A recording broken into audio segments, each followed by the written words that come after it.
Hi guys. I made a paid service in Telegram where you will find a great collection of fanfiction audiobooks organized and regularly updated. What you get? An unlimited access to the full audiobook library. New fanfiction audiobooks added regularly. You can play audios directly from Telegram anytime. Joining our service is available through a monthly subscription of $5. You can pay using PayPal or Ko-fi. So what are you waiting for? Send me a message on Telegram or Discord. I will provide the payment details. After the payment is confirmed, you will receive access to the private Telegram channel containing all audiobooks. If you enjoy fanfiction and prefer listening instead of reading, this library is made for you. Message me anytime to join. 1. 7 Deadly Choices. At the gates of the Labyrinth City, Rio. Mission: choose one of the following 7 familia and join them to become an adventurer. Reward: the Genshin system will be fully activated and seamlessly integrated with this world's power structure. From now on, you, and all things related to you, will no longer trigger any cosmic rejection phenomena. Renjiro stared at the mental message echoing in his mind, utterly speechless. Just a few minutes ago, he had finished a late-night snack and was strolling through his apartment complex to digest when, out of nowhere, a meteorite struck him. Next thing he knew, a blink later, here he was. A fantasy world where gods truly existed even if most of them were, frankly, embarrassingly shameless. And now, crossing worlds, not exactly shocking. The young man from Earth, who had been living independently since early on, twitched at the corner of his mouth. But aren't these 7 familia options a bit too toxic? He scrolled through the list. Freya familia, Soma familia, Ishtar familia, Hermes familia, Apollo familia, Iklos familia, and Ares familia. My god, Renjiro nearly broke into a string of colorful curses. Do they think I've never read Danmaki? What kind of scam options are these? Danmaki, also known as Is It Wrong to Try to Pick Up Girls in a Dungeon? Its formal title, Familia Myth. Not that many knew the latter. Well, that wasn't the point. The point was, every single one of these familia is either run by a downright villain, or led by a god with more screws loose than sense. How the hell am I supposed to choose?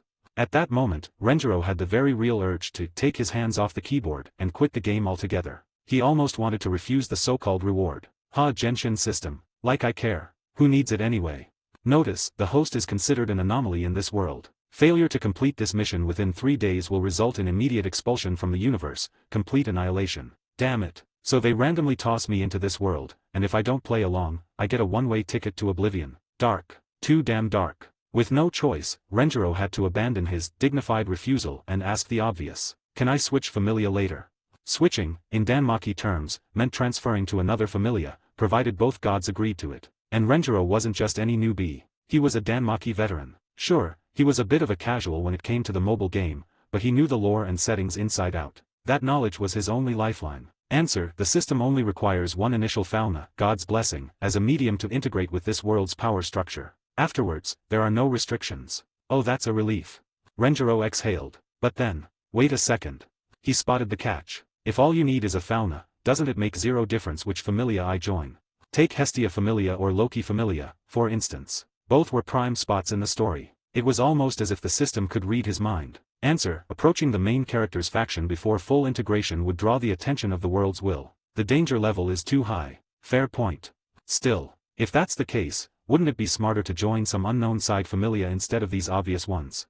Renjiro frowned. Why restrict me to these 7, all of which are tied to the protagonists? This time, the system went silent. After a long pause. Reminder: please complete the mission promptly. Goodbye. Renjiro's expression grew even more twisted. There's definitely something fishy here. He wanted to dig deeper, but no further answers came. Left helpless. When under someone else's roof, you've got no choice but to bow. Renjiro let out a long sigh. They're baiting me into a trap, and I've got no choice but to step in, damn it. He began weighing his options carefully. First off, scratch Iklos familia. No debate there. Slave traders deserve nothing but death. Next, Apollo, Ishtar, and Ares are off the table. Apollo and Ishtar. Too dangerous by far. The former's a depraved bisexual peacock, the latter runs a literal pleasure district, and her current captain is a tank in every sense of the word. Not a fight he could win. As for Ares familia, no need to think twice. Located outside Rio, led by a blockhead war god, with barely any chances for monster hunting or leveling up. Completely worthless. That leaves Freya, Soma, and Hermes.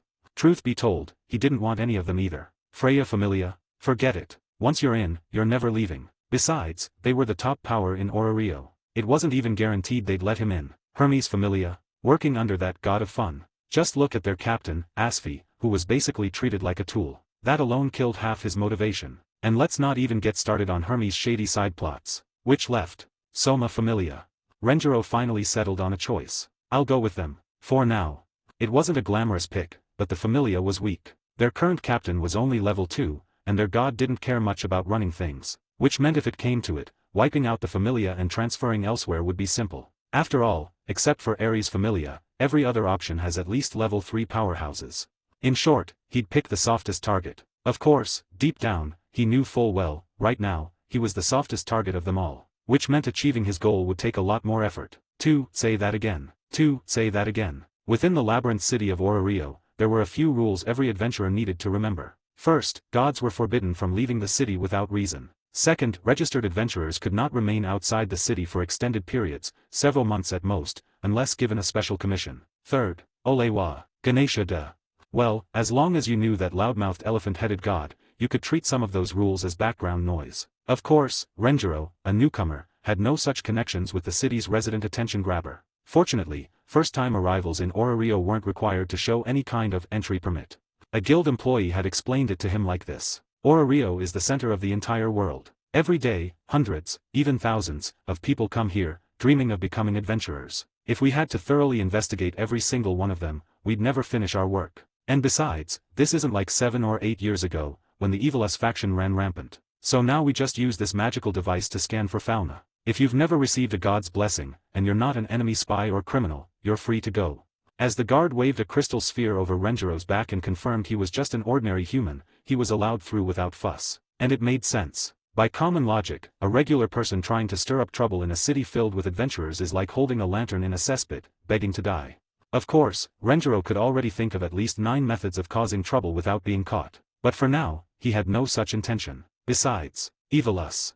The word sounded familiar. In the original history of this world, that dark faction had nearly destroyed Orario. Most of them were just clowns, sure, but when they attacked the city, well, they didn't exactly use the front gate.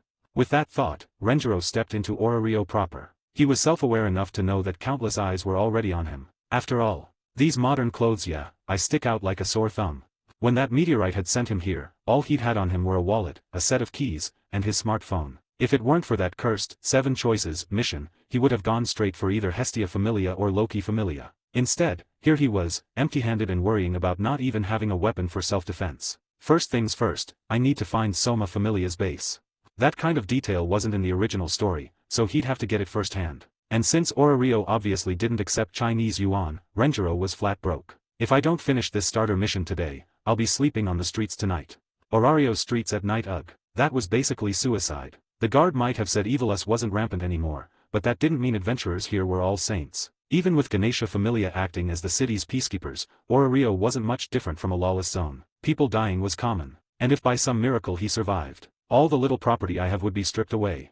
Getting robbed down to his underwear on day 1 of transmigration, no thanks. So in reality, his 3-day deadline to join a Familia was nonsense. He had half a day at best. Otherwise, guess I'll just go lick Freya's boots. The words slipped out bitterly. Suddenly, lick Freya. A girl's doubtful voice rang right in his ear. Renjiro jolted violently, stepping back as he whipped his head toward the source. There, in a maid outfit, stood a gray-haired girl. SHFF. Without hesitation, he bolted. Wait. Her call to stop chased after him. But to Renjiro's ears, it was as chilling as, "Adventurer, please stay." Damn it. What did they take him for, someone who hadn't read Danmaki? Didn't they know that certain sultry goddesses loved using alternate identities to toy with naive little rabbits? Joining Freya Familia is the last resort. Not only is leaving impossible once you're in, but it's not even guaranteed they'd take me in the first place. His stance didn't waver. TCH. Big mouth. Serves me right for saying it out loud. He swatted the air as if to beat away his own carelessness, then sprinted straight toward the heart of Orario. There stood the towering structure sealing the dungeon's entrance, the Babel Tower. Beside its grand plaza lay the guild headquarters. That was his target. Ask a guild employee, and he'd know exactly where Soma Familia was located. But there was one important detail he'd overlooked. Babel Tower was special. Freya lived there. Half an hour later, when Renjiro found himself trussed up like a pig and dumped before a certain goddess, his mind went completely blank. This was the highest floor of Babel Tower, the residence of Freya, goddess of beauty. On the throne before him sat a daringly dressed gray-haired woman, legs crossed, right hand holding a wine-filled goblet. Behind her stood a massive pigman warrior, looming like a loyal guard dog. Renjiro instantly knew his plan had gone off the rails. Moments ago, that same pigman had swooped down, snatched him up from in front of Soma Familia's base, and carried him here like a kitten. And now, what an amusing little toy. Freya idly turned over the smartphone she'd plucked from his pocket. Unable to unlock it, she simply admired the lock screen wallpaper of a cartoon duck with curious fascination. Beside her were his other belongings, a set of keys, his wallet, 2 silver bank cards, and a neat stack of cash. Tell me. Her eyes narrowed as she fixed him with a look. What exactly did you mean by lick Freya? Good lord. A single careless phrase had just blown his entire cover. And now, Renjiro wasn't sure if he'd even leave this room alive. 3. Freya, I'm curious. 3. Freya, I'm curious. As everyone knew, Familia members couldn't kiss their own god. Correction, mortals could not lie in front of a deity. Of course, once gods descended and sealed away their divine power, they couldn't read minds anymore. But even with just this built-in lie detector, things got tricky. Like right now. I came to Orario to become an adventurer. I've already gathered quite a lot of information about the various familia. And Freya Familia was one of my candidates. Every word was technically true. No lies detected. But only a candidate. Though Freya herself didn't respond, the towering man behind her furrowed his brow, displeasure radiating off him in waves. That was Otter, the only current level 7 in all of Orario. A man whom the gods themselves had titled the King of Warriors. To him, his goddess was absolute. Everything she desired was righteous. Everything tied to her was beyond reproach. And now some random mortal, who wasn't even an adventurer yet, dared to call Freya Familia nothing more than a backup option? If not for his goddess's silence, Otter would have already cut the boy in two. But since she hadn't spoken, he stood unmoving, playing the role of guardian. At last, Freya leaned forward slightly, her eyes glinting. A backup, HM? Then I'm curious, what does that have to do with what you said earlier about licking Freya? Renjiro's eyelid twitched violently. Could we not bring that up again? But from the teasing amusement playing across her face, he knew he was screwed. This was a game to her. That was all. And really, wasn't that the whole reason gods descended in the first place? To seek entertainment, after sealing away their omnipotence? Today, Freya had found her new amusement, him. Renjiro groaned inwardly. Knew I shouldn't have run my damn mouth.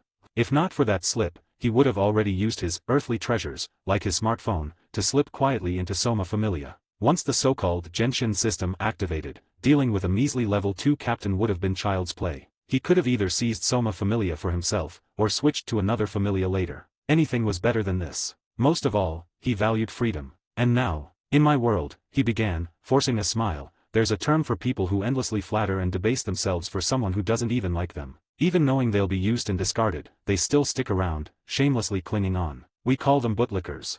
Freya raised a brow, intrigued. I figured since Freya Familia is Orario's most powerful force, someone like me, an ordinary man with no advantages, might not even be accepted. So I was prepared to, well, bootlick, if necessary. Even then, the odds of success seemed slim. That's why I listed your familia only as a backup. Again, technically not a lie. Freya's lips curved. So he has a silver tongue, does he? Her familia's strength wasn't built on beauty alone. She'd mastered the human heart long ago, back in the dark days of Orario. To dismiss her as merely a lustful goddess seeking fun, that would be arrogance of the highest order. Renjiro knew she was difficult to handle, but at this point, he had no choice but to bluff his way forward. And sure enough, oh ho, so that's what you meant. Her smile widened, playfulness glimmering. If she weren't bored, she wouldn't be here toying with him in the first place. Finally, she said softly, since you want to join my familia. No, I don't. Don't twist my words. Renjiro screamed internally, but Freya went on as if she hadn't heard. Then I'll give you a chance. She crossed one elegant leg over the other, her dress shifting scandalously. If you kneel and worship me right here, I'll allow you into my familia and personally grant you my blessing. Renjiro froze. So it had come to this. Actually, I was hoping to keep a little dignity.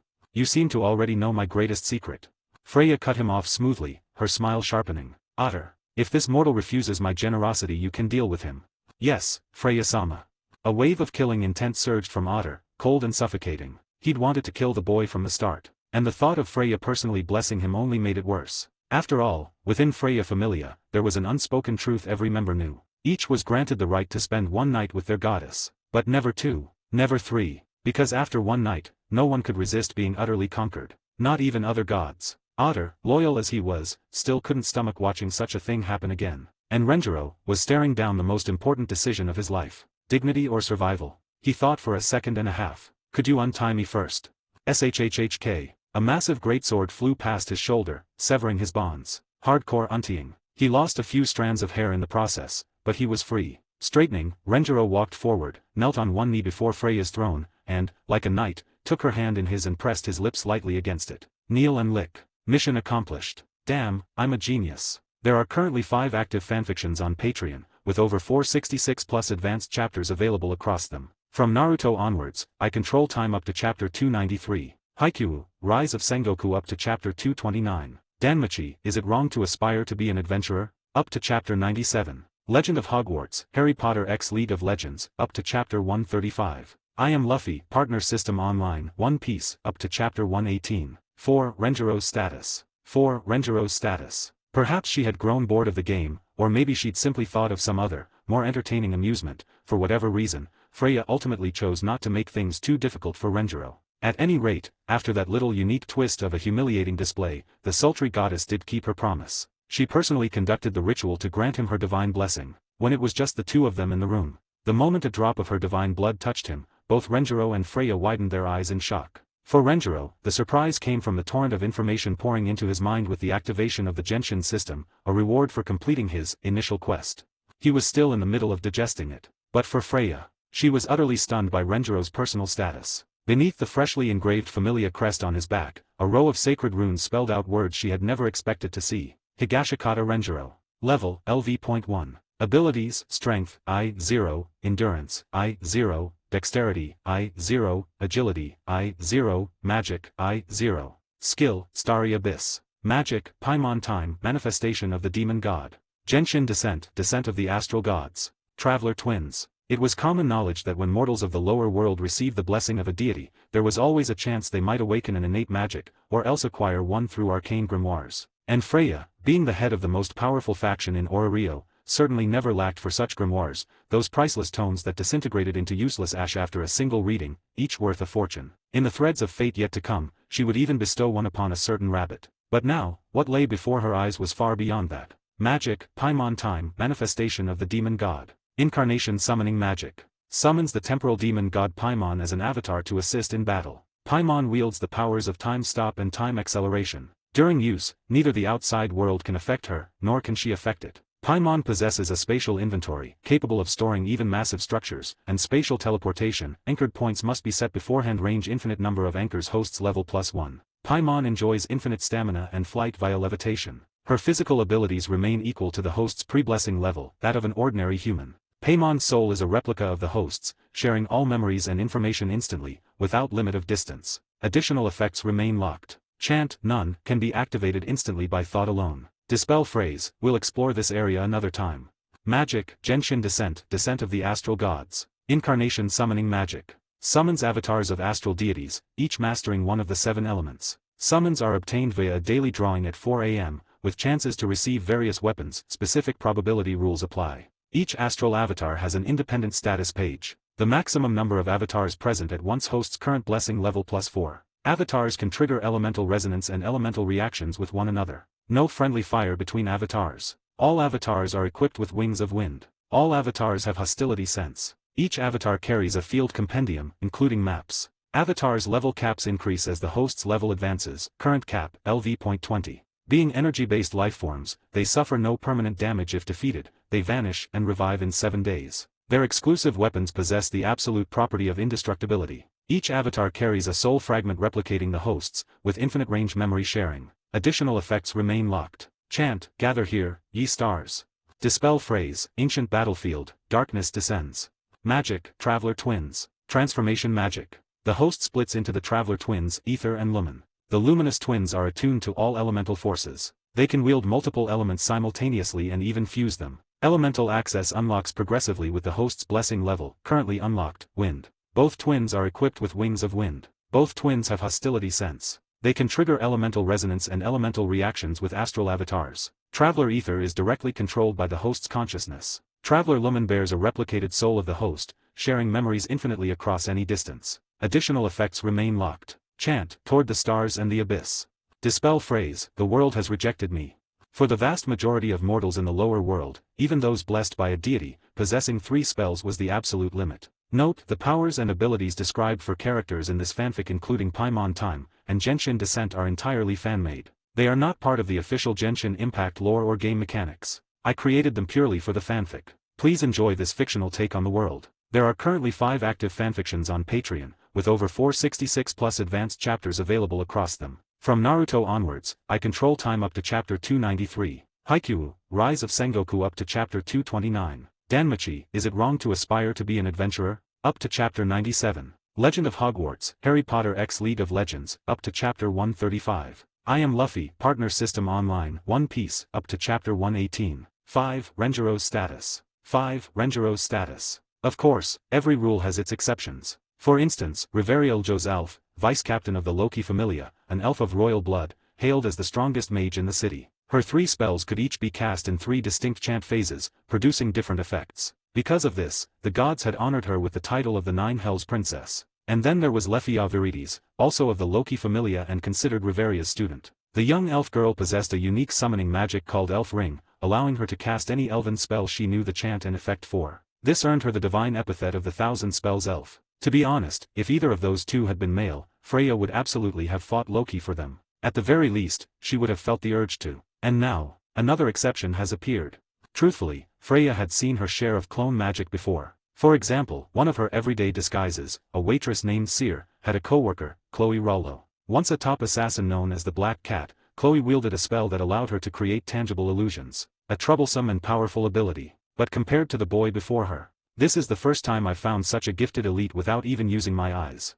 As the goddess of beauty, Freya didn't need to rely on raw divine power. Her innate gift gave her eyes that could pierce to the essence of souls, and her natural charm could sway almost anyone. With those, she could always identify talent and entice it into her familia. Simply put, while the other gods were stuck rolling the gacha, Freya had the power to choose her own 5-star. Yes, very much cheating. So when she happened to hit the jackpot purely by chance, it gave her a rare sense of satisfaction. And now, her curiosity burned hotter. With such a broken ability, just how bright is the light of your soul?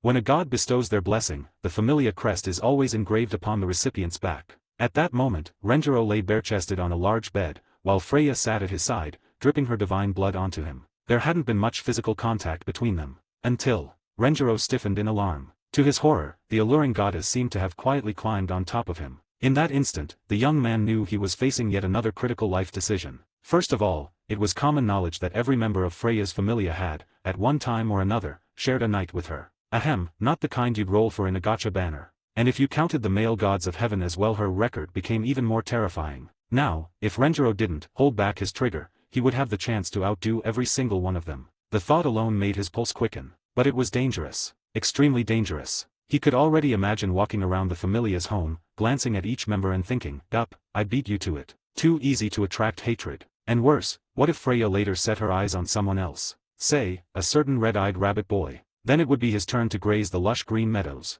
So the question now was, do I risk being the one cooked later, just so I can cook everyone else first?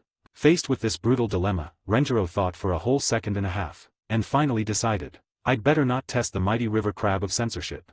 A true winner, he reasoned, was someone who looked to the future, not just the present. And from that angle, he felt like he'd just suffered a massive loss. Meanwhile, Freya. Almost without thinking, she activated her eyes. And immediately frowned. She couldn't see into the boy's soul. For a moment, she even wondered if she'd forgotten to activate them. But no, everything else in her vision was perfectly normal. And that was precisely the problem. Even I can't perceive his soul's essence. Her mind flashed back to when she had first encountered this black-haired youth while passing time in one of her disguises. Even then, she had been drawn to him without using her powers at all. As if he naturally radiated a temptation impossible to resist. The thought stirred her deeply. Interesting.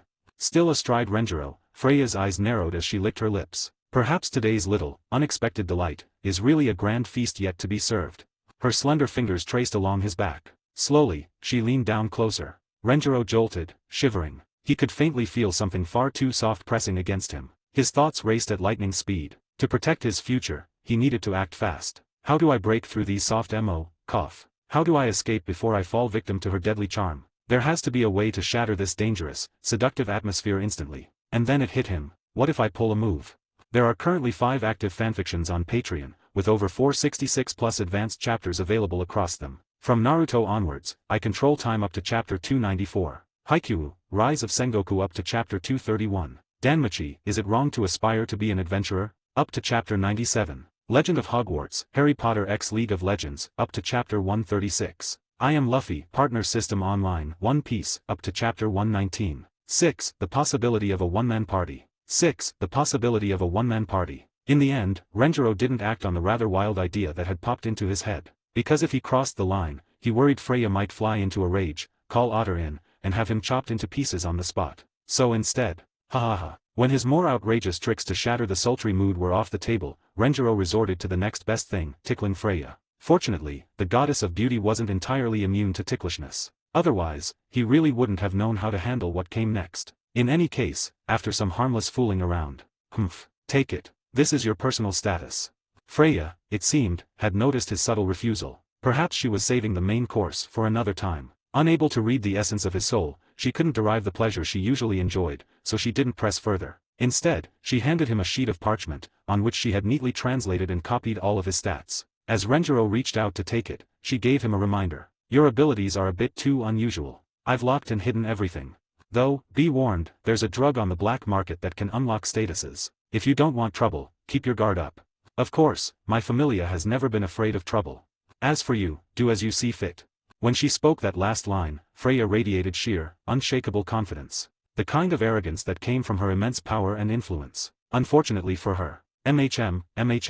Renjiro only nodded absently, already utterly absorbed in the sheet of parchment in his hands. The first thing that caught his eye was his name. Romanized, huh. Guess they tweaked it to better fit the flavor of this fantasy world.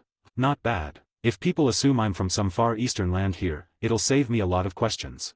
He thought quietly to himself. Honestly, he hardly ever used his surname outside of filling in forms. Even his closest friends back home rarely called him by his full name. Cough. Back to the point. Looking past the basic stats, which, unsurprisingly, were all at the initial I-0 level, Renjiro carefully studied the details of his 3 magics. As expected. Pretty much matches what the system told me.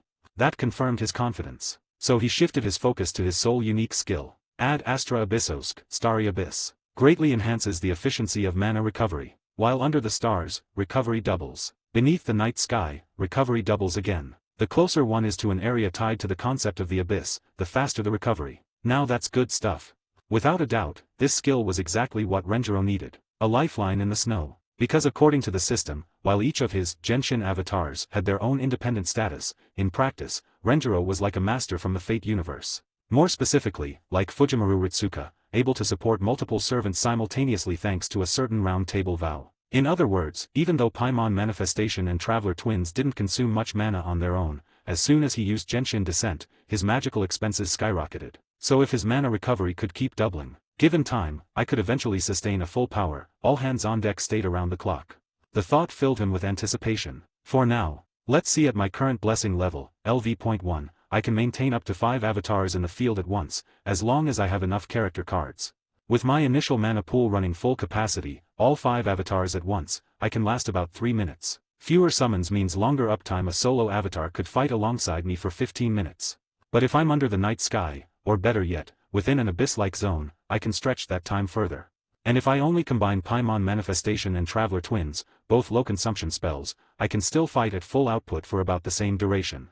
There was one more detail worth noting. When Renjiro first received his blessing, his mana stat had been I-0. But now, thanks to the perfect fusion and binding of the Genshin system with this world's power structure, he had already begun to grow. So if Freya updated his status again right now, his magic stat would no longer be 0. Not that he planned to announce it. Best to keep that to himself. More importantly, if I activate all 3, Paimon Manifestation, Genshin Descent, and Traveler Twins, then even at this early stage, I basically become an 8-person party with perfect teamwork. And as my blessing level rises, the scale of that party will only keep increasing. What did that mean? Any seasoned adventurer knew, the deeper you went into the dungeon, the more you realized the value of companions. The dungeon was alive. Ever since the gods descended 1,000 years ago, the lower world's labyrinth had proven itself merciless. From the middle floors onward, beneath the 13th, unexpected crises were constant. Monsters there couldn't even be compared to those in the upper floors, which many veterans treated as little more than a playground. From the middle floors downward, the dungeon only grew larger, and ever more dangerous. At that point, even a single extra ally could solve countless problems, and truly trustworthy allies, rare as diamonds, especially in Rio, where betrayal was as common as the air. But Renjiro? He never had to worry about that. First things first, though. I'll need to get my hands on some more character cards.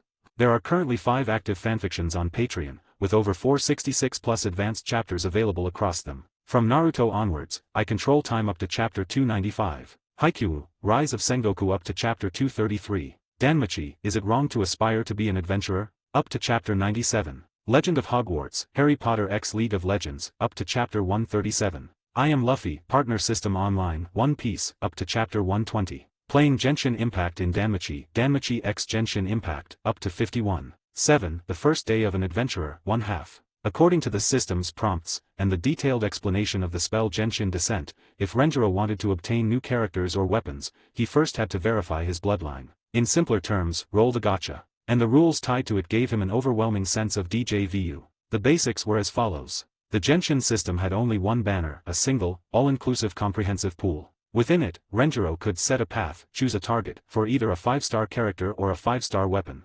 5-star characters. Soft pity at 90 pulls. Path guarantee counter, 1. Hard pity at 180 pulls. 5-star weapons. Soft pity at 80 pulls. Path guarantee counter, 2. Hard pity at 240 pulls. 4-star characters/weapons. Guaranteed every 10 pulls. No pathing purely random. And no need for 10 pulls, singles worked just as well. The three systems were independent, but you could only path for either a 5-star character or a 5-star weapon, never both at once. Aside from the merged banner and characters being pathable, the rules were identical to the ones he knew back in Genshin Impact. But on top of that, wait, fully constellated characters get removed from the pool. That was surprisingly generous. Renjiro could tell that his daily free pull reward was basically the efficiency of a monthly pass player from his past life. If dupes of maxed out characters still dropped, that would have been true cruelty. Having sorted out the rules, he shifted focus. According to Orario regulations, any adventurer who joins a familia and receives a god's blessing has to register their personal info at the guild. But that's not urgent. I can do it later. What matters now is my first pull at 4 a.m. tomorrow. At that thought, Renjiro glanced sideways at Freya sitting beside him. So where am I staying tonight? He ventured cautiously, being in the top familia and all, I assume you cover room and board, right? At his question, staying where? Freya narrowed her eyes, slowly crossing one elegant leg over the other, her movements languid and dripping with allure. What do you think? Renjiro gulped nervously. Then, I think the couch would be really comfortable. That night, Freya literally kicked Renjiro out of her chambers. Of course, as the head of Orario's most powerful familia, she did arrange proper lodgings for him. As a side note, the clothes he had been wearing, along with his keys, wallet, smartphone, ID, bank cards, and a wad of yuan, were all returned to him. Thankfully, Freya didn't yet understand just how valuable that smartphone could be once unlocked. Otherwise, Renjiro might have lost his most precious possession on his very first day. Later that night, unable to sleep in this strange new world, Renjiro lay awake in his room, fiddling with the device in his hands. Thankfully, the battery still showed 96%. But, once this runs out, I've got no way to charge it. Truth be told, in a fantasy world like this, a smartphone could be ridiculously useful. Forget internet access, the built-in functions alone were worth their weight in gold. Camera, video, voice recording, flashlight, compass even in the dungeon, those could prove invaluable. And for daily life? Alarms, stopwatch, memos. Even as a simple magic tool, it would fetch an absurd price. At the very least, Freya herself would definitely want to collect such a novelty. But the problem remained. No way to recharge it. Renjiro tapped idly through his gallery, looking at old photos. And it's fragile, too. If only it had the indestructible property like a Genshin weapon. Then a bold idea struck him. My smartphone counts as an item, right?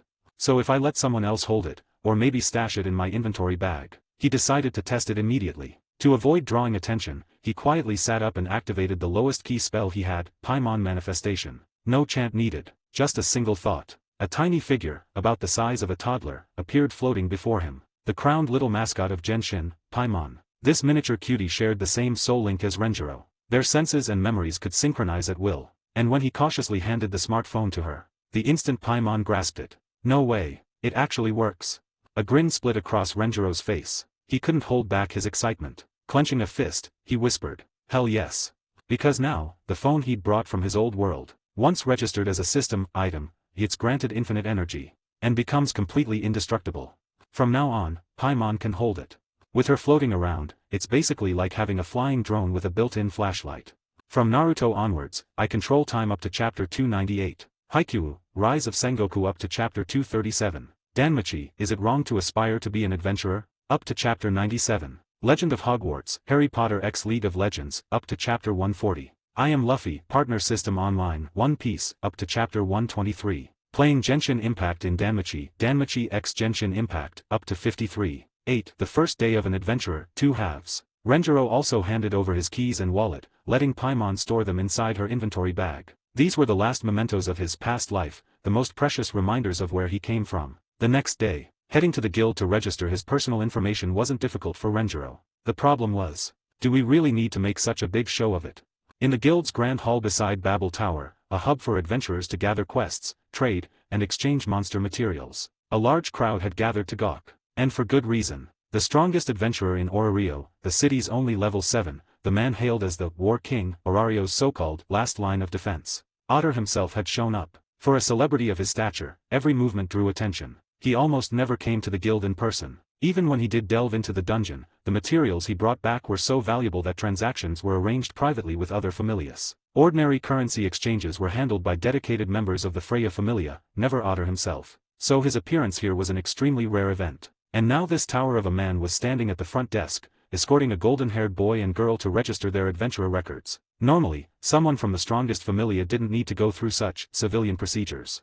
One word from Freya, and the guild would send an official to handle it privately. But this morning, Freya had specifically ordered Otter to bring Renjiro, currently in his Starfire's flowing light disguise as Ether, to make a very public appearance. She had even emphasized, make sure it's flashy, make sure it draws attention. As if she wanted the whole city to know the Freya familia had gained 2 promising new recruits, which explained the current spectacle. The goddess's will is absolute. At Renjiro's, Ether's, quiet question, Otter answered bluntly. You don't need to think too hard, or do anything unnecessary. Just cooperate. As Freya familia's captain, Otter knew at least part of the truth. He was aware that this newcomer possessed an extremely rare ability, duplication. That was why Freya had him record the details of Ether and Lumen, a pair of golden-haired human siblings, instead of the black-haired youth, Higashikata Renjiro, himself. According to Freya's instructions, your real adventurer record will be processed later in secret. No waves, no suspicion. Your Starfire's flowing light magic consumes very little, unlike the short-burst Genshin descent. You can keep it active almost indefinitely. From now on, you'll act publicly as Ether and Lumen, drawing away the eyes of those with less than kind intentions. As for your real self, you have my permission to move freely. So long as you never reveal the connection between Higashikata Renjiro and Ether/Lumen, I won't interfere. It's a form of protection, for your own safety. Half an hour earlier, up at the top of Babel Tower, Renjiro had listened to this reasonable explanation.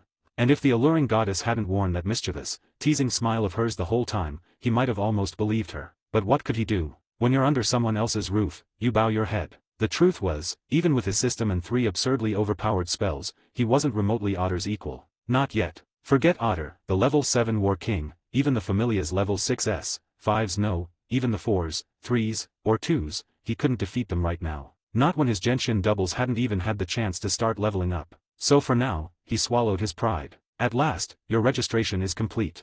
In the guild's first-floor hall, a human receptionist carefully filed away the freshly written documents, bowing politely with a smile. Ether-san, Lumen-san, thank you for taking time out of your busy schedule to cooperate with us. As the War King's personally selected newcomers, we at the guild look forward to your future endeavors. May your careers as adventurers shine brightly. It was the standard sort of formal greeting. With the work done, the receptionist excused herself, carrying away the new records for safekeeping. Renjiro, No, Ether and Lumen left the guild hall alongside Otter. All the while, the whispers around them never ceased. Everyone now knew Freya Familia had recruited promising new stars. Some gods turned green with envy. Some adventurers grew curious about the mysterious siblings. And certain factions were already gathering intelligence, quietly plotting to investigate Ether and Lumen. You plan to head into the dungeon next? Otter asked plainly once they were outside. Yeah. Then do as you please. Huh. Renjiro, Ether, blinked. That was it? He'd half expected the giant to take him under his wing, the classic veteran carries the rookie scenario. But apparently not. Well, whatever. He shrugged it off. It's better this way. There are things I'd rather not show off in front of outsiders, anyway. I need some time and space to test out these abilities properly, to really get familiar with them. And as long as I stick to the upper 9 floors, the danger shouldn't be too bad. I've already set a resonance point. Worst case, I just have Paimon teleport me out. With that thought, Renjiro, Ether, and Lumen made their way toward the dungeon entrance. After all the morning's formalities, and his reluctant cooperation with Freya's little stunt, things were finally back in his hands. Now, once we step into the dungeon, I'll get the chance to test not only Ether and Lumen's stats, but also the true power of Genshin descent. Because that morning, at exactly 4 a.m., his very first pull had been a golden one. From Naruto onwards, I control time up to chapter 301. Haikyuu, Rise of Sengoku up to chapter 241. Danmachi, Is It Wrong to Aspire to Be an Adventurer? Up to chapter 97. Legend of Hogwarts, Harry Potter X League of Legends, up to Chapter 143. I Am Luffy, Partner System Online, One Piece, up to Chapter 126. Playing Genshin Impact in Danmachi, Danmachi X Genshin Impact, up to 56. 9. A World of Contradictions. The dungeon, the great labyrinth beneath Orario, was the city's lifeblood. It had fed generations of adventurers, and devoured just as many. Alongside the Great Tree Labyrinth and the Dragon's Valley, it was one of the world's 3 great secret realms. From what Renjiro knew, the only areas suitable for him right now were the upper 9 floors. Because from the 10th floor onward, large-class monsters would start appearing. And below the 13th floor lay the middle floors, a realm where not only the monsters' strength, variety, and numbers surged, but the terrain itself became more complex and treacherous. Worse still, strange phenomena could strike without warning. For example, a sudden monster feast, a mass-spawning event, had claimed the lives of countless adventurers in the past. All in all, unlike other adventurers, I can always return to town, as long as I summon Paimon. With that safety net, Renjiro could afford to push a little deeper. The risks rose, but so did the efficiency of leveling. His thinking was clear. So long as he had a retreat prepared, he should take risks. Yet he recalled the words of his advisor, the half-elf guild employee in A Tool. Adventurers mustn't be reckless.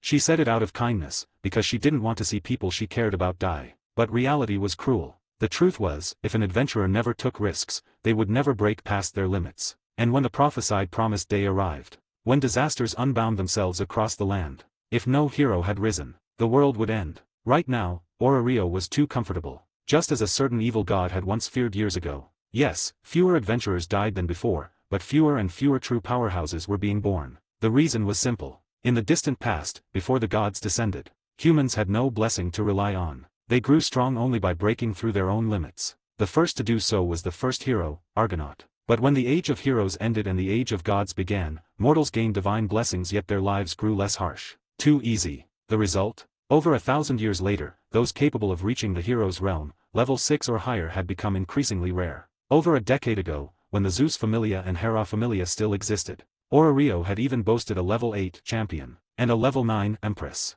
Among their ranks, the level 7s, Gluttony, and Tranquility, were considered prodigies beyond reason. Gluttony had paid in blood to help slay the behemoth, the king of the land. Tranquility had played a crucial role in the battle against the Leviathan, tyrant of the sea. In fact, when she had just reached level 7, she already had the strength to clash with the Empress herself, and she had been only 16. The gods had called her a monster of talent.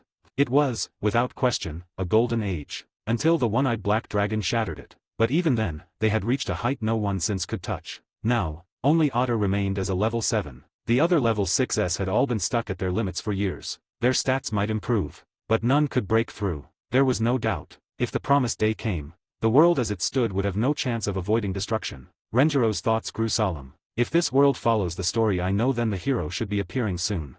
Bell Cranel, he truly did save the world. Before crossing over, Renjiro had read Danmachi's novels, watched the anime, and played the mobile game Danmachi Memoria Freeze. In fact, it was on the very day that game shut down that he suddenly found himself here. He even remembered a certain plotline. In the game's story, the moon goddess Artemis was slain by the scorpion of the Great Tree Labyrinth, Antares. It would take her tens of thousands of years to revive, and when she finally did, the first face she saw was her dear friend Hestia. And the man she called her Orion, reborn after countless lifetimes. That alone proved the lower world had likely survived. But there was also the possibility that it had already perished, and that both Hestia and Bel had been reborn in heaven instead. Either way, rather than relying on others, I should focus on myself. Renjiro had no intention of pinning all hope on someone else, especially now that he had a cheat system. If he still accomplished nothing, that would be pathetic. And so, with determination, the comfort of today's Orario has made most adventurers give up their chance to grow stronger. I can't blame them, who risks death when life is good, but it means fewer and fewer are willing to keep challenging the impossible. He understood the thinking of the ordinary, but in times like these, damn, the upper floors of the dungeon are bone dry. That was Renjiro's, Ether's, first real frustration after entering the dungeon with Lumen. The dungeon was shaped like an inverted horn. The deeper you went, the larger each floor became. By the time you reached the 30s and 40s, a single floor could be bigger than the whole of Orario, which meant the upper floors were the smallest, and yet had to feed the overwhelming majority of adventurers who didn't want to gamble their lives. It was well known that most adventurers in Orario never left level 1. That was why the gods had established the tradition, when an adventurer finally reached level 2, they would be granted a title. War King, Otter, 9 Hell, Riveria, 1000 Elf, Lefia, and many, many more. Renjiro knew, though some gods descended just to amuse themselves, Many truly loved the mortals of the lower world, and worried for their future. Which explained. No wonder the little rookie pushed all the way to the 5th floor in just half a month after becoming an adventurer. Walking shoulder to shoulder with Lumen through a narrow cavern tunnel. Renjiro Ether muttered, "This whole way down, we've hardly seen any monsters." Indeed, on the first few floors, especially the first 3, it was basically a race to kill. Everywhere he looked, newbie adventurers with cheap gear were camped out, waiting. The moment a few monsters spawned, they all rushed in like starving wolves. And when a high level happened by, they'd clear the floor like mowing a lawn. The first 3 floors are hopeless. Renjiro sighed, pressing onward. I'm no protagonist. It's not like I'm going to bump into a minotaur on the upper floors, right? From Naruto onwards, I control time up to chapter 301. Haikyuu, Rise of Sengoku up to chapter 241. Danmachi, Is It Wrong to Aspire to Be an Adventurer? Up to chapter 97. Legend of Hogwarts, Harry Potter X League of Legends, up to chapter 143. I Am Luffy, Partner System Online, One Piece, up to chapter 126. Playing Genshin Impact in Danmachi, Danmachi X Genshin Impact, up to 56. 10. A Rookie's First Battle. 10. A Rookie's First Battle. Though Renjiro had only just become an adventurer, and even possessed the unique ability to return to town, he had still made sure to thoroughly study all available information on the dungeon before setting foot inside. He knew the first 9 floors held relatively few monster types, and their strength was on the weaker side. Otherwise, they wouldn't have been able to sustain the sheer number of LV.1 slackers who spent years loitering in Orario. In general, the monsters included goblins, kobolds, war shadows, spit-tongue lizards, purple moths, needle rabbits, big frogs, killer ants. Yeah, about those.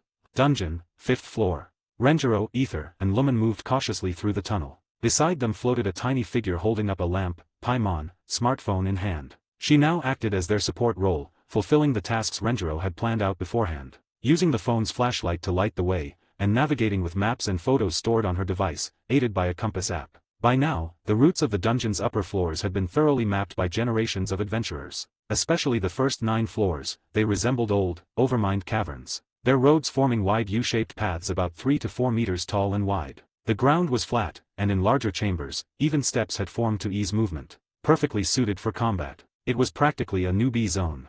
Unless a major cave-in occurred. The maps were almost never wrong. The guild had even organized the data into official routes. For example, the first floor alone was divided into 5 sectors, A through E, each with multiple subroutes numbered 01 to 09. Just 10 minutes earlier, Renjiro had passed through A01, a path that led straight to the 2nd floor entrance. And as noted before, the deeper the floor, the larger its size. So by the 5th floor, there were already 9 sectors, A through I, with subroutes increasing dramatically. For now, we're on the D13 official route. This area often spawns kobolds. Kobolds were wolf-like creatures, though smaller and scrawnier, more akin to dog-headed humanoids. They attacked adventurers with sharp claws and fangs. On the upper floors, they were among the more dangerous foes. Newbies typically avoided them, choosing goblins instead for practice. But Renjiro thought otherwise. The first 3 floors are too crowded, the 4th isn't much better, there's no point hoping to find enough goblins. Purple moths are poisonous. Needle rabbits are too fast and small, bad for beginners. Spit-tongue lizards and big frogs have absurdly long tongues, reaching several meters, too troublesome once they entangle you. Killer ants are armored and swarm easily, more pain than it's worth. War shadows, deadly. Most of their body ignores physical damage. Only a headshot will kill them. His reasoning was clear. Which means kobolds are the best punching bags for me to train on right now. Of course, in the dungeon, you never know what might happen. Even on the upper floors, letting your guard down is suicide. Both Renjiro, Ether, and Lumen gripped their blunt practice swords, advancing slowly. He intended to linger on the 5th floor, to at least grow used to the feel of real combat before venturing deeper.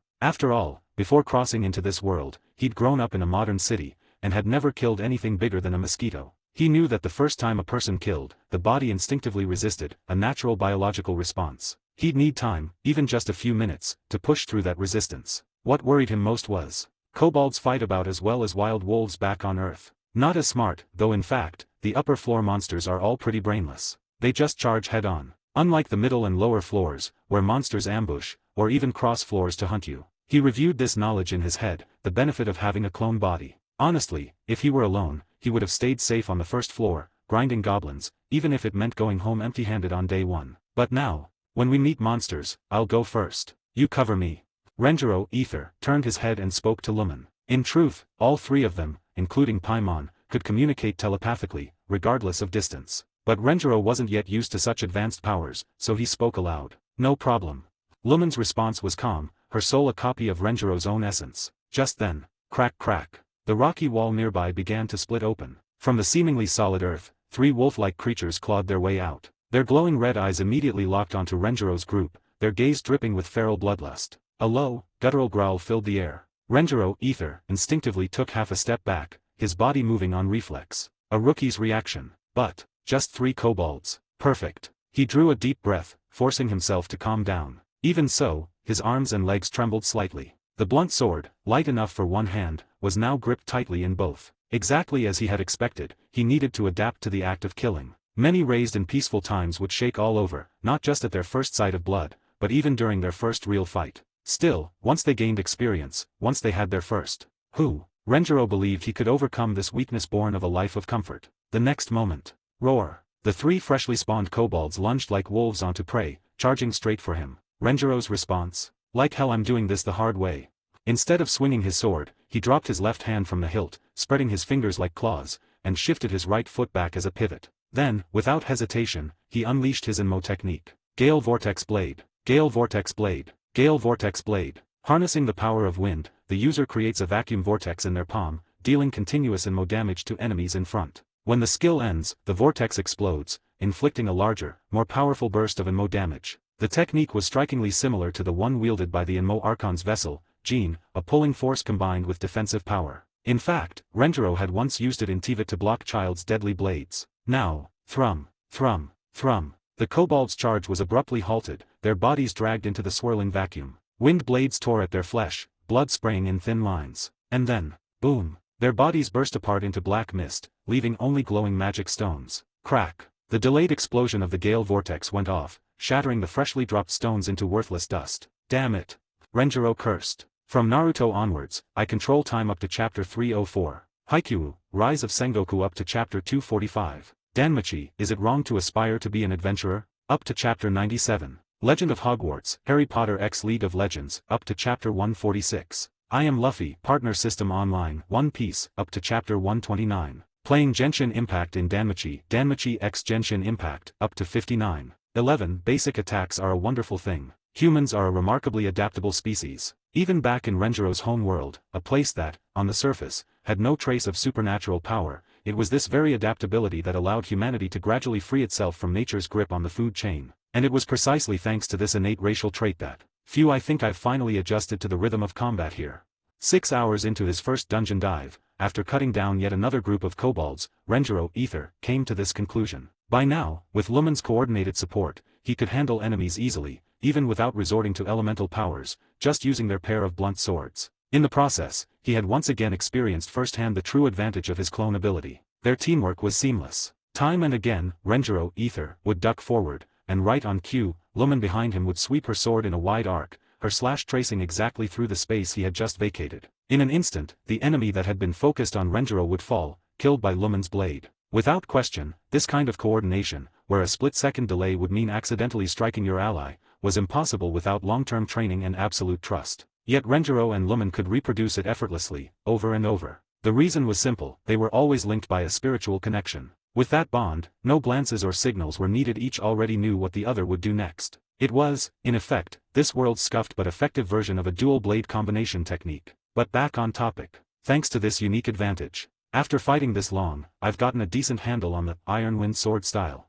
This brought up a discovery even Renjiro himself hadn't expected. He hadn't imagined that the Traveler's basic attack, what he thought would just be a simple string of slashes, had evolved into a genuine sword technique. The most crucial point was this: the sword style wasn't just instinctive, it was codified knowledge. In other words, Renjiro could use it in his normal, untransformed state, and he could even teach it to others. Looking to the future, this meant Keking's Yunlai swordsmanship, Venti's ancient archery, Xiangling's chef's martial arts, Hu Tao's secret spear arts, the knighthood of Favonia's sword style, the church's spearmanship, the exorcist's four forms, the final unit's ninja blades, the Kamisata Ryu, the Genryu. All of these techniques, at least the portions that didn't rely on elemental power, could one day become treasured martial schools within Orario, rivaling the city's finest. Even Ace Wallenstein, the so-called sword princess blessed by the gods, didn't truly possess a formal sword style to her name. Most adventurers, in fact, relied only on rough, self-taught, personal styles. So in this environment, you could say I've stumbled into a massive store of non-material cultural wealth. Renjiro, Ether, sighed to himself. Too bad my blessing is only LV.1. And the traveler caps at LV.20, so I can't yet unlock the sky-splitting gale talent. He clicked his tongue. Otherwise TCH, that'd be the real deal, sword energy. He couldn't help daydreaming about what might come in the future. At that moment, Paimon, serving as their support, was busy picking up the magic stones left behind. Those stones could be exchanged for Valis at the guild's exchange counter on the first floor. The guild had a strict rule: if an adventurer could safely do so, they must process every magic stone that dropped. Either pick it up, or smash it on the spot. There were two reasons for this. First, Orario was the hub of the entire world, and one of its chief exports was magic stones. They powered everything, from the city's vast energy reserves to the humble street lamps lining the alleys. It was the backbone of Orario's unique magic stone technology. Without that revenue, the guild could never afford the massive payouts to high-level adventurers. Its wealth was the reason it could pay in millions, sometimes billions. Second, many dungeon monsters ate magic stones. It was an instinct, a way to grow stronger. But too many, and the chance of spawning a variant species skyrocketed. Take kobolds. Normally, any LV.1 rookie could handle them. But a variant? That could rival LV.2s. And since they looked almost the same, maybe just a change in color, adventurers often underestimated them.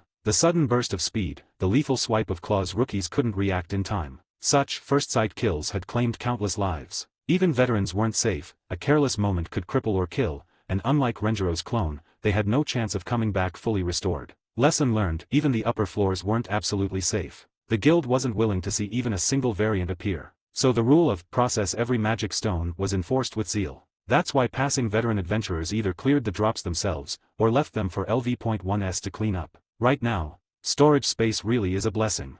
Especially with my kind, Paimon chimed smugly, the kind that can even fit entire buildings. Renjiro knew he didn't have to worry about such things yet. But when the day came for him to launch an expedition, his return-to-town ability, combined with spatial storage, would shine brighter than anything. After all, Loki Familia, Orario's most expedition-hungry familia, often had to abandon half their spoils mid-journey because their packs simply couldn't carry it all. Even their supplies were always stretched thin. If Loki ever learned of Renjiro's abilities, that sly, narrow-eyed goddess might even rival Freya in trying to recruit him. At that point, the two strongest familias in Orario might very well trigger a war game over him. And truthfully, between the two, Renjiro preferred Loki Familia. Freya Familia wasn't a unified whole. Its members constantly schemed against each other, like a never-ending cycle of factional struggles. Loki Familia, by contrast, was practically a family. No wonder. Just 2 days in, and Freya's already been playing tricks, locking blessings, falsifying personal records. Guess she's a mischief goddess, sure, but not a brainless one. As Paimon finished collecting the stones, Renjiro, Ether, stretched his back. Alright, let's keep exploring. With my return-to-town ability, I don't have to worry about how long we're down here. He glanced at the blonde girl beside him and sighed. Besides, apart from me, Ether, and Lumen, we've still got that 5-star Genshin clone from my first pull yesterday. And it needs leveling too. No handy EXP books here. It's all endless monster grinding. He gave a wry grin. Looks like we've got plenty of work ahead. There are currently 5 active fanfictions on Patreon, with over 514+ advanced chapters available across them. From Naruto onwards, I control time up to chapter 308. Haikyuu, Rise of Sengoku up to chapter 251. Danmachi, Is It Wrong to Aspire to be an Adventurer? Up to chapter 97. Legend of Hogwarts, Harry Potter x League of Legends, up to chapter 150. I Am Luffy, Partner System Online, One Piece, up to chapter 133. Playing Genshin Impact in Danmachi, Danmachi x Genshin Impact, up to 63. 12. A Promising Future.jpg. At present, whether it was the Traveler twins in their Starfire's Flowing Light state, or the many clones summoned through the Genshin Descent magic, the Genshin system provided Renjiro with detailed information about their levels and combat stats. Broadly speaking, the strength of a Genshin level corresponded to the blessing levels granted by the gods in this world, in a ratio of roughly 10:1. For example, Genshin LV.110 corresponded to a Blessed Adventurer at LV.1, Genshin LV.1120 corresponded to LV.2, and so on, until LV.8190 corresponded to LV.9. Of course, in reality, forget LV.9, there wasn't a single LV.8 adventurer in the entire world. Only 2 had ever reached LV.7. One was Otter. The other lived outside Orario and, for now, had no ties to Renjiro. In Genshin's original design, each character's level cap could only be raised through repeated ascensions. But now that the Genshin system had fused with this world's power structure, ascension no longer required materials and mora that don't even exist here. Instead, it was tied directly to Renjiro's own blessing level. At this stage, newly registered as an adventurer with only LV.1 blessing, Renjiro could raise the twins and his current Genshin clones up to LV.20, a strength equivalent to the very peak of a LV.2 adventurer. And if you factored in weapons, artifacts, constellations, and talents, well, even punching above your level wasn't impossible. Still, all of this was only in the realm of a promising future. Leveling a Genshin from LV.1 to LV.2 takes a full 1000 EXP. And from LV.1 to LV.20, 120,175 EXP. Renjiro, Ether, looked skyward in disbelief. Beside him, Lumen added, I just checked. Killing a kobold grants about 18 EXP. Since Paimon doesn't use EXP at all, the rest splits evenly between us. So we only get 6 EXP each.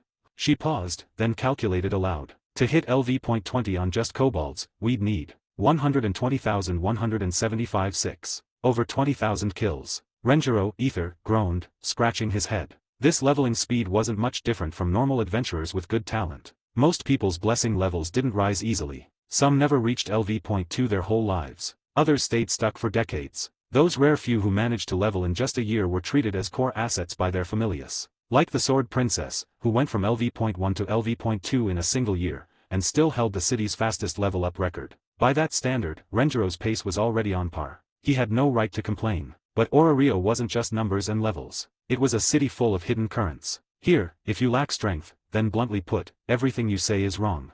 In a world ruled by supernatural power, the only truth might makes right. If he followed only the ordinary path, he could forget about catching up to that red-eyed rabbit boy. Where others measured level-ups in years, Bel Crano measured his in months, reaching LV.5 in under a year. It was absurd. Renjiro muttered under his breath, why don't I get a cheat skill like Argonaut?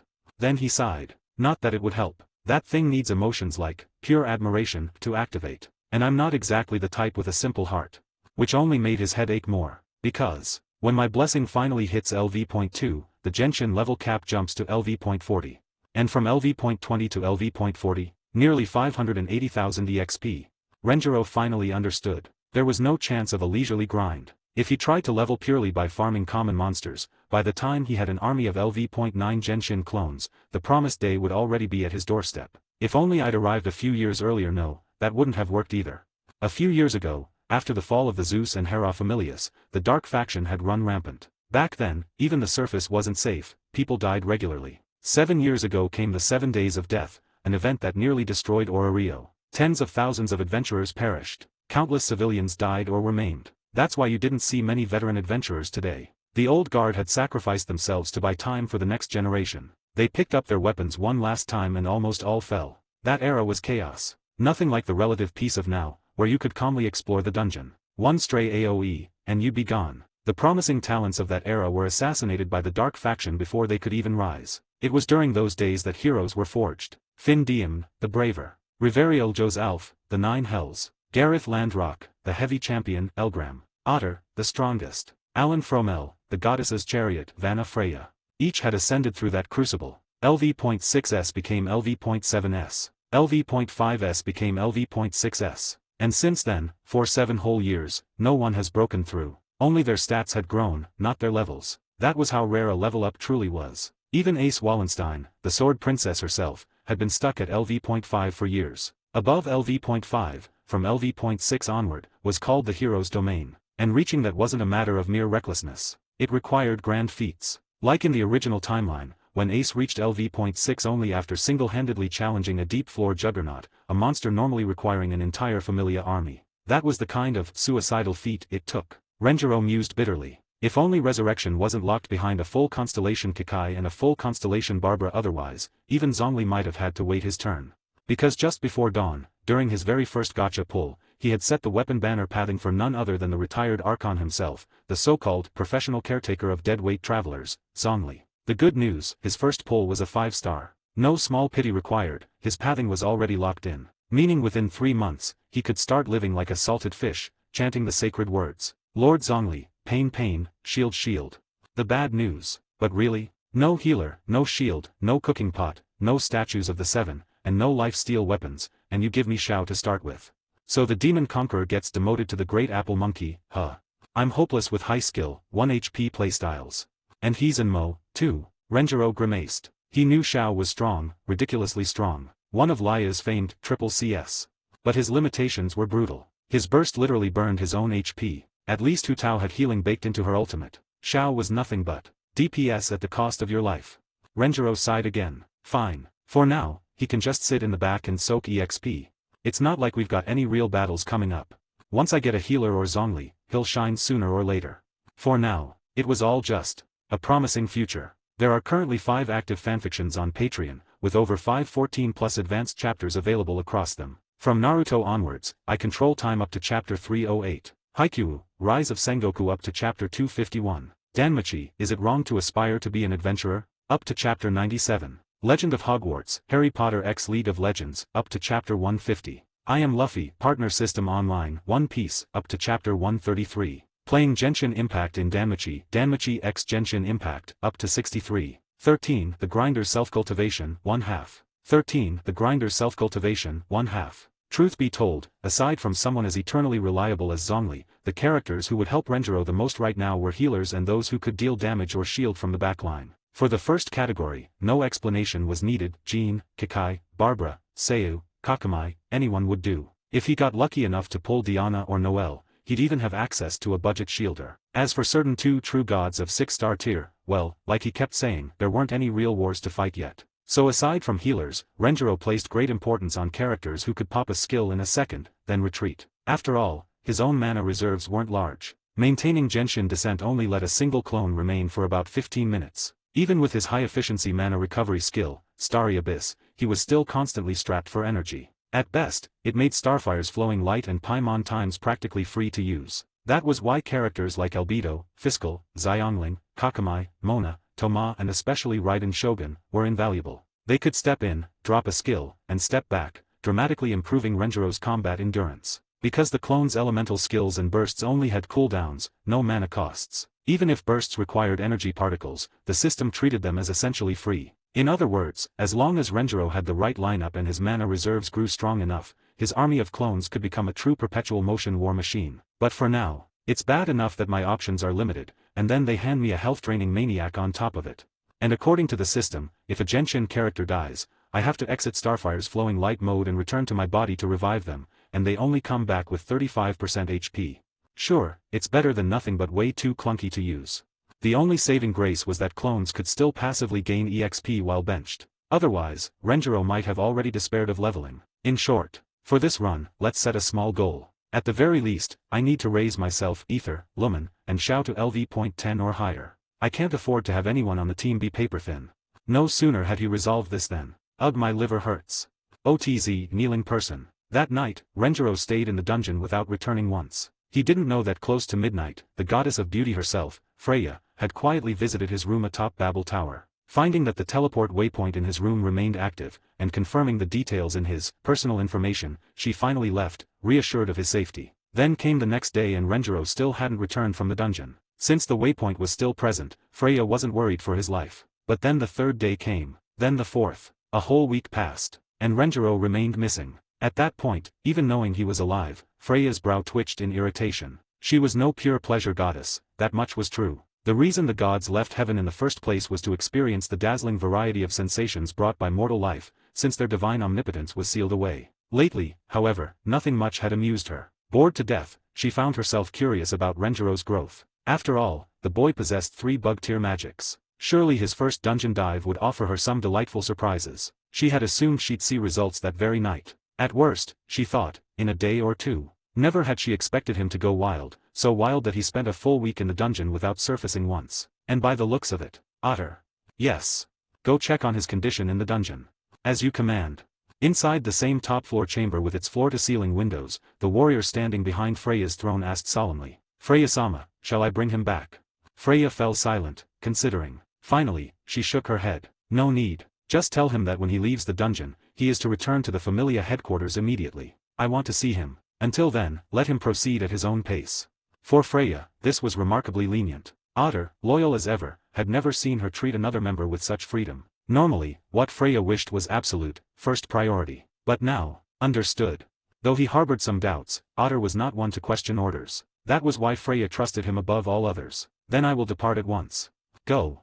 Freya's reply was simple. Otter bowed deeply, then backed out of the chamber. Half an hour later, for Otter, a LV.7 adventurer, the upper floors of the dungeon were little more than his backyard. It was true that the dungeon often spawned strange and dangerous anomalies, enough to kill many high-level adventurers. But when your power so vastly exceeded the floor's difficulty, it became a matter of overwhelming force. And Otter was no ordinary LV.7. 4 of his 5 stats were S rank. Only his magic sat at D. For such a giant, finding someone on the upper floors was trivial. Sure enough, by the time he reached the 7th floor, screech, chitter chitter, in a secluded dead end where few adventurers dared venture, he found Renjiro, or rather, the figures of Ether and Lumen. The place was swarming with monsters known as killer ants. Dark, chitinous giants the size of calves, their mandibles razor-sharp and their carapaces tough enough that most novices couldn't scratch them. Adventurers' common knowledge, on upper floors, if you wound but don't kill a killer ant, it will summon its kin, more and more, until you're overwhelmed. Which meant, without a doubt, whether by deliberately retreating into a deserted dead end,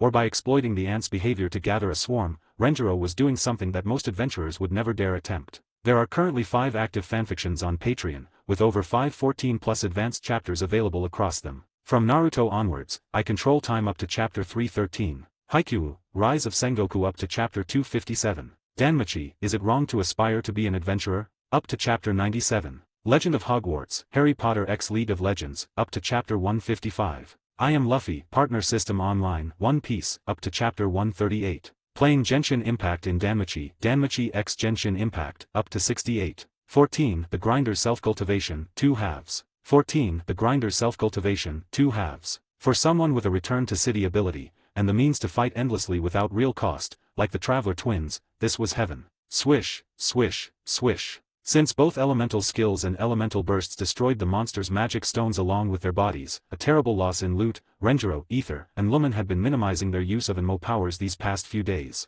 Instead, they took advantage of the endless waves of monsters to polish their sword style, Foreign Iron Wind Twin Blade Unity. Of course, if the number of enemies swelled past a certain threshold, Renjiro would clear the field without hesitation. And it was just in such a moment that, he noticed Otter's approach immediately. The man made no attempt to hide his towering frame. With a casual flourish of the massive sword that would take most men both hands just to lift, Otter cut through half the swarm in an instant. The ants' corpses dissolved into black mist, magic stones clattering across the ground. Renjiro grimaced. Damn kill-stealing mutt.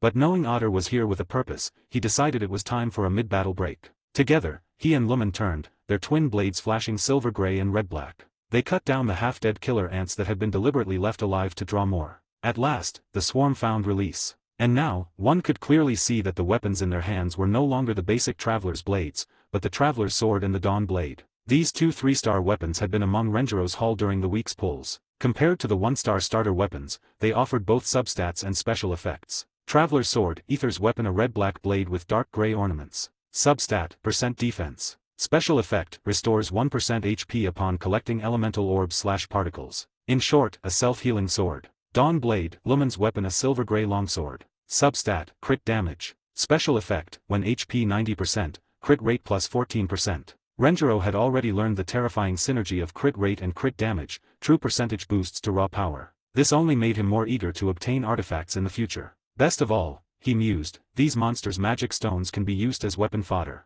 An incredible blessing. Though upper floor stones were no better than low-grade enhancement ore, the sheer quantity made up for it. Thanks to this, in just 7 days, both swords had already been raised to LV.20, faster than leveling his Genshin characters themselves. Of course, like the clones, weapon caps were tied to Renjiro's fauna level. For now, LV.20 was the limit. Still, with stronger weapons, their leveling efficiency skyrocketed. Where once a LV.1 starter blade took several strikes just to pierce an ant's shell, a LV.23 star weapon could kill in a single thrust. And with the ants' near-death summon allies, trait drawing even larger swarms, Renjiro, Lumen, and even Xiao, gaining benched EXP, had now all reached LV.13. The week 7 pulls had also brought him 2 white tassels, spears, 1 thrilling Tales of Dragon Slayers, Catalyst, 1 slingshot, Bow, and most importantly, a 4-star Electro character, Fiscal. She currently sat at LV.9. By rights, Renjiro should have returned to the surface long ago. But the mind of a true grinder, well, you know how it is.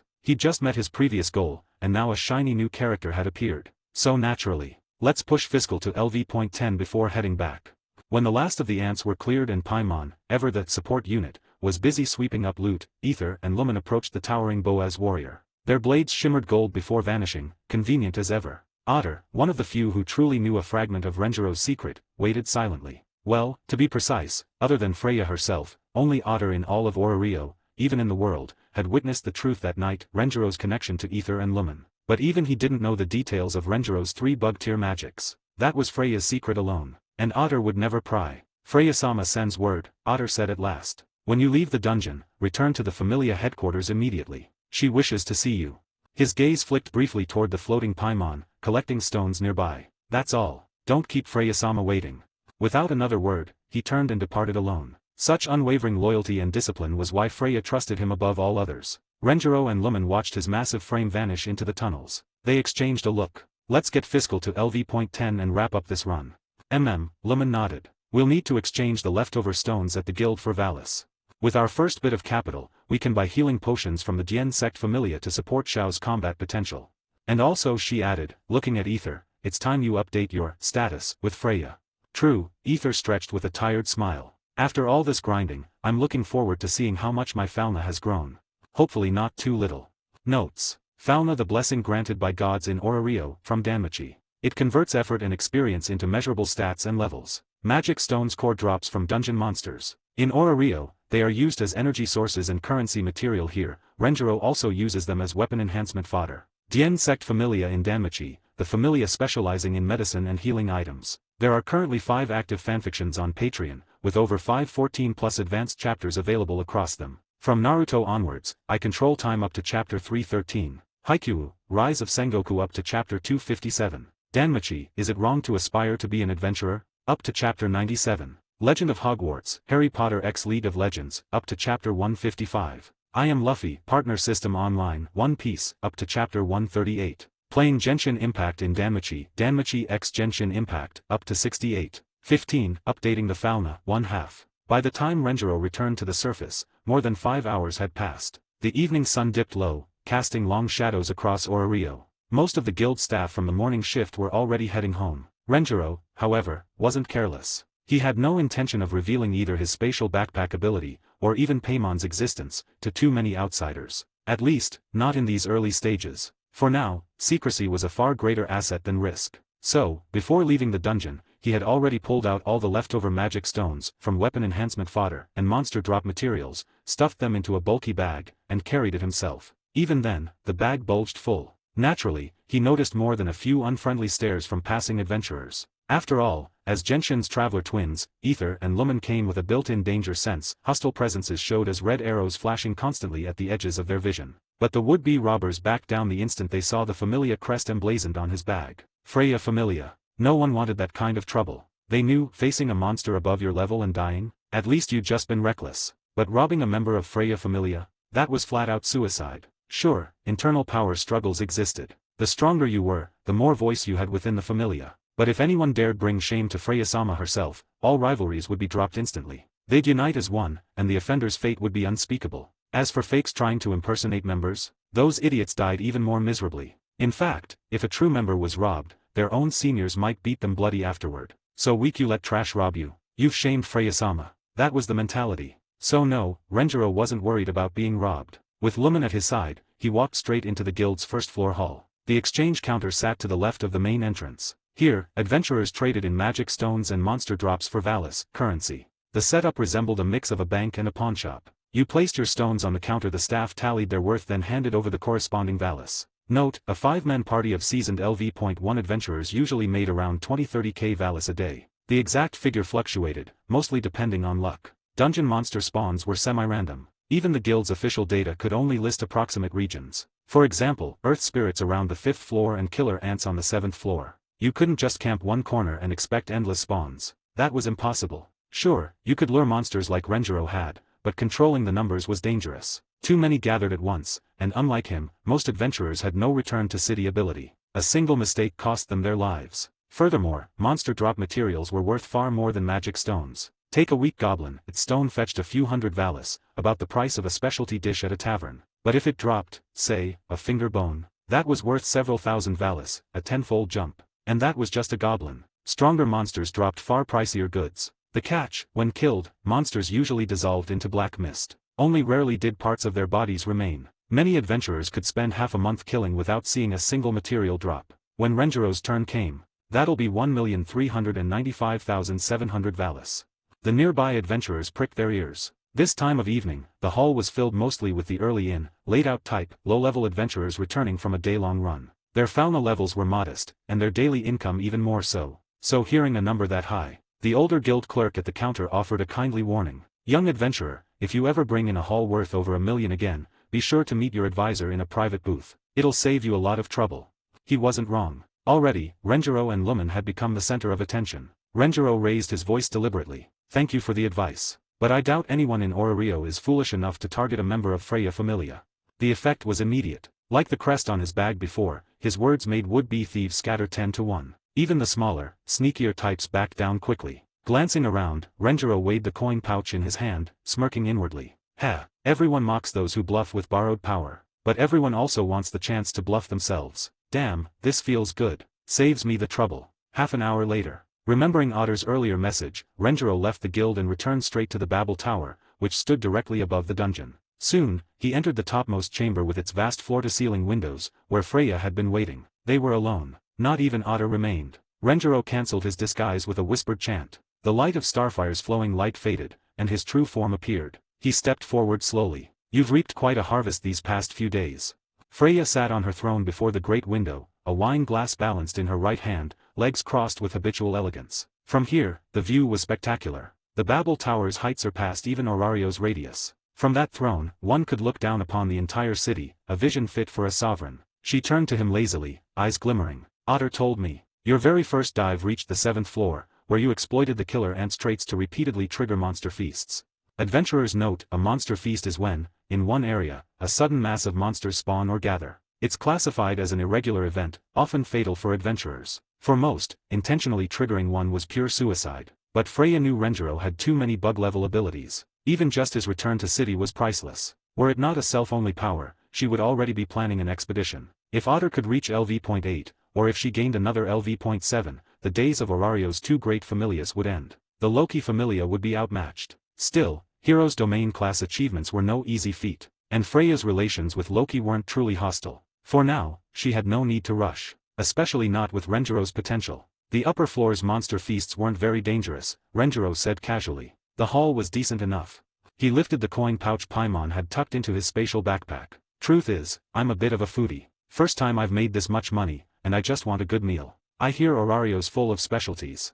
Freya's lips curved with interest. Oh, in that case, I know just the place. But before that, she set down her wine glass, gesturing to the spot before her. Let's update your fauna. I'm very curious just how much you've grown in your first week. Her gaze lingered on him, sultry and teasing, her lips brushing her tongue with allure. Renjiro sighed, stepping back a half pace. Can we not do this, big sis? She froze a little. What did you just call me? Her expression shifted oddly, not quite displeased, not quite pleased. Unsure, Renjiro tested. Freya-sama. She considered, then shook her head. No, I rather like the first one. From now on, I'll allow it. My adorable little brother. Then, gesturing again. Now, let's handle business first. We can talk afterward.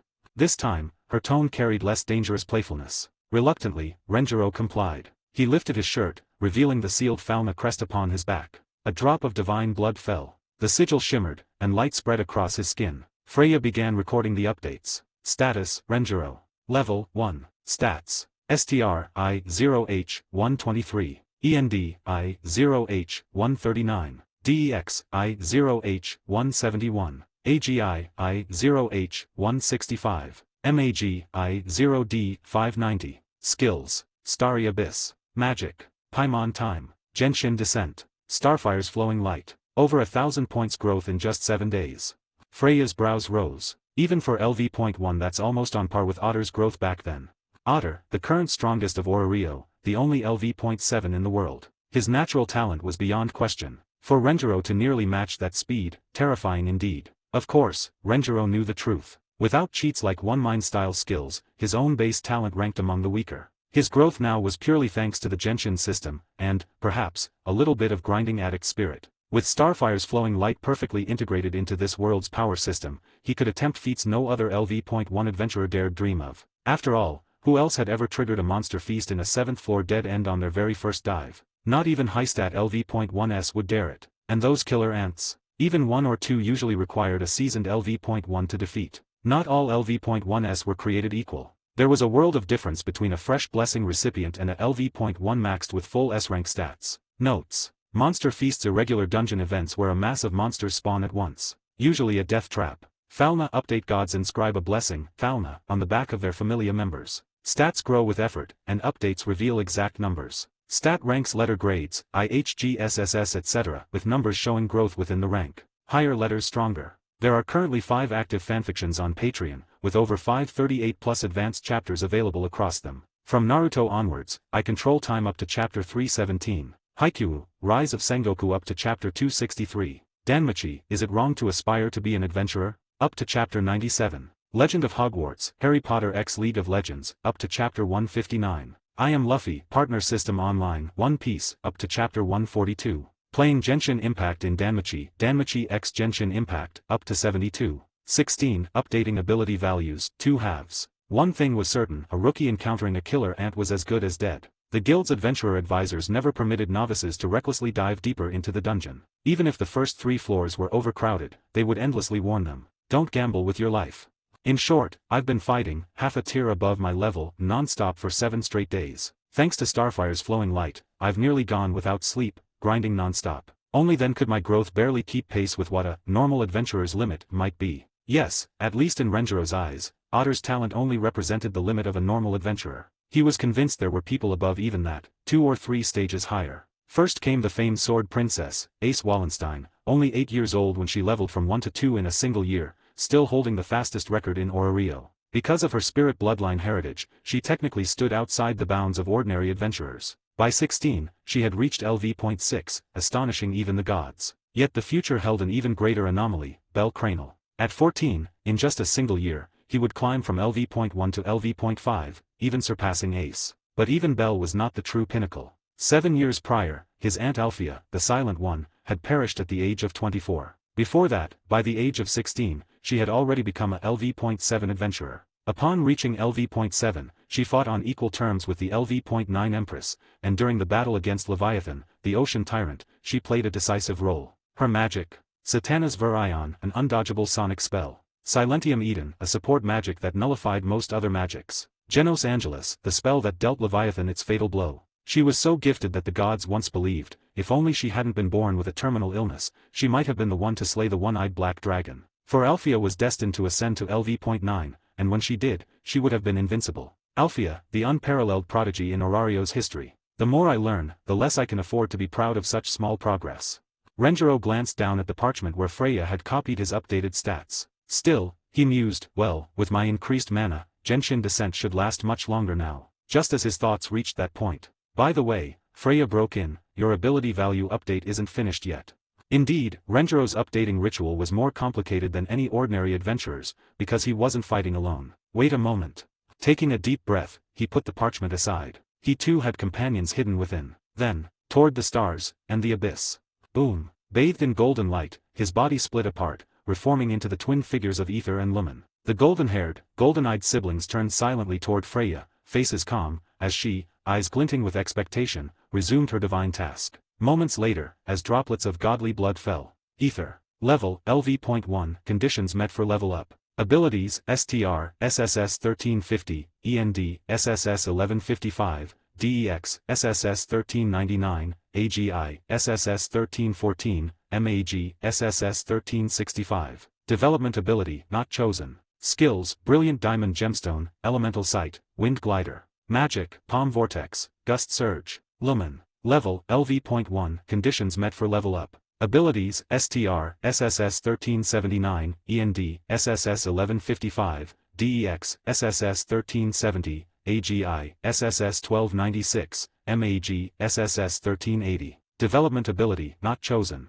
Skills, Brilliant Diamond Gemstone, Elemental Sight, Wind Glider. Magic, Palm Vortex, Gust Surge. Within a week, they had reached SSS in all stats and were ready for LV.2. Freya, who had been merely surprised earlier, now felt downright chilled. Skill descriptions. Brilliant Diamond Gemstone. Consumes mana to command, temporarily wield, or perfectly fuse with all elemental powers. Currently unlocked. Wind. Elemental Sight. Actively observes the flow of energies. Can detect elemental power. Can detect mana. Passively senses hostility in a 10-meter radius. Radius increases with level. These abilities gave the siblings many more tactical options. Unlike normal elemental skills, which required cooldowns, and elemental bursts, which required energy buildup, these had no cost, though their effects were somewhat fixed. On the other hand, Brilliant Diamond Gemstone allowed them to create original techniques outside the system, at the cost of mana. Simply put, system skills, free to use, but rigid in function. Self-developed skills, flexible and versatile, but consume mana. For Renjiro, that was good news.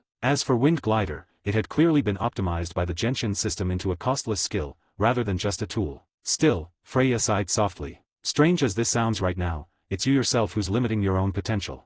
She was right. If Renjiro's main body leveled up faster, then when he reached LV.7, Ether, Lumen, and even other Genshin avatars would already stand at LV.9 combat power. Currently, however, his LV.1 body dragged them all down to the cap of LV.2. Even so, after a week of relentless grinding, Ether and Lumen still hadn't reached their current ceiling. Once I, main body, reach LV.2, Renjiro thought, Ether and Lumen can immediately rise to LV.4. He knew the rules well, each ascension in the Genshin system expanded their level cap. Which meant, his own feats couldn't lag behind. Now then, let's handle your level up, Freya said, her eyes turning serious. You both know that every level up grants an adventurer a development ability. The two of you, she glanced between Ether and Lumen, or should I say, these two bodies, will share the same options.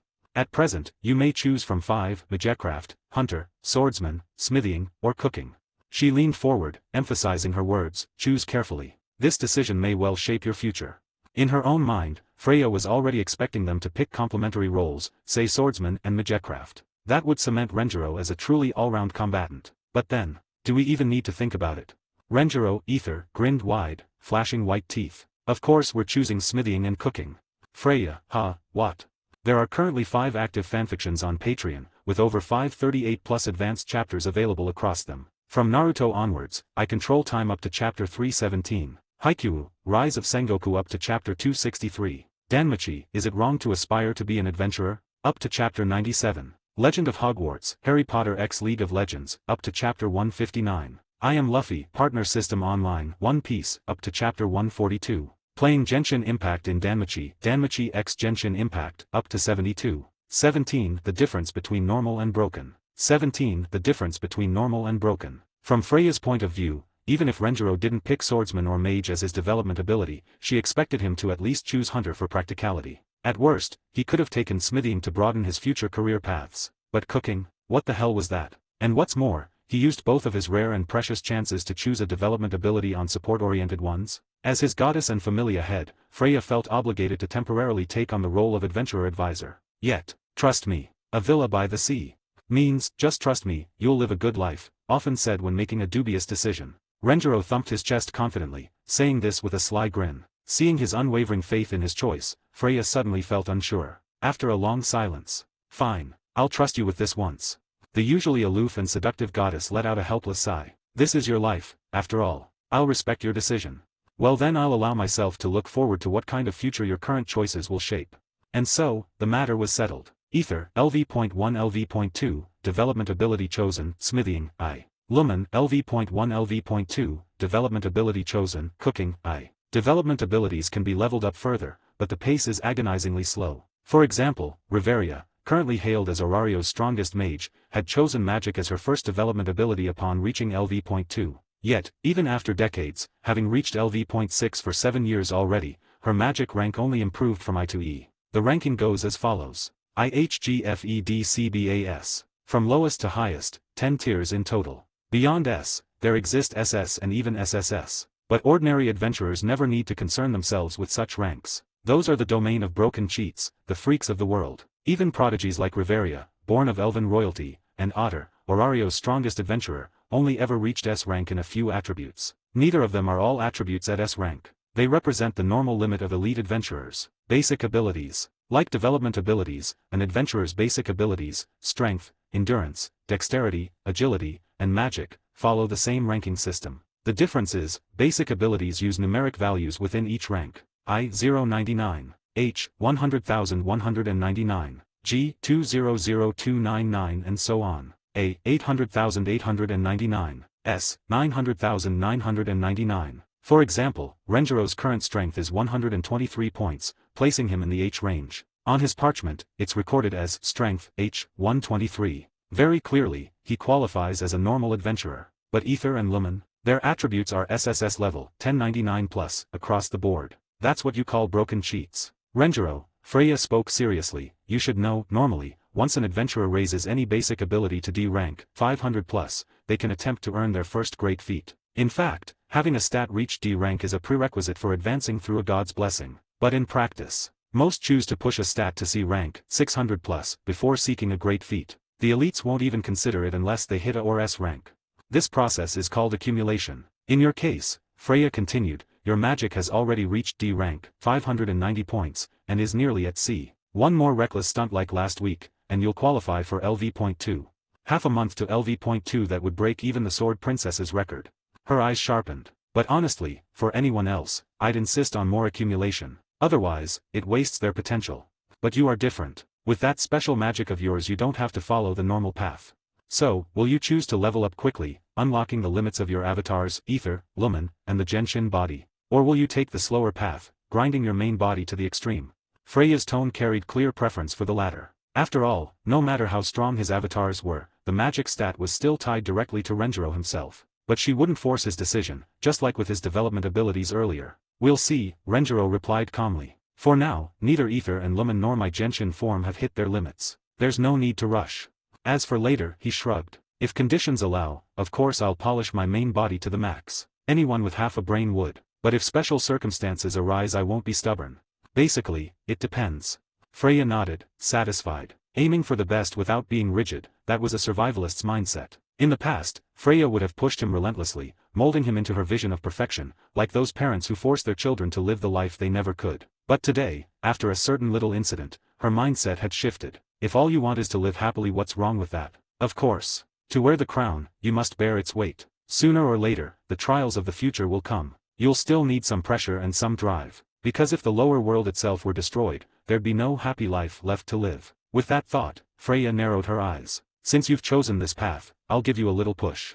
She began making preparations to subtly shape Renjiro's environment, laying down a road for him. The next day, breaking news, fastest level up record in Orario shattered. Freya Familia's newcomers, Ether, and Lumen, reach LV.2 in just 1 week. Within half a day of the guild's announcement, the whole city of Orario erupted. There are currently 5 active fanfictions on Patreon, with over 514+ advanced chapters available across them. From Naruto onwards, I control time up to chapter 314. Haikyuu, Rise of Sengoku up to chapter 259. Danmachi, Is It Wrong to Aspire to Be an Adventurer? Up to chapter 97. Legend of Hogwarts, Harry Potter x League of Legends, up to chapter 156. I Am Luffy, Partner System Online, One Piece, up to chapter 139. Playing Genshin Impact in Danmachi, Danmachi x Genshin Impact, up to 69. 18. The Terrifying Great Feat, 1/2. 18. The Terrifying Great Feat, 1/2. As for what kind of path-laying plan Freya had in mind for Renjiro, he, of course, had no clue. Right now, his focus could be summed up in one word. Grind, grind, and grind the hell out of it.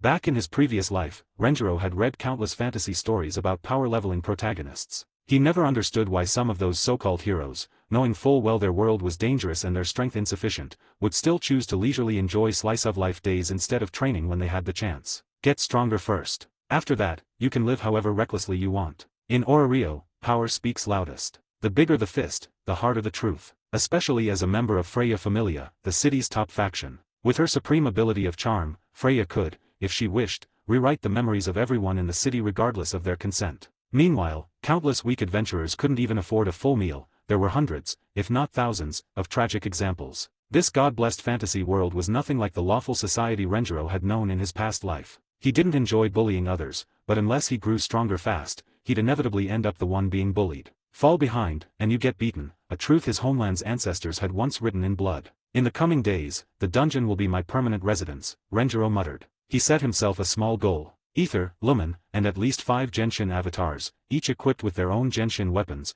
all raised to LV.20 in their Genshin levels. That would give him a 7-man squad, each with max LV.2 adventurer blessings and the ability to challenge foes above their level. After that, it'll be my main body's turn for accumulation.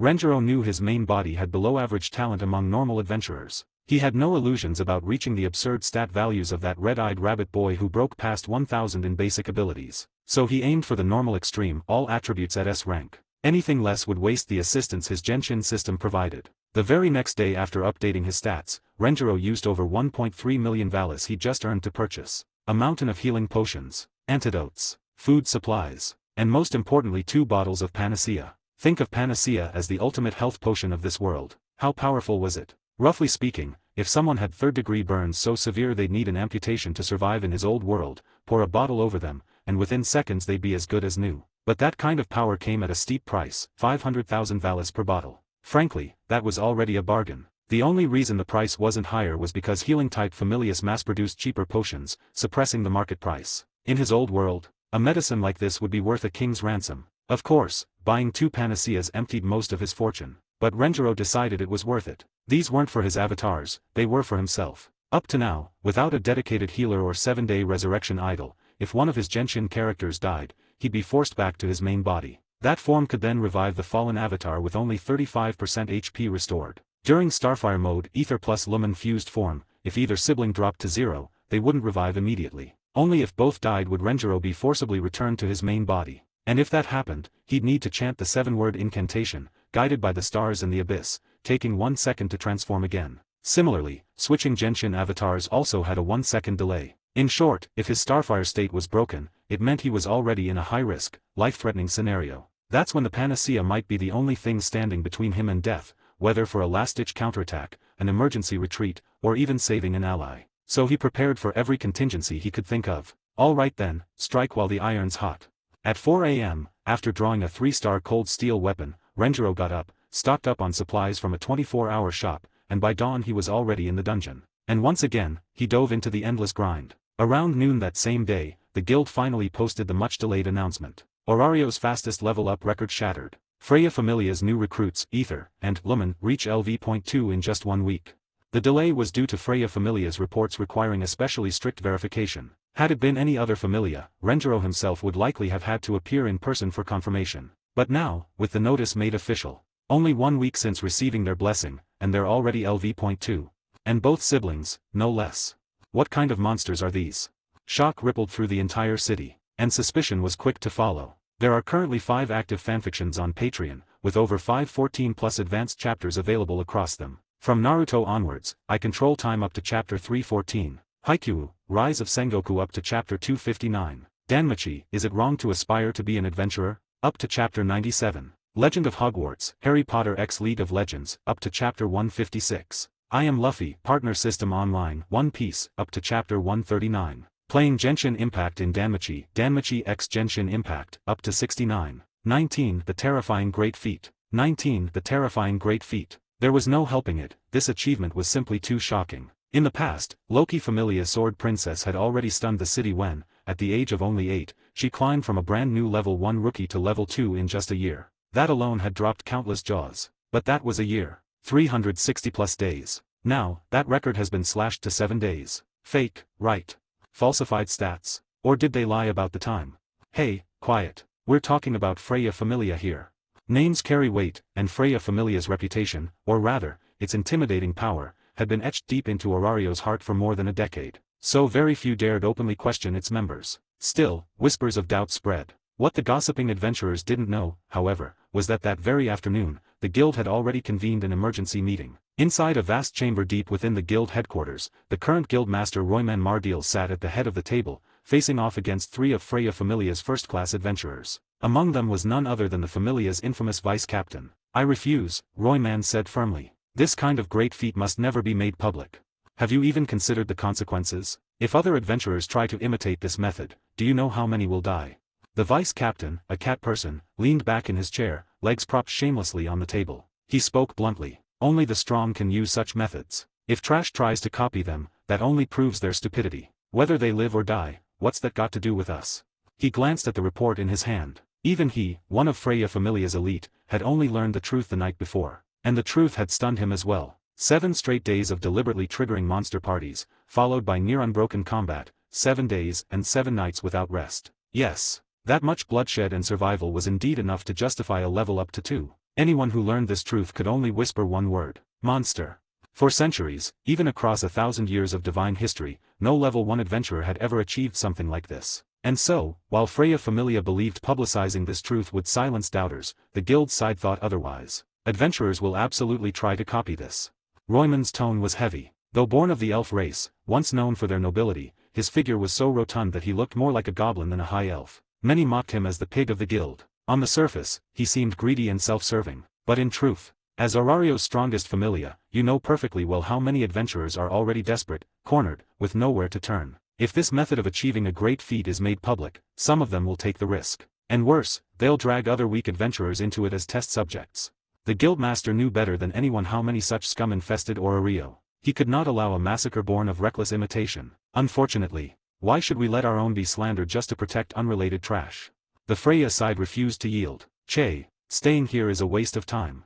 The Catman vice-captain stood, his tail flicking lazily, and said without hesitation, if the guild won't reveal the truth, then we will. In the end, we're only here on Freya-sama's orders, to notify you. This time, we've broken no rules. On the contrary, it's you who make unreasonable demands. Adventurers fight, kill, and die. We're not babysitters. We're not charity workers. If you want moral blackmail, you've come to the wrong people. With that, he and the other two first-class adventurers from Freya Familia rose and strode out without looking back. Wait, Alan Fromel, Lady's Chariot. You can't just do as you please. You mustn't.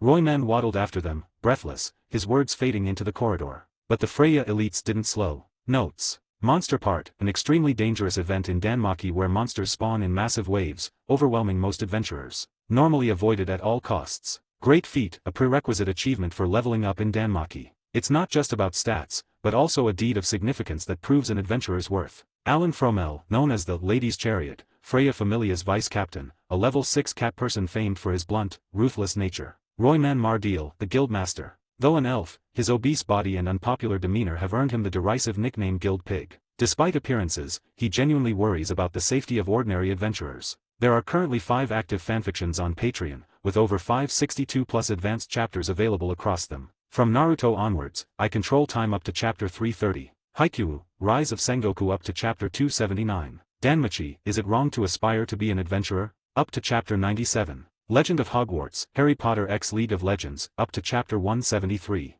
I Am Luffy, Partner System Online, One Piece, up to chapter 155. Playing Genshin Impact in Danmachi, Danmachi X Genshin Impact, up to 85. 20. The High Command of Freya Familia. Time, late last night. Within Aurario, the current age boasted 2 peak powers, the Freya Familia and the Loki Familia. They were the only 2 factions with multiple first-class adventurers, those at level 5 and above. In both groups, first-class adventurers weren't just elites, they were the core officers. Freya Familia's lineup.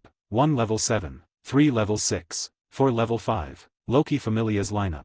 3 level 6, 4 level 5. On paper, both were called the strongest familias. But in truth, until Loki's officers all advanced to level 6, Freya Familia's strength was in a completely higher league. Yet unlike Loki Familia, which operated like a warm and united family, Freya Familia had a very different atmosphere. Every officer, without exception, competed fiercely for their goddess's exclusive favor. Yes, even the big, loyal-looking otter wasn't an exception. Thus, even blood brothers or longtime partners often treated each other as rivals, or enemies. They only stood united in 2 cases, when Freya herself gave the order, or when someone dared to insult Freya. Otherwise, getting them all in the same room was nearly impossible. But tonight was an exception. Folkvandr. If Loki Familia's headquarters was Twilight Manor, then Freya Familia's base was Folkvandr, located in Aurario's bustling 7th district. At its heart lay a hidden meeting hall known as the Round Table Chamber, accessible only to the 8 officers. Now, Otter, why'd you suddenly call us all here? Don't tell me Freya-sama is finally declaring all-out war on Loki Familia. This time, can I finally split that loudmouthed mutt in 2 with my axe? TCH, doubt it. The usual atmosphere, one short fuse away from exploding. Since the 7 days of death 7 years ago, when the Dark Faction had been crushed, these 8 had never gathered together like this. So no wonder the others assumed some grand movement was coming. Unfortunately, this is a confidential file Freya-sama instructed me to pass on to you, Otter said. Read it, memorize it, then destroy it. As the captain, and the Familia's sole level 7, Otter always remained closest to Freya. It was his role to convey her orders. Of course, the others didn't like it. But fists talk louder than words, and Otter's fists were the biggest. Even Alan Fromel, the Lady's Chariot, Aurario's so-called fastest adventurer, a level 6 catman, and Freya Familia's vice-captain, never pushed the matter too far. Not that his mouth ever let up. Now, Alan took the file first, setting his long spear against his chair. His golden eyes gleamed as he smirked. Otter, you stupid pig, you're getting real good at playing errand boy. But a mere delivery man doesn't deserve to stay by Freya-sama's side. If you can't protect her properly, why don't you roll off that seat already, Otter barely blinked. He'd heard worse from Alan. If it came down to it, once this meeting ended, he'd simply punch him through the wall again. He knew Alan well. Despite being a speed-type fighter, Alan never dodged him, never ran. He'd face Otter head-on every time, even against a level 7. It was reckless, but Otter respected it. After all, catching a slippery cat is a real pain. That was Otter's honest thought. Even he, Orario's mightiest, couldn't afford to underestimate Alan's speed. Just then, "Hey, sickly cat, how long are you gonna hog it?" From the opposite side of the round table, one of 4 small figures sneered. "It's just one sheet of paper. What are you doing, memorizing it for a year?" Interrupted mid-thought, Alan's expression instantly darkened, fangs bared. "What was that?" The cat hissed, voice low and dangerous. The killing intent rolled across the chamber. But the 4 small figures didn't flinch. Weapons in hand, spear, sword, axe, and hammer, they radiated killing intent of their own. The tension thickened like steel wires about to snap. They were known as the Gulliver Brothers, a quartet of level 5 Paolum brothers, quads, nearly identical in face, voice, and build. The only way to tell them apart was the depth of their blue eyes. Eldest, Alfred Gulliver, had the deepest shade. Second, Dvalin Gulliver. Third, Berlin Gulliver. Youngest, Grare Gulliver, the lightest shade. To the outside world, their name wasn't nearly as famous as Fin Diem, the Loki Familia's Paolum captain and living legend. But together, their joint combat arts could trouble even a level 6. Enough that not even Alan dared dismiss them, hence their boldness now. "Look at you. Used to need Freya-sama to stroke your fur before you went into heat. Now just a whiff of perfume and you can't hold back. Really just a horny tomcat. Shame Orario doesn't have a proper vet for neutering. And admit it, you sniffed clothes a few times just now, didn't you? Didn't smell the stink of pig sweat." That last jab even dragged Otter into the insult. "Ha ha ha, the divine will, supreme and eternal, mocked by shallow fools, my blade it trembles for blood, ha ha ha ha ha. Seriously, Hogne, you don't need to force yourself into the conversation." At Otter's opposite side, a dark elf muttered in a feverish tone. His white elf companion calmly pushed up his glasses and cut him off with a sigh. They were Hogne Ragnar and Hedin Selland. Together, known as the Black and White Knights of Orario, both level 6 magic swordsmen. Hogne, brown skin, long silvery lavender hair, eyes burning with fanatic fire. Hedin, porcelain pale, flowing golden hair, his beauty envied even by women. Their voices were enough to douse the fire, like a sudden bucket of cold water. The confrontation between Alan and the Gulliver brothers ebbed away. No one was eager to fight further. But Alan, still stung by the fourfold insult, felt as sour as a gamer dragged into a ranked queue with a sabotaging duo partner. So, though he'd finished reading the file, he refused to pass it on just yet. Notes: 7 Days of Death, a past crisis when the Dark Faction last rampaged, crushed by the top familias. There are currently 5 active fanfictions on Patreon, with over 562 plus advanced chapters available across them. From Naruto onwards, I control time up to chapter 330. Haikyuu, Rise of Sengoku up to chapter 279. Danmachi, Is It Wrong to Aspire to Be an Adventurer? Up to chapter 97. Legend of Hogwarts, Harry Potter X League of Legends, up to chapter 173. I Am Luffy, Partner System Online, One Piece, up to chapter 155. Playing Genshin Impact in Danmachi, Danmachi X Genshin Impact, up to 85. 21. The High Command of Freya Familia, 2 halves. Shock. So much shock that some had to read the parchment again just to make sure their eyes weren't playing tricks. Otter. What now? When Otter suddenly spoke, Alan met him with a look that said, "The hell are you staring at?" But Otter's voice was deep, serious. "The content of that file, everyone here must know it and remember it. This is Freya-sama's direct command." The room fell silent. Alan, after a pause, clicked his tongue. TCH. Clearly displeased, he nonetheless handed the parchment to the next person. It went to Hedin Selland, who began reviewing it together with his partner, Hogne Ragnar. The Gulliver brothers' warriors were deliberately made to wait until last, Alan's little act of petty revenge. Predictably, the Gulliver brothers glared daggers at him, their expressions promising a fresh round of verbal assault. Until suddenly, holy shit. The outburst came from Hogne himself. Normally prone to cryptic mutterings, the dark elf instead blurted a very unelf-like expletive, something far more common among humans. Even Hedin, usually calm and sharp-tongued, was left staring in disbelief. His hand shook as he held the parchment. Seeing the usually unflappable black and white duo so rattled only fanned the brothers' curiosity. At once. "Are you two done gasping yet? What's on there?" The hot-tempered second brother, Dvalin, hopped onto the table and yanked the parchment from Hedin's trembling hands. Under normal circumstances, a level 5 Paolum couldn't simply snatch something from a level 6 elf. But Hedin, still digesting the information, didn't resist. And so, the Gulliver brothers finally read it for themselves. Moments later. What the? Freya-sama is adopting 2 people as her younger siblings. Where the hell did they come from? What game is our goddess playing now? The 4 brothers were instantly unsettled, especially when they saw the entry labeled, name ether/gender, male. Their faces practically screamed, "Who the hell is this guy?" On the other side of the table. "I don't care where those rats crawled out from," Alan spat, his face dark. "Some greenhorns fresh to Orario, and they think they're worthy of Freya-sama's love. Ha ha ha, my blade thirsts for the blood of these vermin, ha ha ha ha ha." "Shut up, Hogne," Hayden snapped this time, eyes cold. "Better to just kill them outright." The Gulliver brothers exchanged a look. "Take him out. Tonight." "Yeah, tonight. River job, or dig a hole. Either works." "What about the girl?" "Watch her a few days first." "Deal." The plan was set. The girl, Lumen, could be observed for now. After all, Freya's interests had rarely leaned toward women, maybe she simply wanted a sister for novelty. But the boy, Ether, his very existence was a mistake. He could not be allowed to see the sunrise. The four were already rising to leave when Freya-sama's command, Otter's voice cut through, heavy as steel, is that we protect Ether and Lumen within our spheres of influence. Are you planning to openly defy the goddess's will? The pressure of the level 7's presence crashed down like a mountain. The four Paolum froze in their tracks. Not out of fear, but rage. Their eyes burned with the unspoken promise of a fight to the death if pushed further. Otter was silent for a moment. He knew more than the rest of them, of course. But he disliked sharing information. Why give his rivals anything for free? Yet if he didn't explain at least a little, Freya's designs might unravel before they began. Reluctantly, he spoke. "You misunderstand." Meeting the glares of the Gulliver brothers, then glancing to Alan and the Black and White Knights, Otter continued in a low, deliberate tone. "This time, Freya-sama is not simply chasing her so-called destiny." Alan frowned. "What the hell do you mean, Otter?"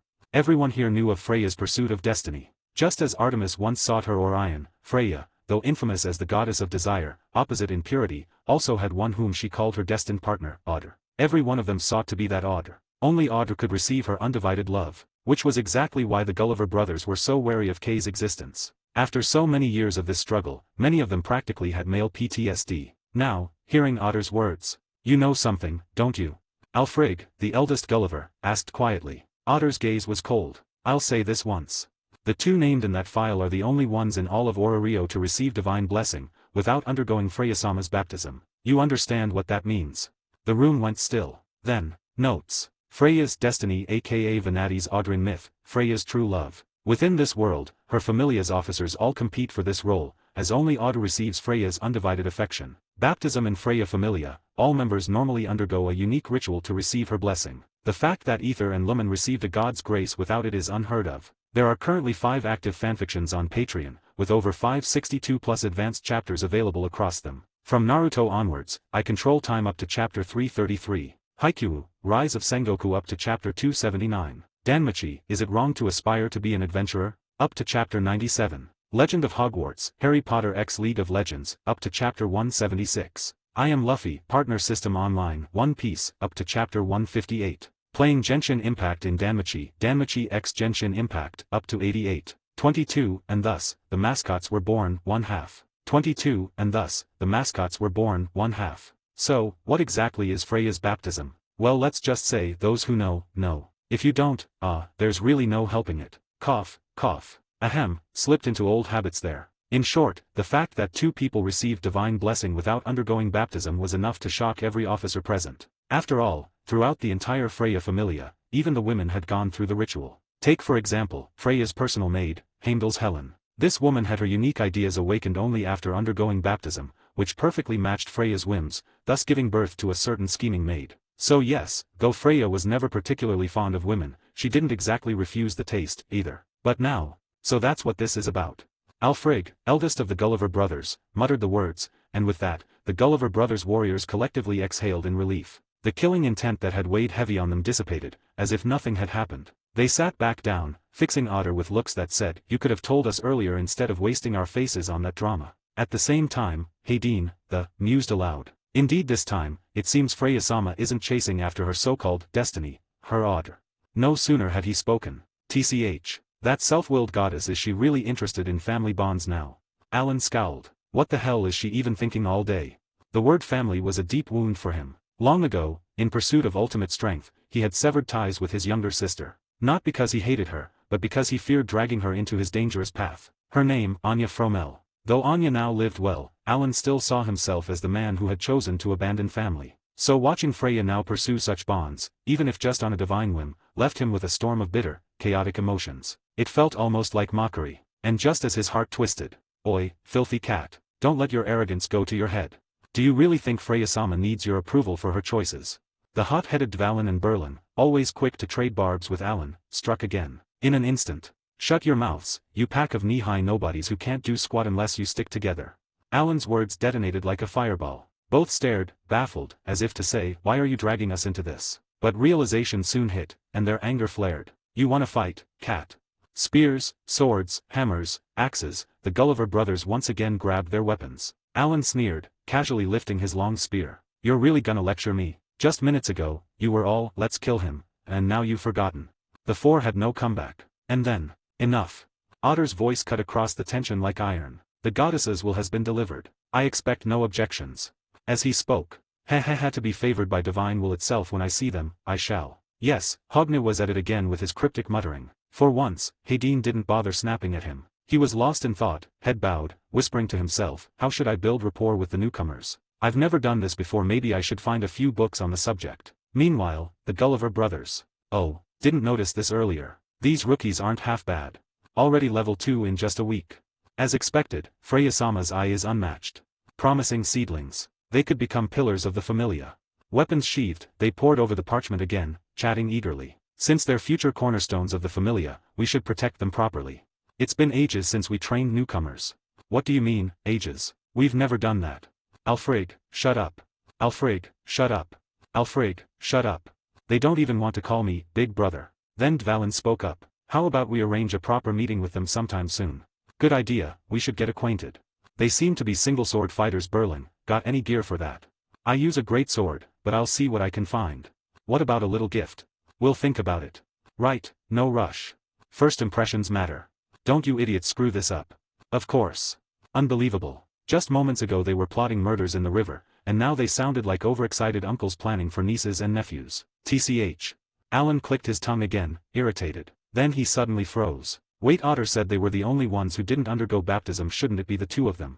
His eyes narrowed at Otter. Was that just a slip of the tongue? Otter noticed Alan's look. But the Boaz warrior had no intention of clarifying further. There are currently 5 active fanfictions on Patreon, with over 562 plus advanced chapters available across them. From Naruto onwards, I control time up to chapter 333. Haikyuu, Rise of Sengoku up to chapter 279. Danmachi, Is It Wrong to Aspire to Be an Adventurer? Up to chapter 97. Legend of Hogwarts, Harry Potter x League of Legends, up to chapter 176. I Am Luffy, Partner System Online, One Piece, up to chapter 158. Playing Genshin Impact in Danmachi, Danmachi x Genshin Impact, up to 88. 23, and thus, the mascots were born, 2 halves. 23, and thus, the mascots were born, 2 halves. At the top floor of the Twilight Manor, headquarters of the Loki Familia, lay 2 places of significance, one, the private chambers of the trickster goddess Loki herself, the other, the office of her current captain, Finn Diem. By evening, 2 of the Familia's other cornerstones had arrived, the vice-captain, Riveriel Josalf, titled the Nine Hells Princess, and their trusted comrade, the dwarven warrior Gareth Landrock, together forming with Finn the famed Big Three of the Loki Familia. The topic on everyone's lips was none other than the sensational news spreading like wildfire since midday. A pair of rookies reached level 2 in just a week. Unquestionably, a shocking claim. I've heard it, of course. Finn, much like the Gulliver brothers warriors of the Freya Familia, was a Palum by birth. Though appearing like a golden-curled young boy, he had already lived over 40 years. Now, the level 6 veteran bearing the divine title of Braver set down his quill, sighing helplessly. This story spread across Orario by this afternoon. At this point, even the street vendors are talking about it. I'd have to be deaf not to know. It can't be helped. Riveria, with her calm bearing and long emerald hair, looked at him with a frown. Though already in her 70s, as a long-lived high elf, she still appeared youthful. To achieve level 2 in a single week, if true, that level of talent is far too abnormal. Her voice lowered. Not even Ace, nor the one once called the monster of talent, Silence Alfea, achieved such frightening growth.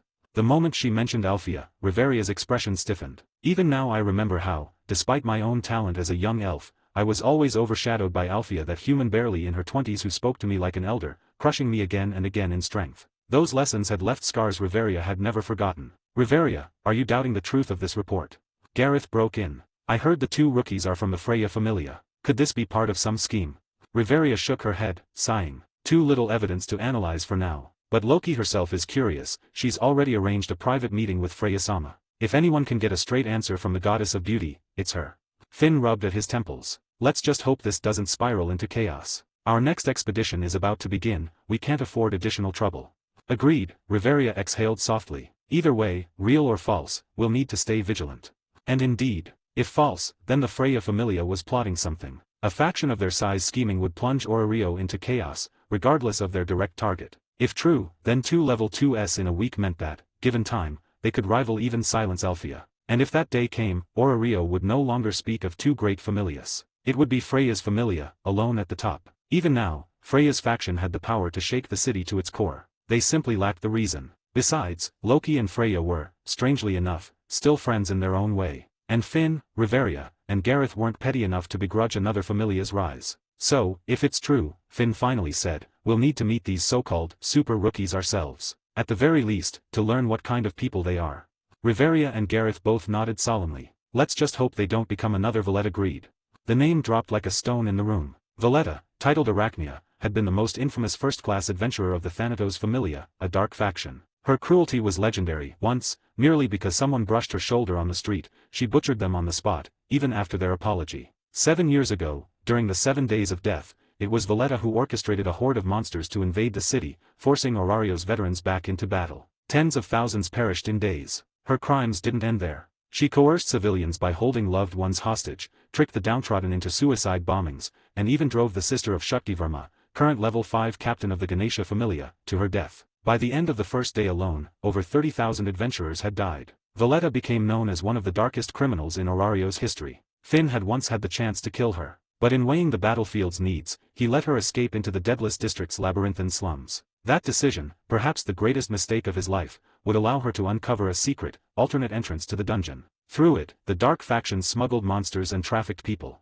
And in the years to come at least several members of the Loki Familia, including the promising young healer line Arshi, would die at Valletta's hands. But that, as they say, was a story for another time. Meanwhile, in the dungeon, steel flashed. Figures danced. On the 9th floor's B01 route, the Traveler twins Ether and Lumen fought swarms of eerie monsters known as Shadow Warriors. Most attacks passed harmlessly through their ghostly forms. Only the glowing cores in their heads, their eyes, were weak points. In short, only a headshot could kill them. Elemental power, however, worked anywhere. We've been grinding all day, and we only just went from level 13 to level 14 in our Genshin ranks, Ether muttered after clearing another wave. Feels like the EXP rate is dropping, Lumen agreed. Probably because our levels are higher now. Should we try the 10th floor? Ether frowned in thought. From the 10th floor onward, the dungeon changes no more cave-like paths, but instead a vast, dim grassland scattered with dead trees. Wide open. No cover. Surrounded on all sides, ambushed by large numbers at once and worse, large-class monsters start appearing. We'll try it, Ether decided, flicking the blood from his traveler's sword. We'll see how much EXP the big ones give. If the efficiency's worse than farming small fry, we'll come back here, at least until we hit our short-term goal of forming a 7-person party. From the 13th floor onward, the dungeon spawn rate would spike dramatically. Not as flat as the upper floors, but still a maze of interconnected caverns, perfect terrain for my old grinding tricks. With the plan set, let's move. The Traveler twins turned toward Sector A, headed for the staircase leading to the 10th floor. Notes: Twilight Manor, the headquarters of the Loki Familia. There are currently 5 active fanfictions on Patreon, with over 562+ advanced chapters available across them. From Naruto onwards, I control time up to chapter 334. Haikyuu, Rise of Sengoku up to chapter 279. Danmachi, Is It Wrong to Aspire to Be an Adventurer? Up to chapter 97. Legend of Hogwarts, Harry Potter X League of Legends, up to chapter 177. I Am Luffy, Partner System Online, One Piece, up to chapter 159. Playing Genshin Impact in Danmachi, Danmachi X Genshin Impact, up to 89. 24. The First Battle on the 10th Floor. 24. The First Battle on the 10th Floor. Truth be told, although Ether Renjiro could currently rely on the bug-like spell Starlight Fireflies to achieve a kind of pseudo-overlevel monster slaying, his actual dungeon progress was a bit behind. After all, the 11th and 12th floors are designed for level 1 adventurers whose basic abilities range from B up to S. And among ordinary adventurers, anyone reaching even A-rank stats is already exceptional. So in practice, once a level 1 adventurer hits around 700+ in any stat, they rarely linger on the upper floors. Even the laziest ones eventually descend to the 10th floor if they're serious about leveling. By comparison, Ether and Lumen both had reached level 2 with all stats at SSS. On paper, they could already handle the middle floors, 13th floor and below, with ease. But they knew the truth of their own condition. For one, Ether's current raw stats were still below standard. His highest, magic, was only around 600. For another, their Genshin system leveling efficiency was questionable. Would farming hordes of small monsters yield more progress than struggling against a few large ones? If big monsters took forever to kill and gave little EXP, better to stick with exterminating killer ants. And as for pushing into the middle floors, right now, aside from my lack of experience, we don't even have the proper party size, Ether admitted. According to guild guidelines, any team attempting the middle floors should ideally have a seasoned level 2 leader, with at least 3 members. For example, in the original timeline, the protagonist Bell Cranel had just barely reached that minimum requirement for his first middle floor dive,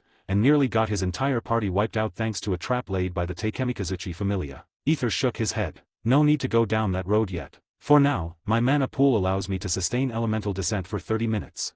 He frowned, calculating. If I summon both Xiao and Fiscal together, the duration is cut in half. So it's basically 30 minutes total, divided among whoever's out. But the middle floors were far too unpredictable for such limited time. To maintain leveling efficiency, he'd need his summons active constantly. Give me a few more days to raise my magic. Maybe I can exploit the trait of Starry Abyss to make elemental descent permanent, or at least keep one character always out. His thoughts were interrupted when, whoosh, Steel sang as he and Lumen reached the staircase leading from the 9th to the 10th floor. Adventurers note the passages between floors are usually stairways or slopes. From the middle floors onward, they become vertical shafts and cavern tunnels, much easier for monsters to wander into floors they don't belong on, such as the famous case of Bell Cranel's encounter with a minotaur on the wrong floor. And today, boom, barely 2 minutes into the 10th floor, Ether's enemy sense flared. A hostile presence rushed at them fast. It looked like an armadillo, if armadillos were the size of mastiffs. The guild called it hard-armored rat. Its scale plating was several times tougher than the killer ant's chitin, considered the strongest defense of the upper floors. For most level 1 adventurers, breaking its armor was impossible. Their blades would just bounce off until they collapsed from exhaustion. It was a monster native to the 11th floor. Clearly, this one had wandered up. And its attack pattern? This is literally a Geo Vishap hatchling, isn't it? Ether muttered as the beast tucked itself into a ball and rolled straight at them, red hostility marker zipping across his vision. Wind element traveler skills weren't ideal against something so fast and so heavily armored. Still, sometimes brute force beats finesse. Slash. Timing perfectly, Ether swung his traveler's sword head-on. Crack. One blow. Armor split. The beast's body was cleaved clean in two. Thunk. Its magic stone clattered free as its form dissolved into black mist, vanishing into the white fog that cloaked the dead tree grassland of the 10th floor. The terrain here offered poor visibility, but thanks to enemy sense, Ether and Lumen had little fear of ambush. The red arrows in their vision marked every threat. One hard-armored rat, 56 EXP total. Lumen approached and reported calmly. Divided between the 4 of us twins, Xiao, and Fiscal, that's 14 each. Pretty efficient so far. Ether nodded. We can kill them easily now. But since hard-armored rats only start spawning from the 11th floor, there won't be many here. The 10th floor's native spawns are imps and orcs. They tend to group up, which works to our advantage. With that, he summoned Paimon via godly manifestation. The tiny mascot floated into the air, pinching her nose in disgust as she held up a small cloth pouch. A foul, rotting stench wafted out, like meat left to rot for weeks, crawling with maggots. This was a taunt trap item, bought from a shop that morning. Veteran adventurers used it to lure monsters into smaller, controlled feasts, speeding up hunting. Ether, of course, had bought not one but hundreds, stuffed neatly into Paimon's dimensional bag. Let's head further in, away from the main route. We don't want to interfere with other adventurers. Ether's eyes gleamed. The grind began anew. There are currently 5 active fanfictions on Patreon, with over 582 plus advanced chapters available across them. From Naruto onwards, I control time up to chapter 337. Haikyuu, Rise of Sengoku up to chapter 279. Danmachi, Is It Wrong to Aspire to Be an Adventurer? Up to chapter 97. Legend of Hogwarts, Harry Potter x League of Legends, up to chapter 186. I Am Luffy, Partner System Online, One Piece, up to chapter 168. Playing Genshin Impact in Danmachi, Danmachi x Genshin Impact, up to chapter 98. Kuroko no Basket, The Phantom Ace up to chapter 19. 25. Grinding monsters for levels. In this divine fantasy world, the concept of beastmen, dungeon or surface races with animal traits, actually refers to 2 completely different groups. The first are demi-humans, sentient races with faint animal traits, usually ears and tails. For example, Ada, born of the boarfolk. Alan, born of the catfolk. They, like humans, elves, and dwarves, can receive blessings from gods and live as adventurers, rather than struggling through primitive lives of claws and fangs. The second type, however, are the dungeon's beastmen, monsters that appear as anthropomorphic beasts. Starting from the 10th floor, one such group appears, the orcs, large pig-headed humanoid monsters. These creatures, standing over 3 meters tall, with pig-like heads, obese green-skinned bodies, and jaws full of fangs, were far from the demi-human neighbors above ground. Right now, Ether, Renjiro, and Lumen were fighting against these very monsters. The dungeon itself, being a living labyrinth, had a peculiar feature adventurers called the landform, natural weapons created by the dungeon for monsters to use. In short, the dungeon generates certain environmental constructs within each floor that monsters can rip out and use as weapons. Yes, this armory wasn't meant for adventurers, but for monsters. As if to demonstrate, crack, crack. The 10th floor was a wide plain, cloaked in white mist, dotted with patches of short grass and the occasional withered tree 2 or 3 meters tall. These trees weren't truly dead plants, but dungeon-made constructs, extremely sturdy. Now, several orcs lured in by their taunt traps, items that lure monsters via unbearable stench, casually tore out these withered trees and wielded them as massive clubs, just like the mountain giants from Warcraft 3: The Frozen Throne. Of course, the guild occasionally posted quests asking strong adventurers, or big factions like the Ganesha Familia, to clear the dungeon's armory to reduce risk for newcomers. But it was little more than a drop in the ocean, especially since groups like the Freya Familia, devoted to the creed of survival of the strongest, had no interest in such thankless work. As Ether braced for combat, thoughts flashed through his mind. The key difference between monsters and intelligent races is whether they have a magic stone inside. If a sentient being has one, they're classified as an irregular. Conversely, among monsters, the rare ones without stones are called Xenos, though almost no one knows of their existence. Orcs, classified as large monsters, huge dungeon creatures with high defense and HP, were especially tough. Their size made them hard to kill outright with weapons. Their weak points, the brain, well protected by a thick skull, or the magic stone in the chest, shallowly buried beneath the skin. The latter was much easier to pierce. The catch, of course, was that magic stones, monster cores that dissolve them when broken, were adventurers' main profit source. Smash the stone, and the monster turned to mist without dropping loot. But Ether wasn't worried. As long as the EXP was good, he didn't mind taking a loss in materials. Lumen, take the imps around us. I'll use this chance to gain experience fighting large monsters. Got it. They split up, each moving from the taunt trap center toward different enemy groups. On Ether's side, whoosh. No fancy maneuvers. He dashed straight in, using his strong base stats to meet the first orc head-on. Roar. The orc bellowed, lifting its tree club high overhead. Ether sidestepped smoothly, letting the blow crash into the ground with a thunderous boom, sending dust flying. With visibility cut, Ether activated elemental vision, ability to detect enemies through terrain or visual obstruction, the monochrome view outlining the orc's bulky form. He leapt onto the buried club for leverage and drove his blade forward. SHHK. His black-red traveler's sword pierced straight through the orc's chest. The sharp feedback in his grip told him the magic stone was shattered. Bang! The orc dissolved into black mist. Ether landed lightly, expression calm. Not bad for a first try,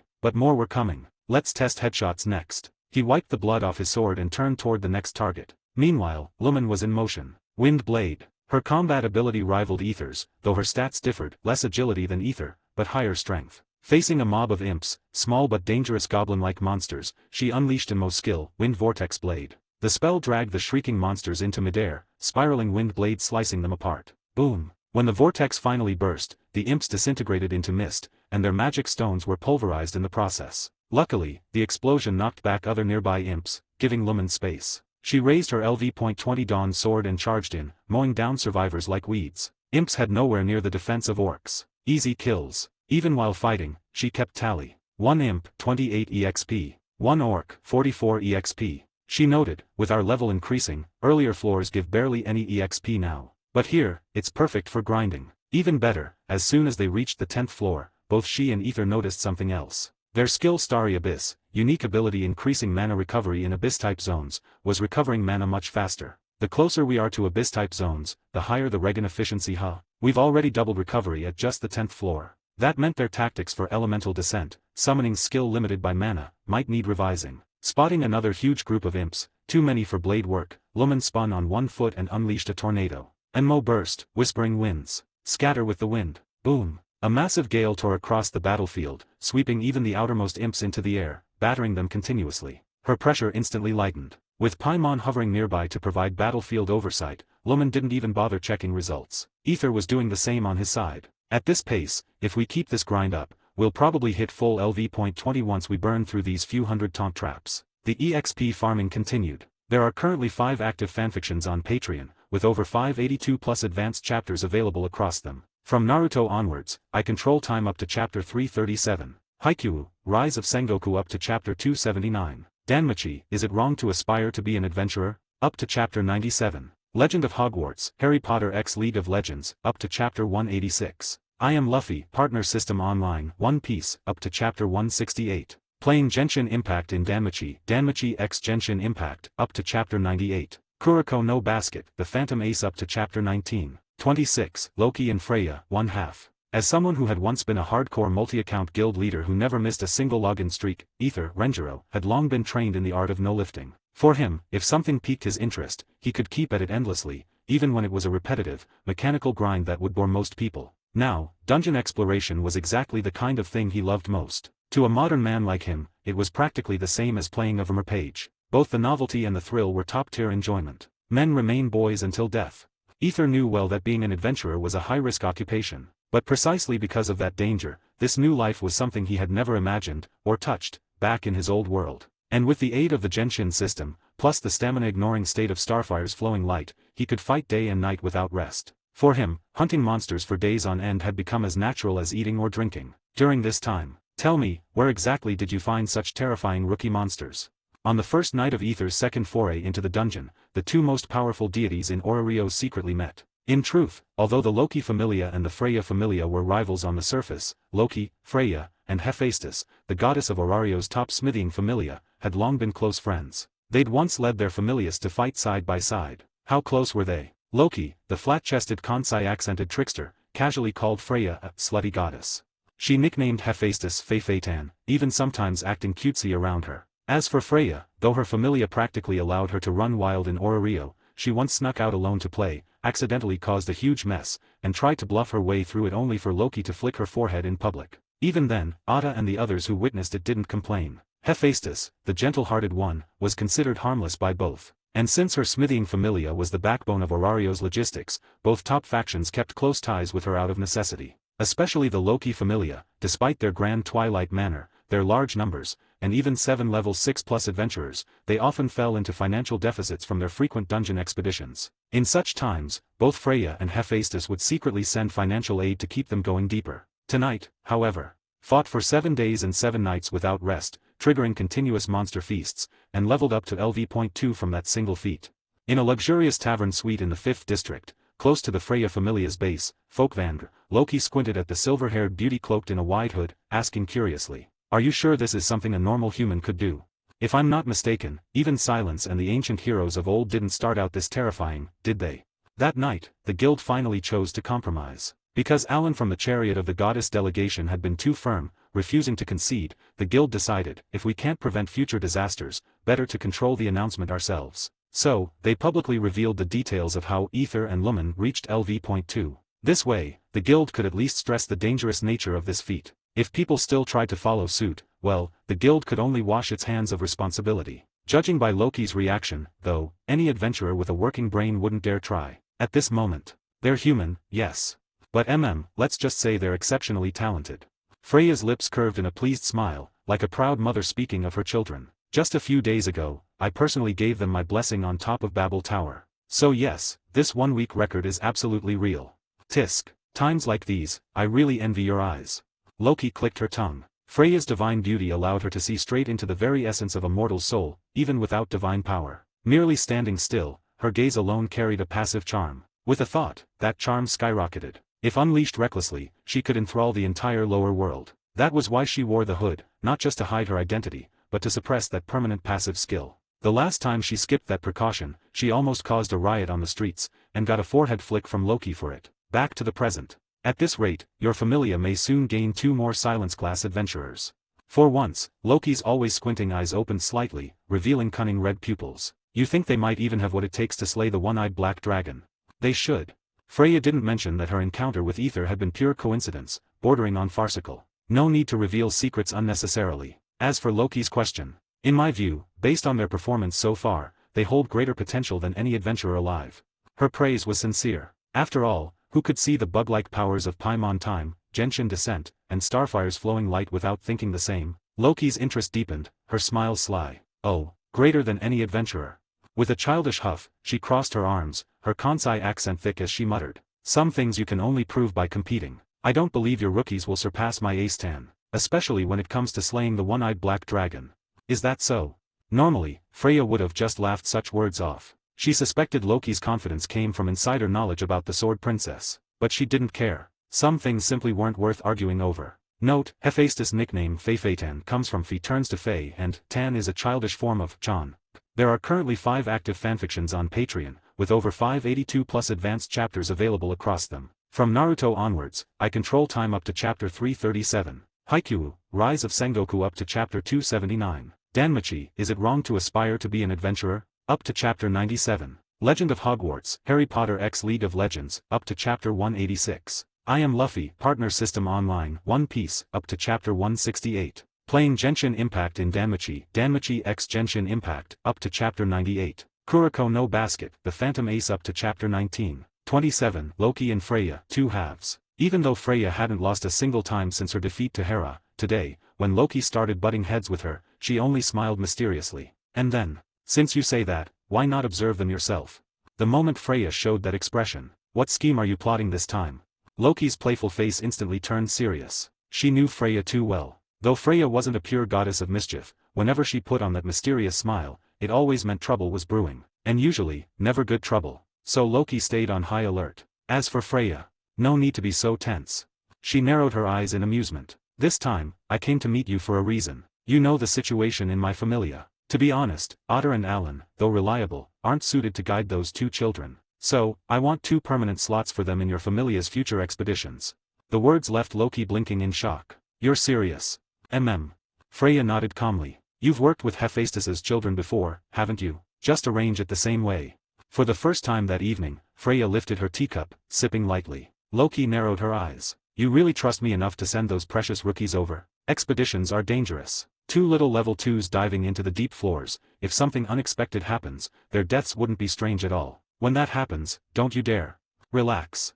That mysterious smile returned to Freya's lips. As long as we cooperate normally, I can guarantee they won't fall during an expedition. And besides, her eyes glimmered. Don't pretend, Loki. You're curious about them too, aren't you? And I don't even need to guess, your children are already wary of their existence. Just as well. I want those 2 to make more friends. Adventuring is a dangerous path, connections are never a bad thing. And this way, we can also remove unnecessary suspicion between our sides. It's a win-win. Why not? She had hit Loki's thoughts exactly. Because truthfully, from the moment the news of level up in 1 week spread across Orario, every single god had been consumed with curiosity. If those 2 hadn't belonged to the Freya familia, some deities would have already tried to steal them away. Apollo, for instance, would have been first in line. Now, Loki finally let out a sigh. Fine. She decided to go along with it. After all, this was highly advantageous for her side too. Picking up her fruit wine, Loki took a sip. If you're that confident, I've got no problem. And you're right, my kids are very curious about those 2 strangers. This will satisfy Finn and the others' curiosity. Then her sly smile returned. But let me say this first, if, by some accident, I end up luring your precious seedlings to my side, you'd better not throw a tantrum about me stealing your children. Heh. Freya's face darkened, a cold smile curling her lips. I'd advise you not to do anything unnecessary, Loki. We've been friends too long for me to want your efforts wasted. Some lines are too dangerous to cross, don't speak them lightly. Loki shrugged, dropping the matter. From their little spar, she had already confirmed Freya's true stance. And Freya, knowing exactly what Loki was probing, had made her intentions clear. Scary, Loki said in a mock-frightened tone, patting her chest. Well, not that she had much of a chest to pat. A sad tale indeed, after that playful interlude. Oh, by the way. Loki changed the subject. In a few days, it'll be the quarterly Divine Assembly. Have you decided what titles to give those 2?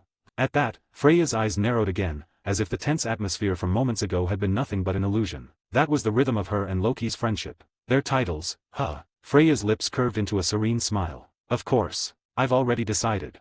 There are currently 5 active fanfictions on Patreon, with over 582 plus advanced chapters available across them. From Naruto onwards, I control time up to chapter 337. Haikyuu, Rise of Sengoku up to chapter 279. Danmachi, Is It Wrong to Aspire to Be an Adventurer? Up to chapter 97. Legend of Hogwarts, Harry Potter x League of Legends, up to chapter 186. I Am Luffy, Partner System Online, One Piece, up to chapter 168. Playing Genshin Impact in Danmachi, Danmachi x Genshin Impact, up to chapter 98. Kuroko no Basket, The Phantom Ace up to chapter 19. 28. Kono di Ionata. A few hours later, night had fallen. Leaving aside what kind of title Freya was preparing for him, on Renjiro's side, the Traveler twins had spent the entire day relentlessly hunting monsters. By now, both had raised their Genshin levels to LV.16. Their efficiency was impressive. And so, by the time the clock struck 4 a.m. the next morning, pulling a gotcha. On the 10th floor of the dungeon, after wiping out another monster horde, Renjiro, Ether, and Lumen decided to rest briefly as their trap items effect wore off. And what better time to test today's luck? Cat's Tail Special Diana, Cryo. Holy crap.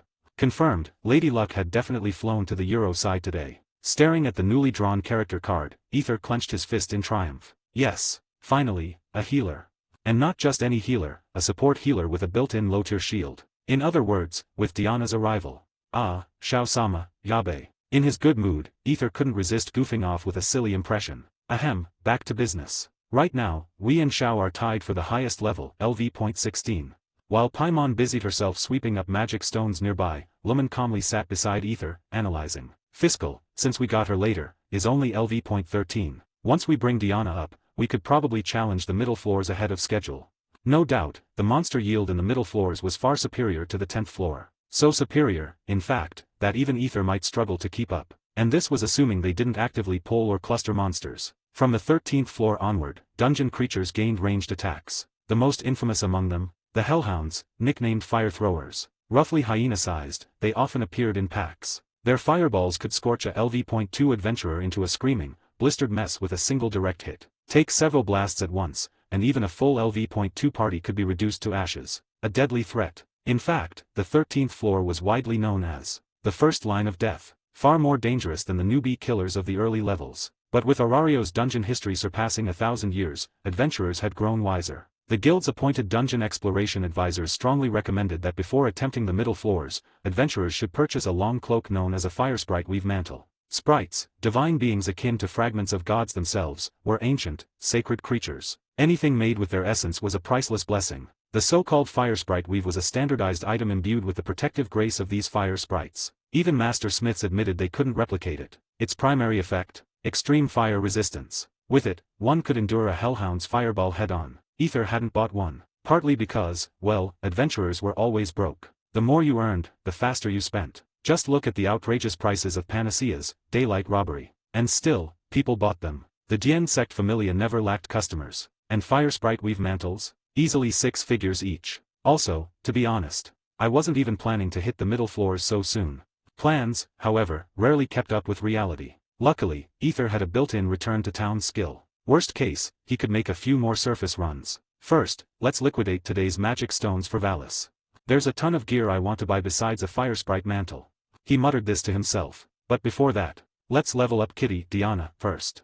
3 days later. Orario Central Plaza, Guild Headquarters, first floor exchange counter. Hey, didn't I tell you last time? For exchanges worth more than 1 million Valis, you should contact your adventurer advisor for a private room discussion. Why are you hauling another mountain of magic stones here? Fresh out of the dungeon, Ether had Paimon haul the loot out of the spatial bag, all neatly wrapped in Freya Familia marked bundles, and brought them to the guild for exchange. But judging from the guild clerk's "are you kidding me" expression, Ether could only give an awkward chuckle, scratching his head. On the counter sat nearly 20 bulging sacks. A bit much, admittedly. Well, the thing is, I still haven't been assigned an adventurer advisor, haha. The elf clerk went silent. After a long pause. Sigh. He pointed at the long service counter nearby. It's lunch break, so I'll help you with this once. But with this many stones, please, go get yourself an advisor already. Next time seriously, have mercy.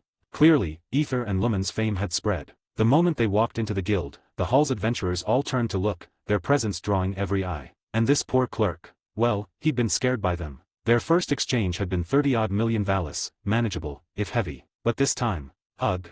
He muttered under his breath, pure wage-slave despair. Is it really so hard to just eat lunch on time?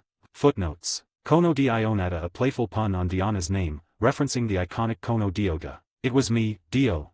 From JoJo's Bizarre Adventure. Hellhounds, dungeon monsters infamous for their fireball attacks. The 13th floor is notorious as the first line of death.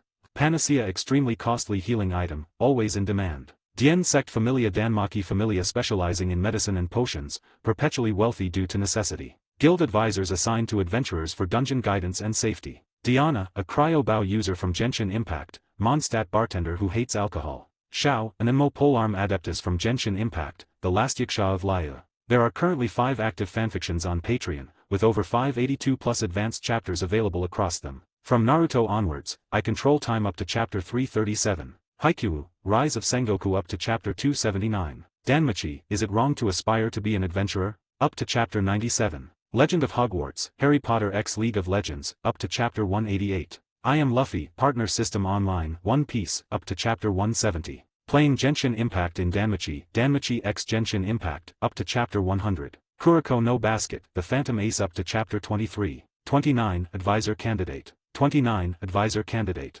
Truthfully, Renjiro had never intended to let the guild assign him a dungeon exploration advisor. After all, just as his method of leveling up through great feats wasn't something ordinary adventurers could even attempt, so too were the bulk of the guild's hard-earned, centuries-old adventurer guidelines useless to him. The clearest example? Adventurers must never take risks.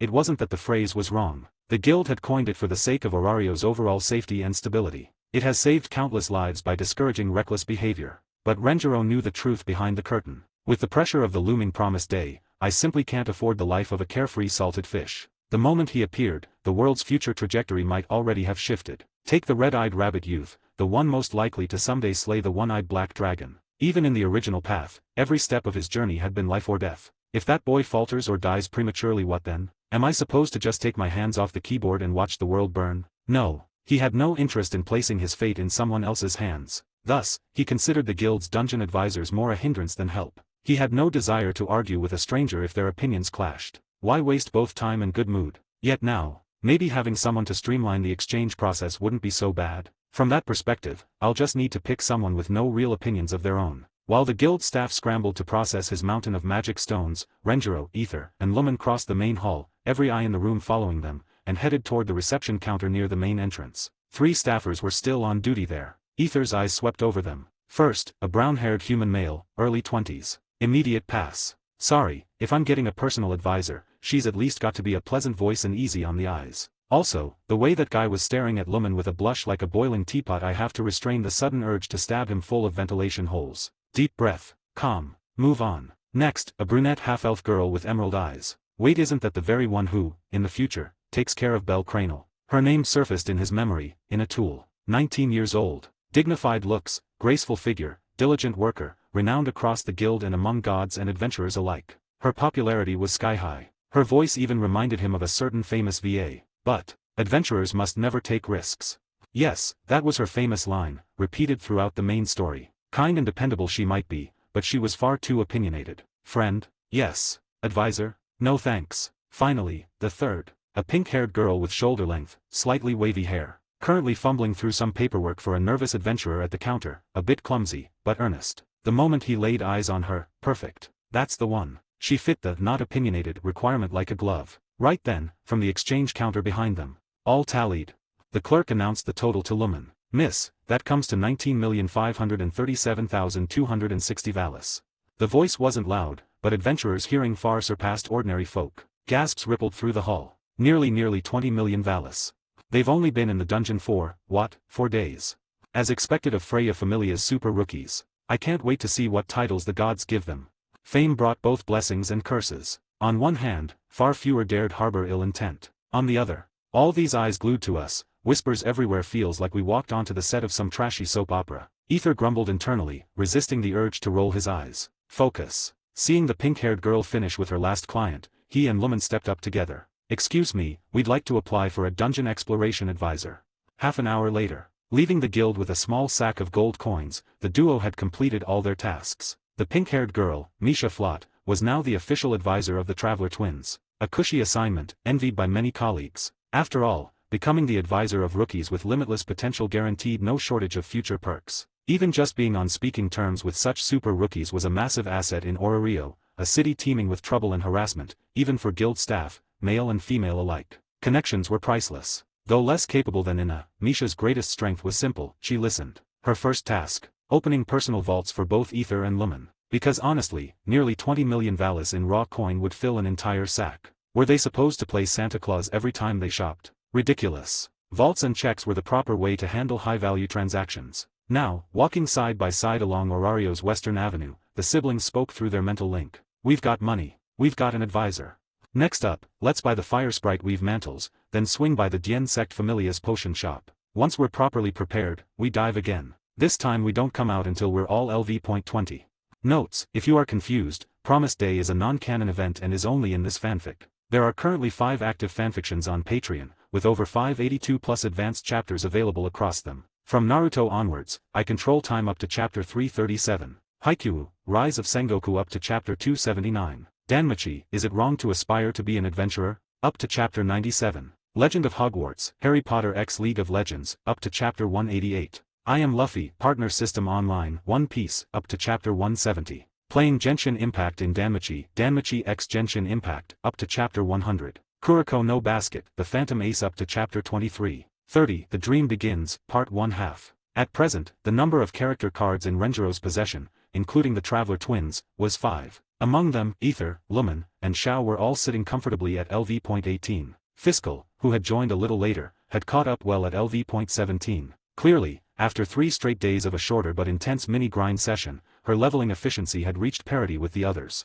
As for Diana, drawn only a few days ago, she was already LV.13. Even though the number of mouths needing EXP had increased, her progress in just 3 days matched the gains Ether had made in his original 7-day grind fest when he first entered the dungeon. The conclusion was clear: going deeper remains the most effective strategy. But Renjiro wasn't a reckless brute. He knew that while adventurers sometimes needed to risk it all to break their limits, there was a fine line between a challenge of valor and the stupidity of throwing yourself away. If the gap in power was too great, and you stubbornly charged in blind, that wasn't ambition. That was suicide. We can start tackling the middle floors now, especially the 13th floor. If we take some risks there, it should still be manageable. Having completed their supply run in Orario, Ether and Lumen walked side by side toward the central plaza beneath the Tower of Babel. They hadn't even been back on the surface half a day. Not even a proper meal in between, already preparing to dive again. True grind lords. Then, get out of here already. A furious female shout erupted from a nearby street. Heads turned, Ether and Lumen's included. There, at the source. Oh. A petite, twin-tailed black-haired girl with strikingly blue eyes was hurled out of a doorway, landing square on her rear. Her face scrunched in pain as she rubbed her backside. Standing at the doorway, a tall red-haired woman, clad like a smith, with a black eye patch over her right eye. The petite girl pouted, voice whining like a sulking child. Ow, Hephaestus, that hurt. What was that for? Why'd you throw me out so suddenly? The redhead's brows furrowed in sheer exasperation. Hestia, I took you in out of our old friendship in heaven, fed you, housed you, and what have you done these past 3 months? Nothing. No job. No familiar recruitment. Not a single step toward establishing yourself. Just lazing around all day, shut up in your room like a useless hermit. She exhaled deeply, reining in her rising anger. No more. Even if we are god friends, I've indulged you far too much. From now on, it's time you truly experience the harshness of the lower world. Hephaestus. The twin-tailed girl's attempt at a puppy-eyed bluff was cut short. Bang! The red-haired smith slammed the door shut in her face. Ether blinked. 3 months of tolerance before she snapped. Now that's real friendship. Agreed. He and Lumen traded deadpan remarks while nearby pedestrians whispered, pointing openly at the scene. The little goddess pouted harder, glaring at the closed door. Humph. Geez, what's her problem? I just wanted to enjoy a little of the lower world's new lifestyle. What's so wrong with taking a 3-month break? Dusting herself off, she muttered. Whatever. I'll be starting my own familia soon anyway. Time to, recruit some children of the lower world.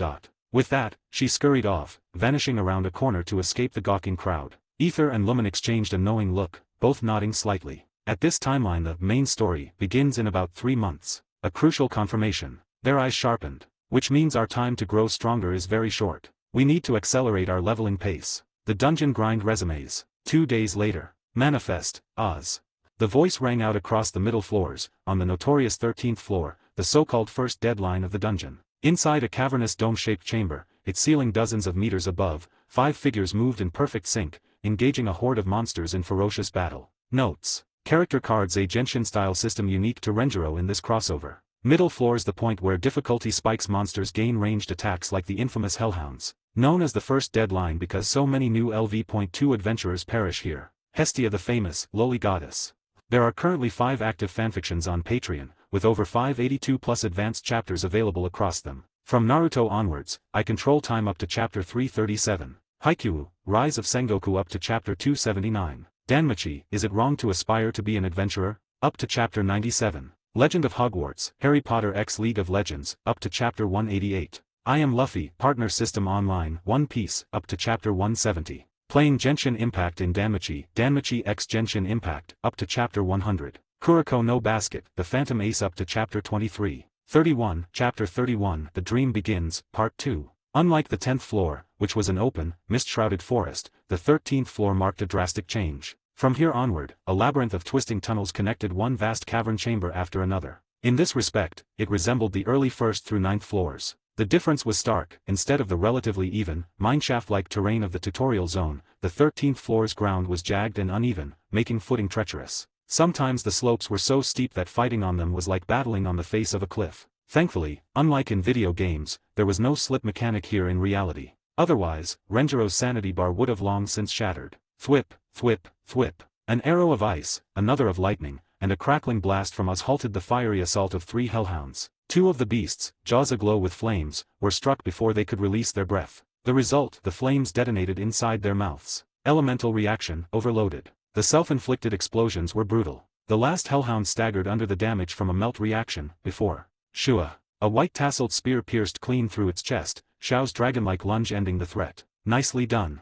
Currently, Renjiro commanded 2 ranged attackers. Diana, the lower-level one, couldn't deal much damage even with melt. Her main role was tactical, casting icy paws to throw up a shield, then either retreating so the shield transferred to an ally, or staying to fire off rapid, uncharged shots to interrupt hellhounds mid-cast. Aim for the eyes. Interrupt their spell casting.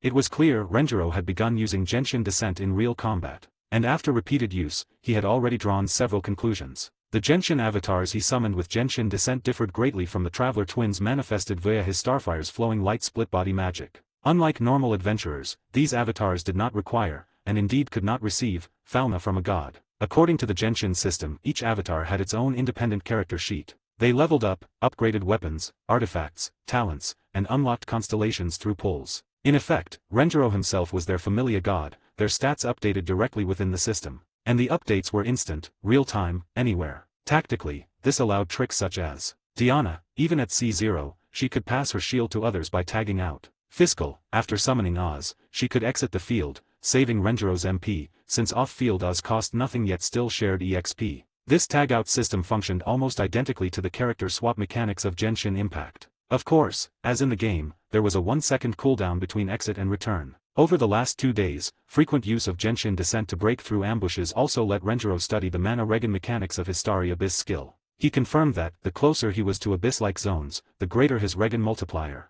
Every 10 floors deeper, regen doubled. For example, on the surface beneath the stars, 2. On the 13th floor, 2.6. At night in Orario, even underground, 2 again. Crucially, this last multiplier applied even if he couldn't see the night sky. The condition was simply beneath the night sky. This world is forcing me into cultivation training, Renjiro groaned inwardly. After their skirmish, he had Paimon, acting as support, clean up the battlefield. Thanks to her indestructible smartphone, she also kept time for him. This season, from about 5:30 p.m. until 5:30 a.m., his regen multiplier stayed at 10.4. He had tested it, at 10 and above, the cost of summoning a single Genshin avatar was effectively sustainable indefinitely. At 20, he could maintain 2 avatars permanently. For now, at night, I can maintain a 4-person team, the twins, Paimon, and 1 avatar. Ether, Lumen, and Xiao are all LV.20 now. Fiscal just hit LV.19, and Diana's up to LV.18. In 2 more days, we'll meet our early benchmark. Renjiro's eyes sharpened as he thought, then it'll be time to visit Big Sis Freya for another status update. Footnotes. Elemental reaction, overloaded Pyro plus Electro in Genshin Impact, causing an explosive AoE. Melt reaction Cryo plus Pyro combination, amplifying damage. Genshin Descent Renjiro's ability to summon fully capable Genshin Impact characters into reality. Starfire's flowing light Renjiro's magic that creates split-body copies of himself. Falna, a divine blessing in Danmaki granting adventurers power and the ability to level up. Genshin system, the in-universe system managing avatar growth, stats, and upgrades. Starry Abyss, a unique skill increasing mana regen based on depth and night conditions. Paimon support character acting as both a helper in battle and timekeeper using a smartphone. There are currently 5 active fanfictions on Patreon, with over 582 plus advanced chapters available across them. From Naruto onwards, I control time up to chapter 337. Haikyuu, Rise of Sengoku up to chapter 279. Danmachi, Is It Wrong to Aspire to Be an Adventurer? Up to chapter 97. Legend of Hogwarts, Harry Potter x League of Legends, up to chapter 188. I Am Luffy, Partner System Online, One Piece, up to chapter 170. Playing Genshin Impact in Danmachi, Danmachi x Genshin Impact, up to chapter 100. Kuroko no Basket, The Phantom Ace up to chapter 23. 32. The Divine Assembly. While Renjiro and his small squad were grinding monsters day and night in the dungeon, on the surface of Orario, more precisely, within the assembly hall on the 30th floor of Babel Tower, the Divine Assembly was being convened as scheduled. It was held once every 3 months. Originally, these assemblies were nothing more than some bored gods gathering with their old friends, fooling around, throwing parties, and killing time with trivial chatter. Back then, the age of the gods' descent had just begun. Orario didn't even exist yet. The handful of deities who descended found themselves, once their familiars had grown and carved out territory, slipping back into the same lazy complacency as in heaven. To fight this stagnation, they occasionally stirred things up. Among the worst offenders, Zeus and Hera, legendary troublemakers. 1,000 years later, with more and more gods descending in orderly queues, the meetings became more formal. What was once a small-time gathering evolved, under the guild led by Auranos, into an official intelligence agency, tasked with reporting and discussing recent developments among the familiars, conferring the title of upper-class adventurer to those who had earned it. Still, even though officially recognized, with gods being gods, most of them billions of years old and easily bored, the assembly remained anything but serious. Today, at last, it's our time to shine again. Quite a few children leveled up this time. I didn't sleep at all last night, just waiting for today. Takeya Suzano, you pretty boy, drop dead.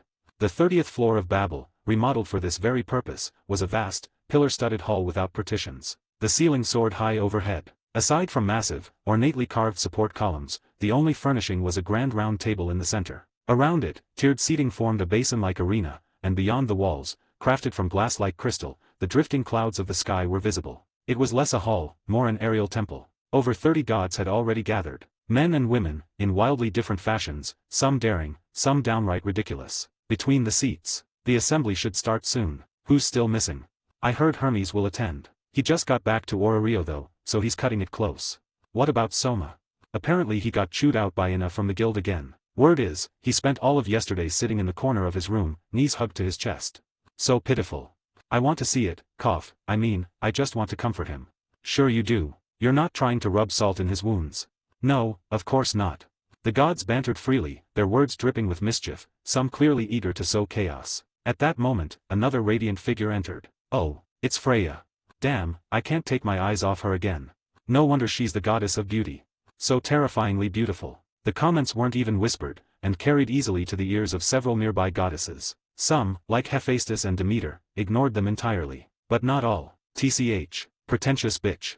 The speaker was Ishtar, the brown-skinned goddess of beauty, clad in clothing so revealing it was practically non-existent, a pipe in her hand. Her eyes never left Freya, burning with hostility. But Freya didn't so much as glance her way. She greeted familiar faces warmly, then, with measured grace, took her seat at the head of the round table, the place reserved for the god of the strongest familia. Once, it had belonged to Hera. Now, it belonged to Freya. Ishtar seethed, teeth grinding. Just wait, you bitch. Once I get my hands on the killing stone, I'll drag you down from that throne. I'll strip you bare and toss you onto the streets. Then we'll see how long you keep your queenly dignity. Her heart churned with venom, or perhaps, with envy. Freya, used to such petty malice, merely found it amusing. Watching Ishtar throw tantrums was a small source of entertainment, even if she forgot about it by the next day. But today, Freya had more important matters. So she dismissed Ishtar from her thoughts entirely. She had even volunteered to officiate this assembly, something she hadn't done in a long while. Is everyone here?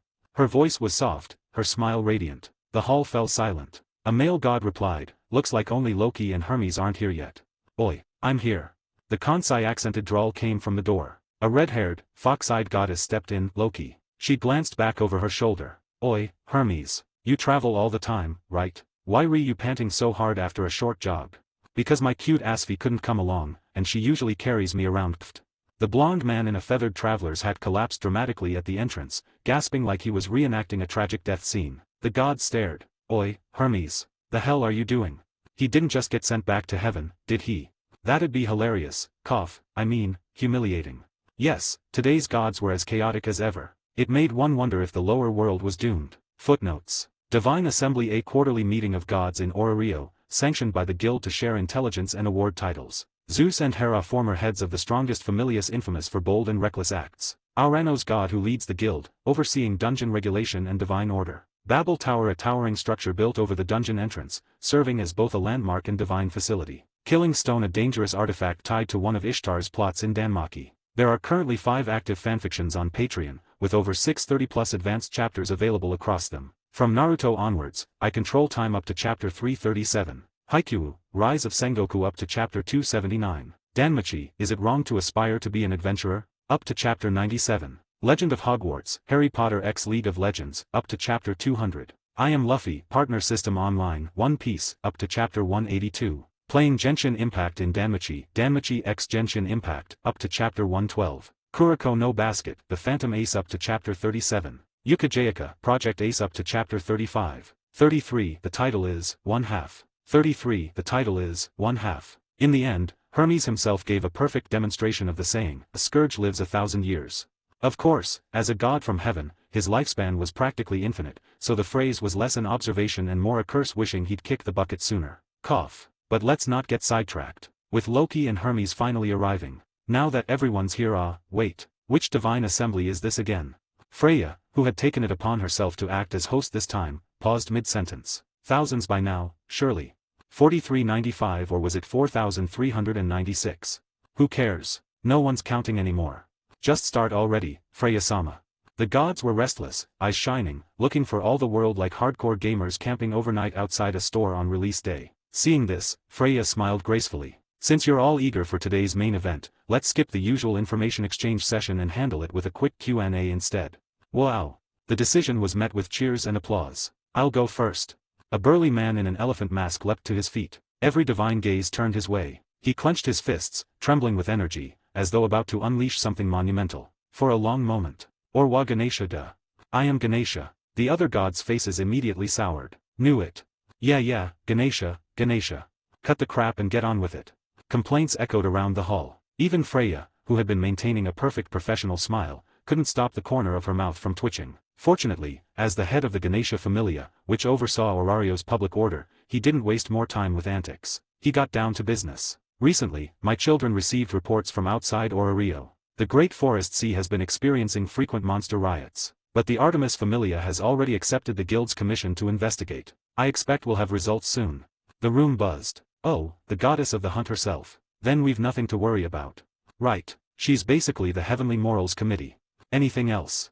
It seemed the gods had immense faith in Artemis and her children. The matter was dropped almost immediately. Next, the god of war, Ares, seems ready to attack Aurario again. Again. No, say it properly, always him. Does he ever learn? Someone please just deal with that idiot already. He's such a pain. Well, he is quite popular in Rakia. Lots of mortals believe in him. Only because he's handsome. His brain's just muscle, though. Snark flew back and forth, half an hour slipping by in casual bickering. Freya's gentle smile grew increasingly ominous. At last, her patience snapped. Everyone, silence. Instant hush. Clearly, her authority carried weight. Taking the moment. Let me summarize. First, the Great Forest Sea situation is under Artemis supervision. No need for our concern. Second, regarding Rakia's invasion, Loki, I'll leave that to your children. No problem. Loki waved lazily from her seat near the round table. It's nothing big. Grace'll just chop them up with a few swings. And indeed, adventurers who had reached level 6 had stepped into the realm of heroes. For example, Gareth Landrock, the dwarven veteran of the Loki Familia. A single swing of his axe could cleave the ground for hundreds of meters, the earth itself splitting apart like a localized magnitude 9 earthquake. Against such overwhelming force, no mortal army stood a chance. Aurario had long since grown numb to Rakia's invasion. Sending one or two first-class adventurers to the battlefield was usually enough to send the enemy packing. No one could understand why Ares, the fool, insisted on repeating the same mistake again and again. With those matters settled. No more topics, then. Freya rose gracefully, eyes sweeping the room. Good. Then let's proceed to the next segment. The naming ceremony officially begins. The moment the words left her lips, silence. The expected rowdiness never came. Instead, many gods who had been carefree moments ago suddenly grew stiff, their faces taut. Around them, other gods, male and female alike, grinned like predators eyeing their prey. Those targets straightened in their seats, bracing themselves as if facing mortal danger. Meanwhile, slim booklets were being distributed among the gods. They had been prepared by guild staff, files of adventurers who had reached level 2 in the past 3 months. Each booklet included portraits and basic records of the new upper-class adventurers, though not their skills or magic. Such details were familiar secrets, beyond even the guild's authority. Still, most of their growth records were summarized, highlighting their notable achievements. And today, without question, the stars of the show are clearly the 2 new children under Freya-sama, aren't they? Footnotes. A scourge lives 1,000 years means troublemakers seem to survive forever. Ganesha Familia responsible for public safety and monster control in Aurario, led by the eccentric god Ganesha. Great Forest Sea, a vast, dangerous woodland outside Aurario, known for high-level monsters and frequent unrest. Ares, god of war and ruler of the Rakia kingdom, infamous for repeated failed invasions of Aurario. Level 6 considered hero-class adventurers, capable of feats far beyond mortal limits. Naming ceremony. A divine assembly tradition where newly promoted adventurers are officially given epithets, titles, that often define their public image. There are currently 5 active fanfictions on Patreon, with over 630+ advanced chapters available across them. From Naruto onwards, I control time up to chapter 337. Haikyuu, Rise of Sengoku up to chapter 279. Danmachi, Is It Wrong to Aspire to be an Adventurer? Up to chapter 97. Legend of Hogwarts, Harry Potter x League of Legends, up to chapter 200. I Am Luffy, Partner System Online, One Piece, up to chapter 182. Playing Genshin Impact in Danmachi, Danmachi x Genshin Impact, up to chapter 112. Kuroko no Basket, The Phantom Ace up to chapter 37. Yukajayaka, Project Ace up to chapter 35. 34, the title is, Two Halves. 34, the title is, Two Halves. Seriously, a 1-week climb to level 2, triggering a monster feast on purpose, and then fighting for 7 days and nights without rest. I'm starting to doubt they're even human. Even dwarves don't have that kind of stamina. I want them in my familia. Are you trying to get yourself killed? I was just saying. The gods whispered among themselves. Of course, some weren't whispering so much as fidgeting nervously. After all, the naming ceremony was essentially a divine pastime, an opportunity for mischievous gods to slap embarrassing epithets onto other gods' children. Once a title was chosen, adventurers would be addressed by it daily. It was like in games, some players got cool names while others were forever stuck with lame names. And imagine, Good morning, Pink Fluffy Bunny. Wait, don't tell me is that the legendary Awkward McDerp? Mortifying. Worse still, some adventurers became so famous that bards sang their names across the world, and their deeds were carved into history itself. Picture some ancient chronicle reading. On the XX day of the XX month, under the blazing sun, the salty sword berserker single-handedly defended the city gates for 3 days before falling in battle. Or, in the year XX, Keymaster extraordinaire and pigeon nest hunter braved the great forest sea, setting the record for longest survival. At that point, you'd want to curl your toes until you dug a 3-bedroom house straight into the ground. No wonder some gods were desperate to secure a normal title for their children. Freya, of course, wasn't worried. Her word here is law, no one dares oppose her. And if they did well, Orario might find itself short a familia or 2 by morning. She'd done worse before and would again. First up, an adventurer from the Myaik familia. Name, Naza Irises. Freya's clear voice rang through the hall. Immediately. Please go easy on us, Myaik said. Usually the picture of a genteel nobleman, he now looked unusually nervous. And indeed, well, it is Myaika's child. Let's not bully them. Myaik, you'll join me for a drink next time, won't you? The goddesses quickly agreed to grant Myaik this favor. The gods, on the other hand, dream on. Damn pretty boys, just like Takemikazuchi. It's because of gods like you that all the girls fall for the wrong men. Sniff sniff. Wait, Seth, why are you crying? Thus the hall split neatly into 2 factions. Finally, Myaik, you'll have to live with it, the faithful hound of the healing god. Next, from the Loki familia, a rare healer, Line Arshi. The jester's attendant. And so it went. One by one, names were called, each adventurer assigned a title, some inspiring, others humiliating, many downright bizarre. Until at last, only 2 portraits remained in the booklets. Depictions of Ether and Lumen. For a moment, the gods stared in awe. These two, their quality really is something else. Golden hair and golden eyes, magnificent. I swear, if that boy let his hair down, wouldn't he outshine even his sister? Apollo, your focus is very suspicious. Are you relapsing again? The discussion grew lively. Then, these 2 children. I've already drafted a proposal.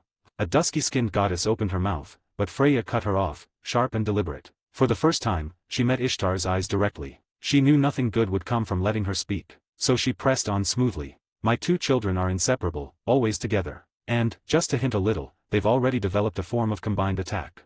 Thus, I propose we give them a shared title, much like we did years ago with the Gulliver brothers. TCH. Ishtar's face darkened at being silenced. The other gods, however, like the model of the Gulliver brothers, I like it. They really do resemble each other so much. Still, I think the boy. Apollo, shut it already. The chatter was cut short when Hephaestus, a friend of Freya's, interjected. Freya, what exactly do you have in mind? Even Loki squinted, curious. Freya smiled. These 2 are special. And as you can see, they are exceptional. I want their future to shine like the stars themselves, to light up this night sky, to make our world richer, brighter, more beautiful. Her lips curved into a perfect smile. So, I propose the title, The Twin Stars.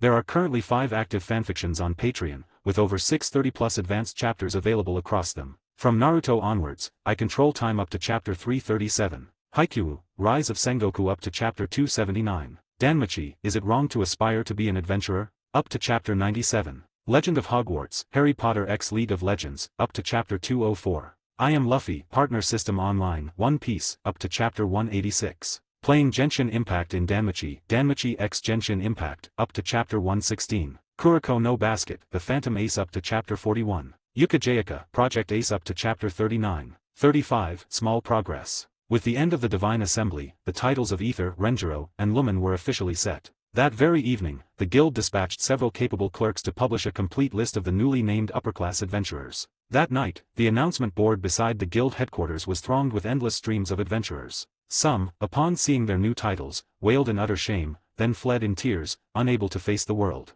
Absolutely tragic. A few others, however, had stars in their eyes. Even if their gods thought the names were awful, they themselves felt the titles were downright heroic. And here, a little context is necessary. In this fantasy world touched by the divine, mortals still didn't understand the concept of Chinibia. The gods, however, understood it perfectly. So when names like Eternal Night Demon Prince or Tyrant Berserker of the Heavens were read out, the gods either smirked or covered their faces. Meanwhile, the mortals exclaimed, "Ah," as expected of the gods, only they could come up with such powerful names.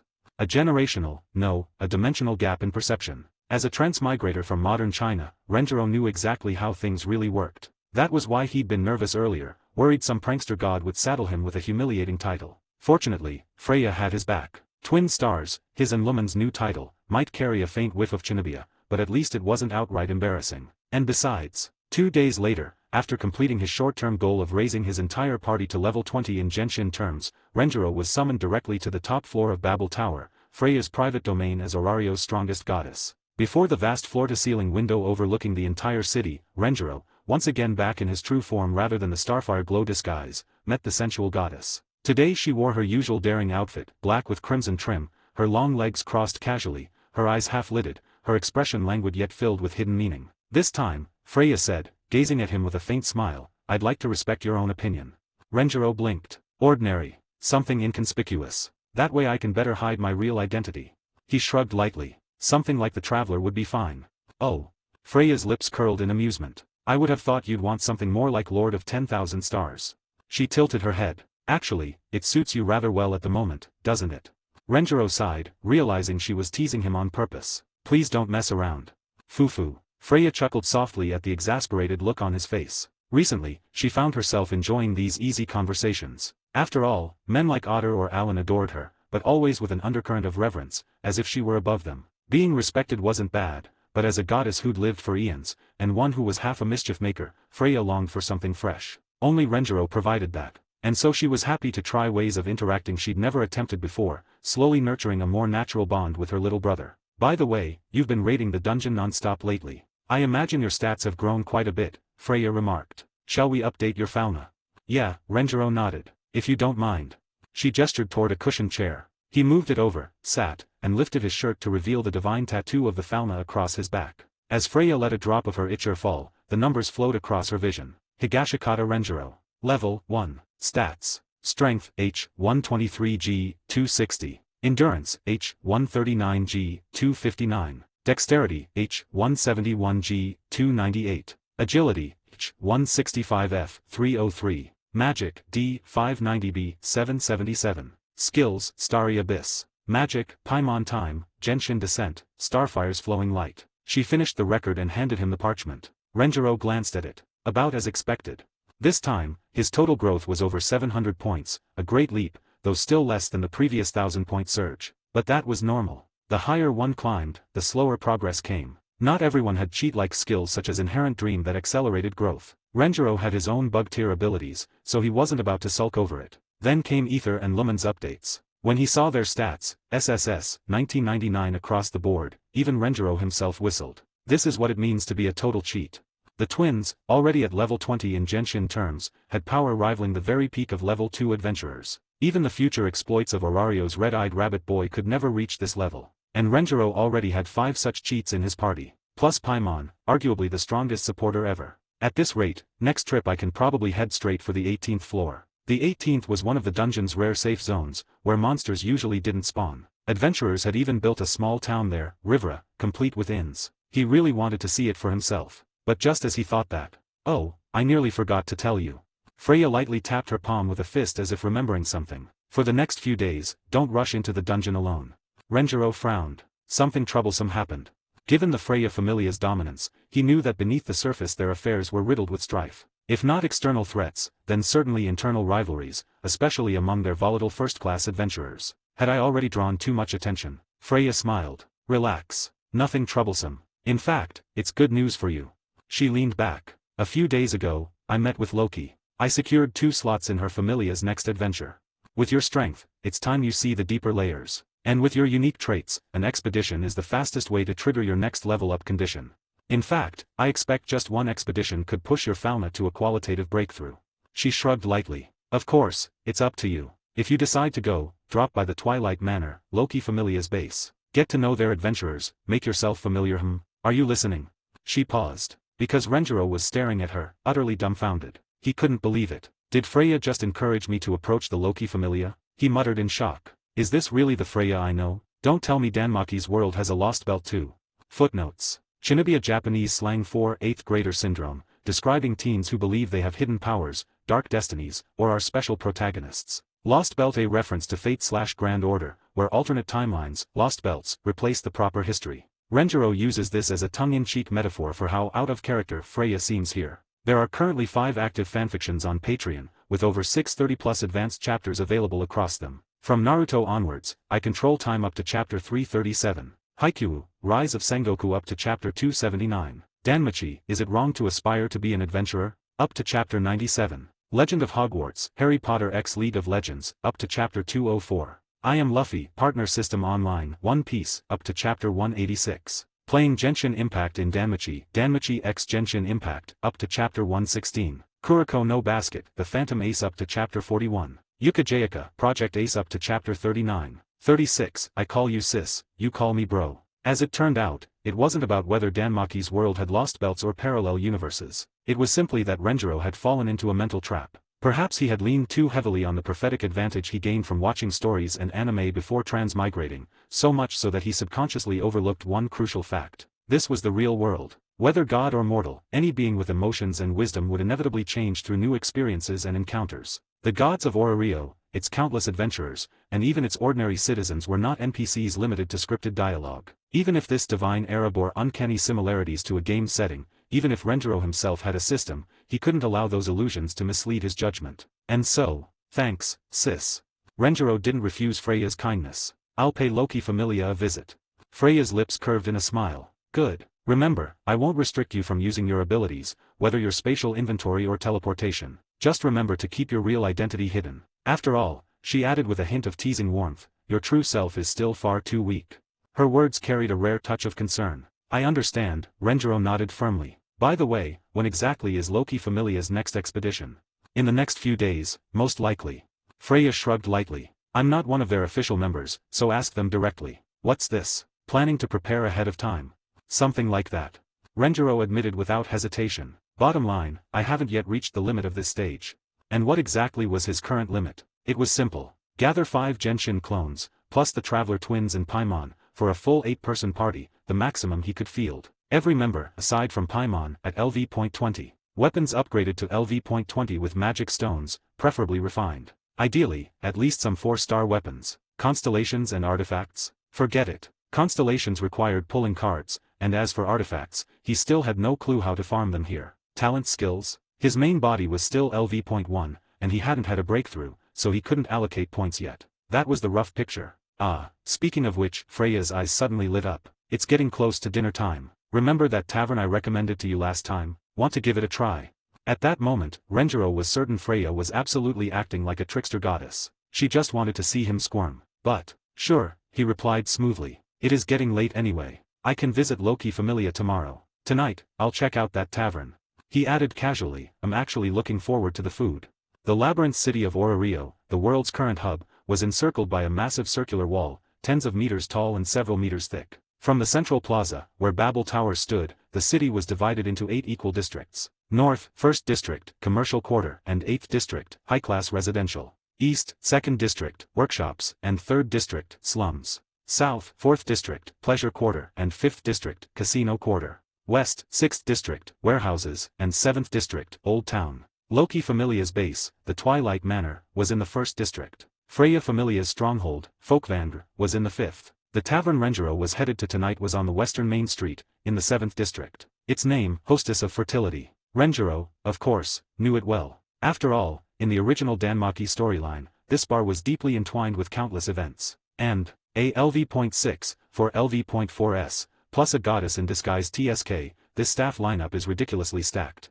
By the time Renjiro arrived, it was already past 8 p.m. Tonight, he wasn't using his Starfire glow disguise, but appeared as himself, black hair, black eyes. Through the windows, firelight and candle glow spilled onto the street. Even from outside, he could hear the cheerful banter and laughter within. He knew well that most patrons here were upper-class adventurers. The food prices were steep, common folk couldn't dream of eating here regularly. As for nobles or wealthy merchants visiting Orario, they usually preferred the grand establishments and casinos of the 5th district, places that flaunted their status. This tavern, then, was clearly designed as a haven for upper-class adventurers. Renjiro paused at the door, resting his chin on one hand, thinking to himself. Makes sense. In some ways, this is also Freya's little playground. And what was Freya's little interest? According to her alter ego, Seer Fleva, it was meeting all kinds of strangers, hearing their stories, and savoring the freshness of it all, a hunger for novelty to sate her endless curiosity. Indeed, words bold enough to be called tiger-wolf talk. Just then, what are you doing standing outside? A sweet, girlish voice reached his ears. Fufu, waiting for someone. Renjiro didn't need to turn his head to know exactly who it was. Before he could reply, it's been so long, Renjiro Oniakan, come on in already. As a gentle tug pulled him inside, his brain stalled. Finally, not surprised it's you, he sighed at the gray-haired, gray-eyed waitress in a maid uniform. I admit defeat. She giggled at his flustered expression. He. Hooking her arm through his, she leaned in close, whispering playfully. Seer Fleva, that's my current name. Don't you dare forget it. Anisama. Footnotes. Hostess of Fertility, the iconic bar from the Danmaki series, staffed by powerful adventurers disguised as waitresses. Known as a hub for fateful encounters. Seer Fleva, Freya's mortal disguise, working as a waitress at Hostess of Fertility. She often uses this identity to interact with adventurers in secret. There are currently 5 active fanfictions on Patreon, with over 630+ advanced chapters available across them. From Naruto onwards, I control time up to chapter 337. Haikyuu, Rise of Sengoku up to chapter 279. Danmachi, Is It Wrong to Aspire to Be an Adventurer? Up to chapter 97. Legend of Hogwarts, Harry Potter x League of Legends, up to chapter 208. I Am Luffy, Partner System Online, One Piece, up to chapter 190. Playing Genshin Impact in Danmachi, Danmachi x Genshin Impact, up to chapter 120. Kuroko no Basket, The Phantom Ace up to chapter 45. Yukajayaka, Project Ace up to chapter 43. 37. The Hostess of Fertility. The bar Hostess of Fertility was a large 2-story building, topped with a triangular attic. In the 7th district's old town, even shops along the bustling western main street rarely reached such a grand scale. Not only was the tavern's food delicious and varied, but, perhaps most importantly, its staff of lovely young women made it an irresistible attraction. All in all, the Hostess of Fertility was easily the most popular tavern in the area. That said, its fame wasn't due to coddling customers. The waitresses treated the saying "the customer is always right" as utter nonsense. Troublemakers were often thrown straight out the door, and their coin purses accidentally lightened on the way out. One elven waitress was even known to chase down dine-and dashers with a drawn blade. Because of this, adventurers jokingly referred to the bar as scarier than the chaotic transfer hub, Rivera. Yet business never suffered. After all, every veteran adventurer in Orario knew better than to cause trouble in an establishment run by a level 6 tavern master. And since adventurers were notorious for their short tempers, often turning other taverns into all-out brawls over a single insult,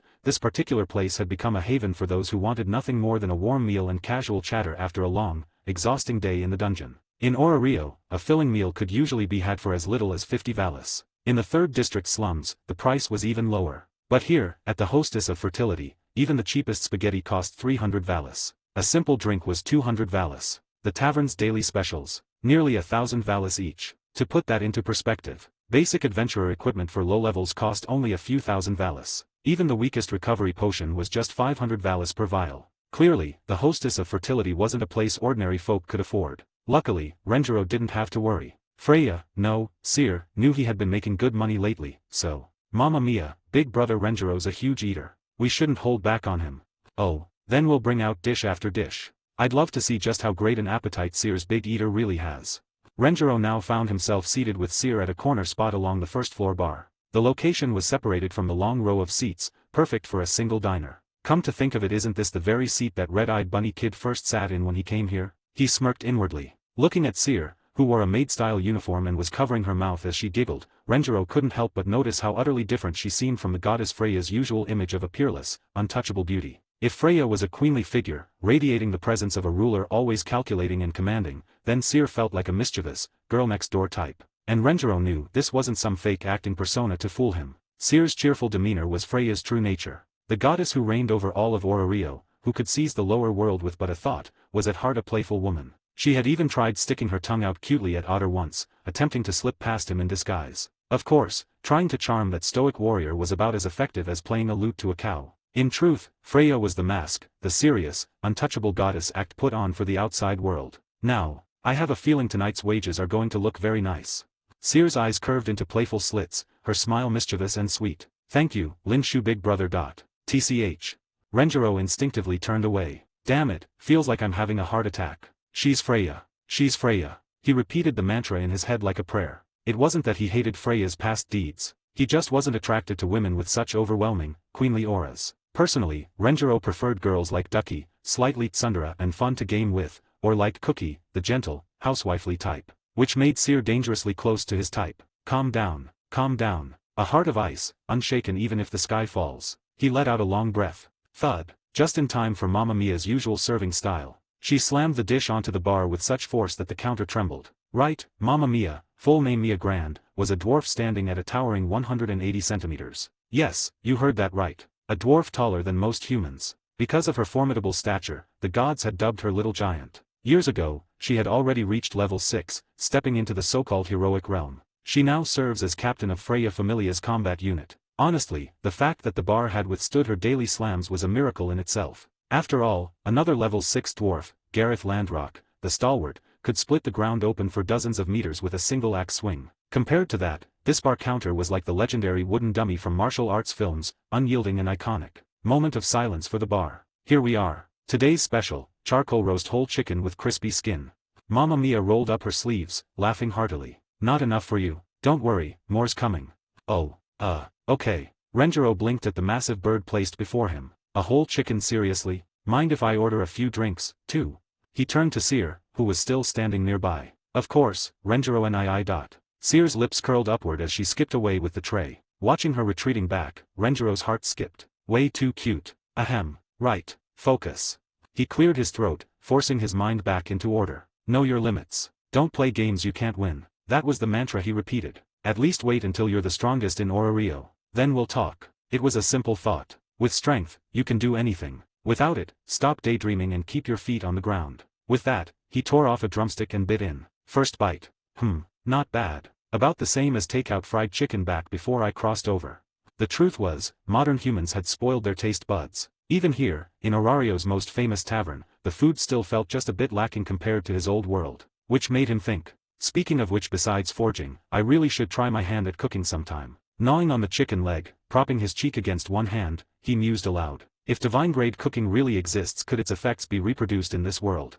The thought excited him greatly. Footnotes. Mamma Mia, Mia Grand, a famous dwarf in the Danmaki world. Exceptionally tall at 180 centimeters, earning her the ironic nickname Little Giant. Former level 6 adventurer and captain of Freya Familia's combat unit. Heroic realm, a term used for adventurers who have reached level 6 or higher, considered living legends in Orario. Rivera, a bustling settlement located on the 18th floor of the dungeon, serving as a rest hub and trade point for deep floor adventurers. There are currently 5 active fanfictions on Patreon, with over 630+ advanced chapters available across them. From Naruto onwards, I control time up to chapter 337. Haikyuu, Rise of Sengoku up to chapter 279. Danmachi, Is It Wrong to Aspire to Be an Adventurer? Up to chapter 97. Legend of Hogwarts, Harry Potter x League of Legends, up to chapter 208. I Am Luffy, Partner System Online, One Piece, up to chapter 190. Playing Genshin Impact in Danmachi, Danmachi x Genshin Impact, up to chapter 120. Kuroko no Basket, The Phantom Ace up to chapter 45. Yukajayaka, Project Ace up to chapter 43. 38, Too Afraid of Dying, so. 38, Too Afraid of Dying, so. When speaking of divine cuisine, one cannot forget the legendary life-saving dish, the Tivat fried egg. Back in the day, no traveler's backpack was complete without at least a dozen or two of them. After all, the saying, a single bird egg for a whole new life, was no joke. In Renjiro's eyes, if divine cuisine could truly be reproduced in this world, then chickens across the lower world had better watch their backs. Without a doubt, even if one bite only revived a half-dead adventurer, and even if the cooldown between meals remained, countless adventurers would flock to buy and hoard them. Adventurers lived every day with blades at their throats. A dish that could save a life, no, that could give you extra lives who wouldn't want it. And if he thought a little deeper, with a Tivat fried egg in hand, countless adventurers would dare attempt the great deeds they had always dreamed of. From that alone, divine cuisine was a top-tier strategic resource, one capable of raising the average power level of all intelligent races in the lower world. According to the Genshin system's notes, once Renjiro's cooking skill reached the required proficiency, such food could even be mass-produced. Just like a crafting system in a game, as long as the materials were available, you could cook anytime, anywhere. With such an advantage, from the middle floors onward, the dungeon's difficulty rises almost exponentially. Monster feasts, out-of-control rampages, weapon troves hidden in the labyrinth, dangers everywhere. If I plan to keep grinding for faster leveling, the trouble I'll face will definitely be greater, and more dangerous, than that of ordinary adventurers. Which means it's about time I prepare a few more life-saving methods. At the very least, before the Loki Familia's next expedition, I need to try everything possible at this stage. Sitting at the bar, Renjiro calculated silently. Just then, "Big brother Renjiro, here are your drinks." Seer approached with a tray holding 3 large mugs. She set them down carefully. "Mead, red wine, and a dwarven fire spirit, one of each. Please enjoy." Renjiro sighed helplessly. "I really can't drink that much, but thanks anyway."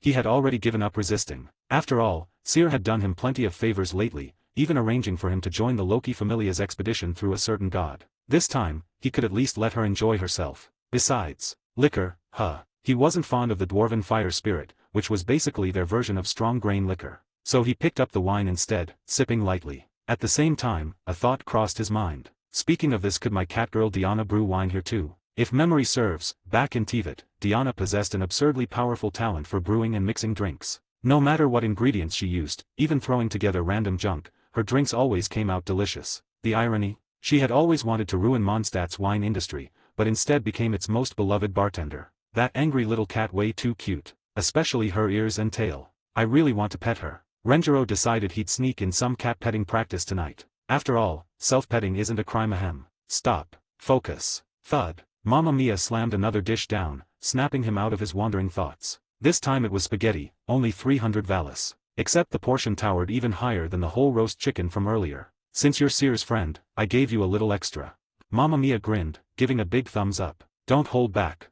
Ha ha ha. Staring at the mountain of pasta, Renjiro's gaze hardened. "Next time I come here, I'm definitely transforming into the Traveler twins first. Then I'll show them what a real big eater looks like." After all, the Monkey King of Tivat once downed over 100 dishes in a single sitting. And that wasn't even the limit. If not for the cooldown on food effects, even that smug white-eyed prince from a certain ninja village would have to bow his head. Hee. Watching Renjiro's deadly serious expression, as though he were about to duel a sword master, when in reality he was just facing a plate of spaghetti, Seer couldn't help but laugh again. This mysterious young man was far too fun. Looks like I won't be bored for a long, long time.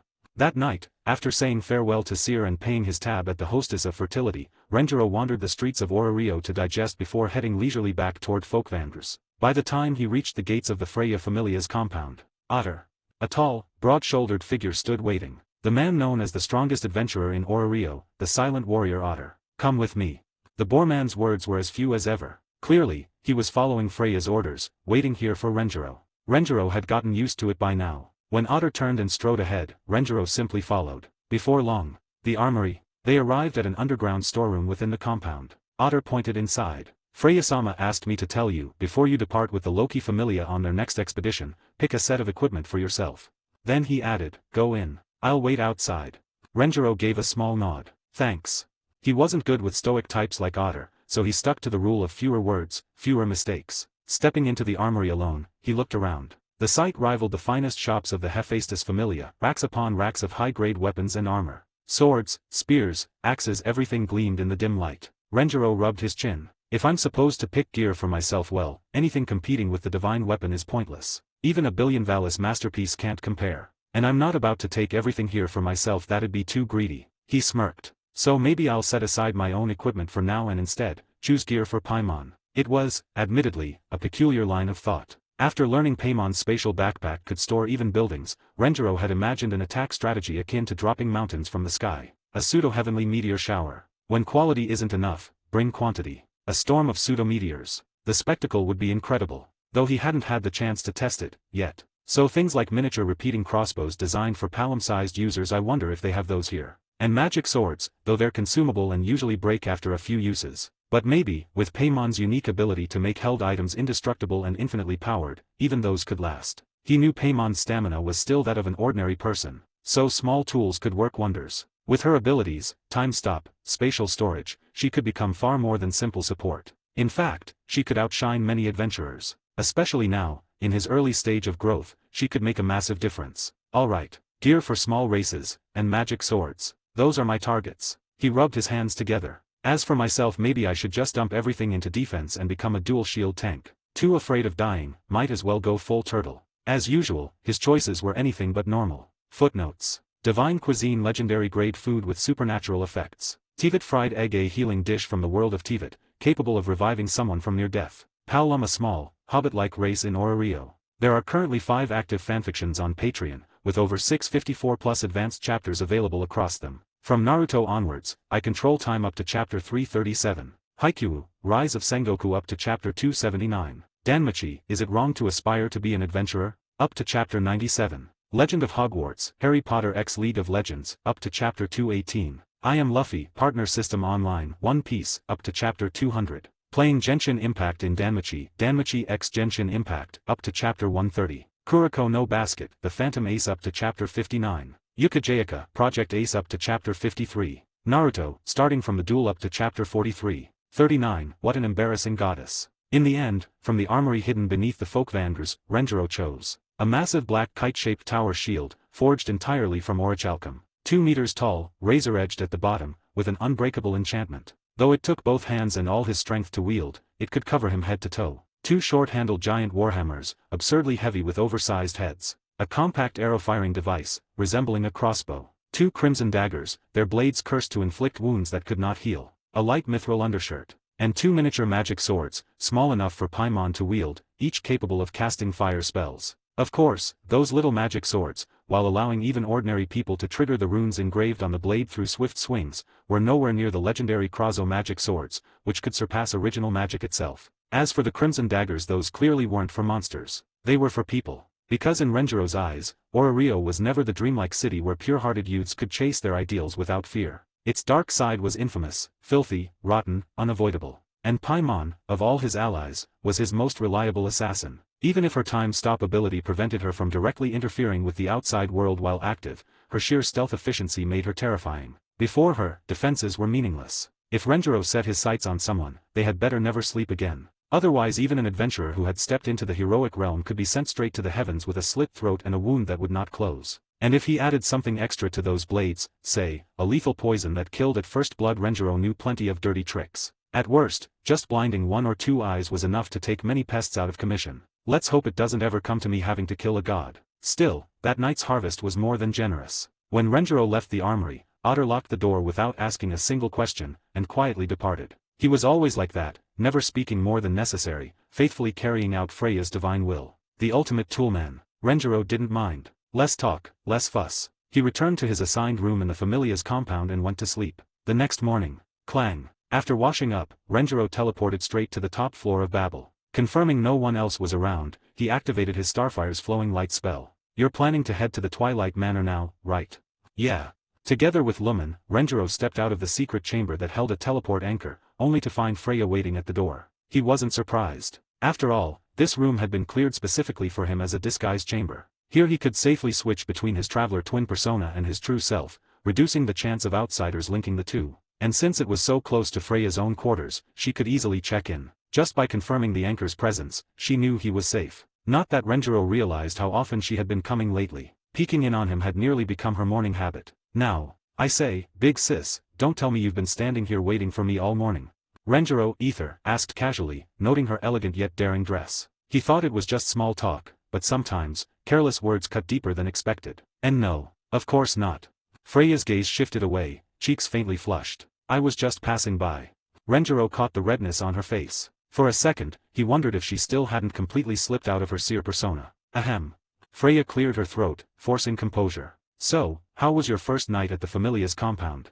Not bad. Renjiro answered honestly. The place is nice, just a bit quiet. That much was true. Last night, he had walked through the halls and seen no one but Otter. Without the occasional glow from lit runes, he'd have mistaken the place for a ghost town. Freya shrugged lightly. That's my familia. Loki sighed, perhaps a little livelier. Oh. Renjiro responded casually. Of course he knew. The Loki familia was like a big, rowdy family, warm, noisy, united. In stark contrast to Freya's side, with its endless silent rivalries. Unity was everything. It was no wonder Loki's group, though weaker in raw strength, still stood almost as equals. When he had first come to Orario, Renjiro had honestly preferred the Loki familia. But now, remember to come back on time. Freya said suddenly, her eyes flicking away again. I know. Renjiro smiled, Lumen beside him. Then, we'll be off. Waving goodbye, the two left together. Safe travels. Her blessing followed them down the hall. And Renjiro thought, this place isn't so bad after all. Orario was calm that morning. Renjiro, Ether, and Lumen left Babel and headed straight for the Loki Familia compound in the 8th District's high-end residential quarter. They grabbed breakfast from a street vendor selling fried potato balls. Cheap. Much better than the prices at the Hostess of Fertility. But they hadn't gotten far when Hephaestus. That familiar whiny voice made them pause mid-step. Turning their heads, they spotted the scene. A black-haired, blue-eyed lowly goddess clung desperately to a mature, red-haired, one-eyed woman. The goddess bawled like a child, while Hephaestus looked utterly helpless. Hestia, what now? She rubbed her forehead, dragging out the key word. At once. You nobody wants to join my familia. Tears streamed down Hestia's cheeks. I can't recruit a single child. I can't even find a job to cover my living expenses. These past days, I didn't even have a place to stay. Once the kids found out I was homeless, they all left me. My tummy's empty, QAQ. By now, passers-by were slowing down, whispering at the small commotion. As one of those bystanders, Renjiro couldn't help glancing at Lumen and sending a thought through their mental link. If I'm not mistaken, wasn't Hestia supposed to be the Greek goddess of hearth and home? A goddess of the hearth starving? What a joke. Just look at Tivat's stove god. That's mythology from Earth. The version here might be a bit different, Lumen replied dryly. Still, a hearth without rice is just decoration. And this world's Hestia seems to have turned her household divinity into a full-on NEET attribute. Lumen's jab was sharp as ever. Footnotes. Orichalcum, a rare, magically conductive metal known for extreme durability and resistance to damage. Krazo magic sword, a legendary type of magic sword capable of surpassing even original magic, often single-use in normal hands. NEET, not in education, employment, or training, slang for someone who does not work or study, living idly. There are currently 5 active fanfictions on Patreon, with over 654+ advanced chapters available across them. From Naruto onwards, I control time up to chapter 337. Haikyuu, Rise of Sengoku up to chapter 279. Danmachi, Is It Wrong to Aspire to Be an Adventurer? Up to chapter 97. Legend of Hogwarts, Harry Potter x League of Legends, up to chapter 218. I Am Luffy, Partner System Online, One Piece, up to chapter 200. Playing Genshin Impact in Danmachi, Danmachi x Genshin Impact, up to chapter 130. Kuroko no Basket, The Phantom Ace up to chapter 59. Yukajayaka, Project Ace up to chapter 53. Naruto, starting from the duel up to chapter 43. 40. Welcome to the Twilight Manor. By now, Renjiro finally understood why both Freya and Loki considered Hephaestus the ultimate good person, or rather, good goddess. I mean, look at her. Not only had she let her so-called bosom friend mooch off her home with free food and lodging for over 3 months, but even now, when that same friend had hit rock bottom outside, she couldn't bear to see her freezing and starving, so she lent her 20,000 valis. Honestly, if Hephaestus weren't worried about Hestia sinking further into a life of dependence, with zero concept of money and maximum laziness, she might have thrown a few million her way without a second thought. After all, in the original Future Path, she even handed over the legendary billion valis blade. And as for that so-called IOU come on, who lends 200 million without even setting a final repayment deadline. Feels like Hephaestus isn't so much Hestia's best friend as she is her mom. Yeah, I was thinking the same thing. Renjiro, Ether, and Lumen shared the thought silently. Not far away, Hestia was already skipping off happily with the coin purse, probably treating Hephaestus as, remember, this is the last time I'll help you, as nothing but background noise. Last time, huh? Suyur. Let's go too. Yeah, we've already wasted some time. Shaking their heads, they left along with the other curious onlookers who had gathered for the spectacle. Eating their fried potato balls, the pair continued on toward their true destination, the Twilight Manor. About 10 minutes later. There it is. Renjiro, Ether, murmured as the tall building came into view. No wonder it was on par with Freya Familia. The scale of the Twilight Manor was in no way inferior to the Folkvanders. At its grand front gate, 2 human adventurers stood guard with long spears. As the siblings approached, "Please halt." One guard raised his hand politely. "This is the residence of the Loki Familia. Outsiders may not enter casually. If you have business here, or a prior appointment, please state your purpose." Polite enough. Renjiro, Ether, nodded, replying evenly. Please inform them that Ether and Lumen, siblings of the Freya Familia, have come to visit. We should count as having an appointment. At once, the two guards exchanged startled looks. When they turned back, Ether and Lumen, you mean the twin stars who leveled up to LV.2 in just a week? Hearing that, we'd appreciate your help. Renjiro responded courteously. After all, he and Lumen would soon be joining their expedition team into the dungeon's depths. Best to start off on good terms. Please wait a moment. After a brief discussion, one guard stayed behind while the other hurried inside. Before long, he returned. My apologies for the wait, honored guests. Loki-sama and the captain have been expecting you in the meeting room. Please follow me. Much obliged. Renjiro gave a small nod, then glanced at Lumen. Let's go. To onlookers, they looked every bit the inseparable siblings. Both their bearing and appearance drew inevitable stares. In fact, the guard still at the gate found his gaze lingering on Lumen's back long after they had disappeared inside. She's beautiful just like Miss Ace. The Twilight Manor, home of the Loki Familia, was essentially a grand castle. Led by their escort, Renjiro, Ether, and Lumen reached the door of a guest meeting room near the top floor. The man raised his hand to knock, but a lively voice spilled through the door first.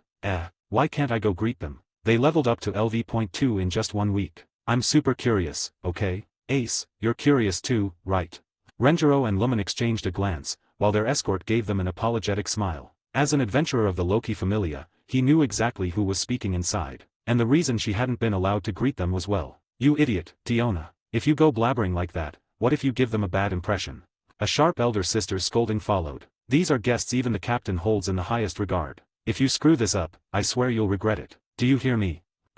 They're just a couple of newly minted LV.2s. Do we really need all of us here? Bet, don't you dare talk like that when they arrive. TCH. And Tiona, watch what you ask. Their secrets are likely Familia classified. Okay.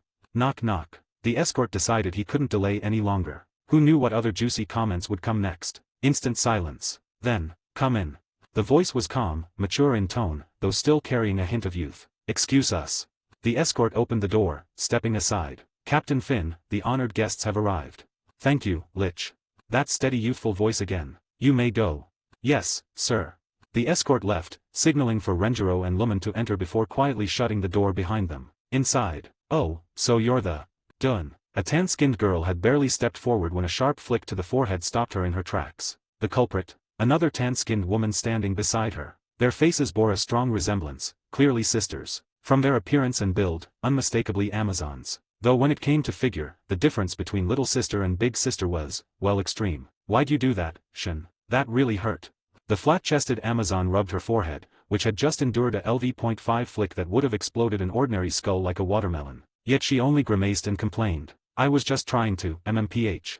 Her big sister promptly clamped a hand over her mouth. Ahahaha, my apologies, my little sister can be a bit rude. Shin smiled awkwardly, her grip a little too firm as Tiona started rolling her eyes. Meanwhile, a green-haired elven woman with regal bearing sighed, pinching the bridge of her nose. Utterly embarrassing. Thankfully. It's fine, really. Our personalities are pretty laid back too. No need to be so formal.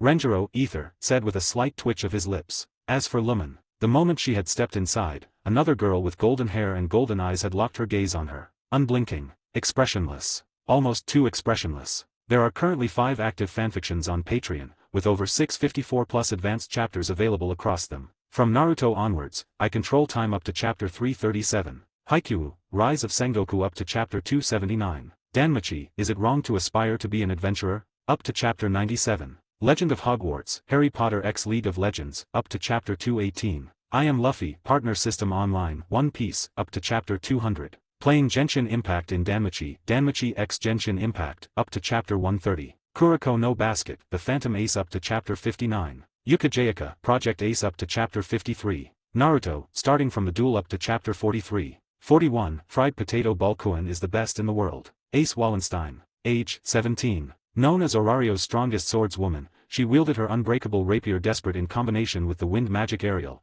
enabling her to fight with breathtaking speed and ferocity. The gods had thus granted her the title of Sword Princess. At only 8 years old, she had tied the record for the city's fastest level up, previously held by the adventurer, Silent, Althea. It had taken her 1 full year. Of course, that record had already been shattered, completely, by Renjiro or more precisely, the siblings known as the Twin Stars. For the record, this 3-0 girl had reached LV.5 more than 2 years ago and had been accumulating ever since, unable to find the chance to break through to LV.6. It left her deeply frustrated. Perhaps it was for that very reason that she now stared so intently at Lumen. And indeed, the similarities between the two were uncanny. Both golden-haired and golden-eyed, both skilled with the single-handed sword. And at present, like Ether, Lumen's fauna only allowed her to awaken the power of wind. The wind element she commanded manifested as faint green ripples. Quite a lot of coincidences, Renjiro, Ether muttered silently to himself. Meanwhile, ahem, behind the large desk, Finn let out a discreet cough. The sound finally pulled Ace's thoughts back to reality.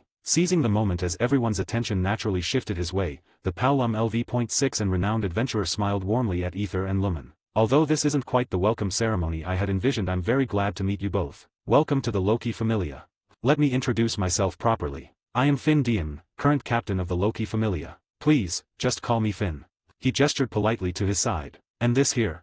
Name's Loki. Nice to meet ya. The red-haired, flat-chested goddess, speaking in a Kansai dialect, sat cross-legged on the edge of Finn's desk, propping her ankle with one hand and waving casually with the other. She looked every bit the mischievous eternal tomboy. At that moment. An honor to meet you, Braver, and you as well, Loki-sama. Ether smiled, pressing a hand to his chest. I'm Ether and this is my sister, Lumen. You may call us simply by our names. We hope to get along well with everyone during our time here and would appreciate your guidance. Feels just like a student exchange program, he thought wryly. One by one, the others in the room introduced themselves. Riveriel Joe's Elf, the Nine Hells, Royal Elf and LV.6, famed as Aurario's strongest mage and vice-captain of the Loki Familia. Gareth Landrock, the mighty, dwarven veteran, LV.6, one of the Familia's three pillars alongside Finn and Riveria. Shinhiriut, the Hormungand, and her younger sister Tiona Hiriut, the Amazon, both LV.5 Amazons. And then, TCH, what's with everyone sitting around introducing themselves? This ain't a tea party. The words came from a scar-faced werewolf youth, hands shoved into his pockets, his voice dripping with disdain. Having been leaning against a bookshelf with arms crossed, he now strode casually toward the door, brushing past Ether and Lumen. At the threshold, he paused just long enough to mutter, TCH, another masked bastard. Bet, that's enough. Where do you think you're going? Shin immediately snapped, a loyal supporter of Finn unwilling to see the captain embarrassed by the wolf's rudeness. What else? Breakfast. With that, Bet Loga kicked the door open and walked out. As his footsteps faded, an awkward silence fell over the room. Finally, my apologies, Ether, Lumen. Bet is.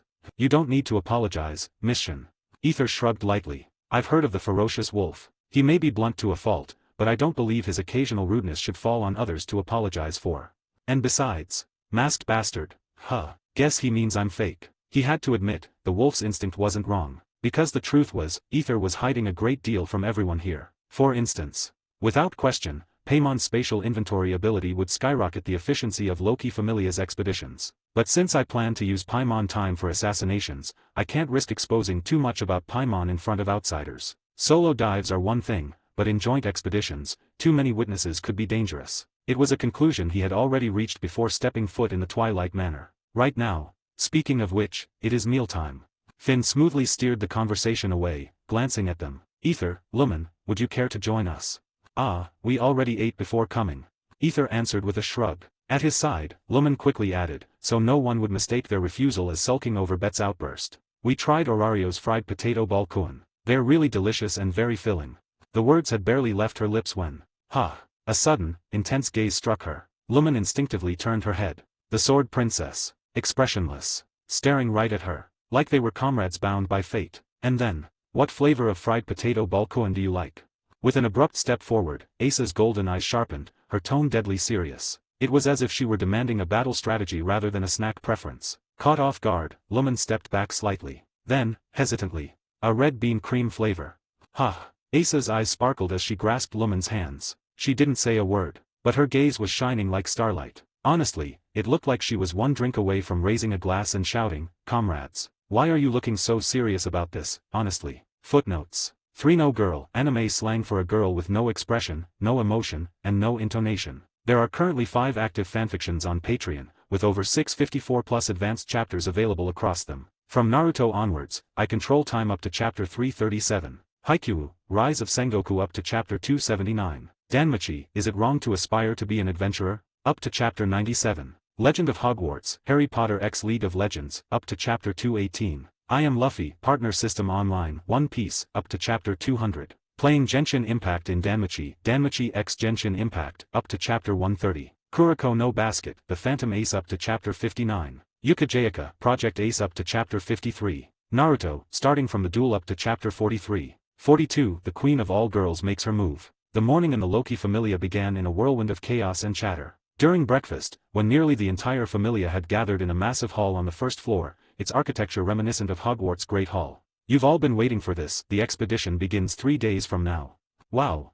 Is everyone excited to go? Yes. Are you afraid of monsters? Yes. Ha ha ha. Perched casually at the head table, Loki, one foot resting atop the banquet table, threw out this short yet fiery rallying call, prompting a wave of laughter and cheerful shouts throughout the hall. Although Ether, Renjiro, and Lumen had already eaten before arriving at the Twilight Manor, they had nonetheless been invited to join. Their seats were right beside Ace and the Hiriat sisters. Meanwhile, the 3 pillars of the Familia sat alongside Loki at the head table. To be honest, this kind of warm, big family atmosphere was something the Freya Familia could never provide. Once, maybe I would have longed for this, Ether mused. But now people really do get used to the things, don't they? Just then. Today, I'd like to introduce 2 guests. Finn, the Familia's captain, gestured toward the long table where Ether and Lumen sat at the front. I'm sure the names Twin Stars are not unfamiliar to you. For the coming days, Ether and Lumen will temporarily accompany our expedition team into the deep floors of the dungeon. Please give them a warm welcome. Because it was their highly respected captain speaking, nearly everyone clapped politely. But of course, Twin Stars? Aren't they the ones who leveled up to LV.2 in a week, breaking Ace's record? Aren't they part of the Freya Familia? Is it really safe letting them join our expedition?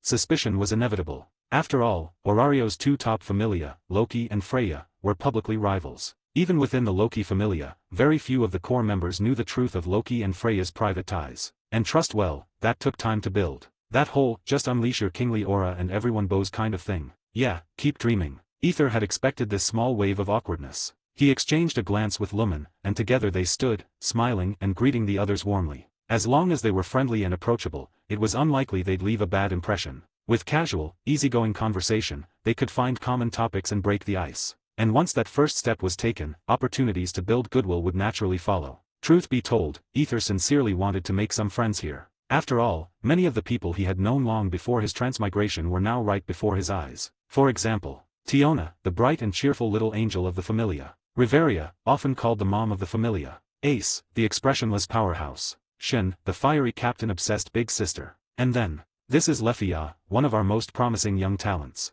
To be fair, Shin could act like a surprisingly dependable big sister, at least when not talking about Finn. She gently nudged forward a shy elf girl with sun-colored hair tied into a high ponytail. The girl fiddled nervously with her fingers as she introduced herself. Hello, I'm Lefia Virides, a mage of the Loki Familia, currently LV.3 inch. She sounded more like she was giving a job interview than a self-introduction. To this. Nice to meet you, Lefia.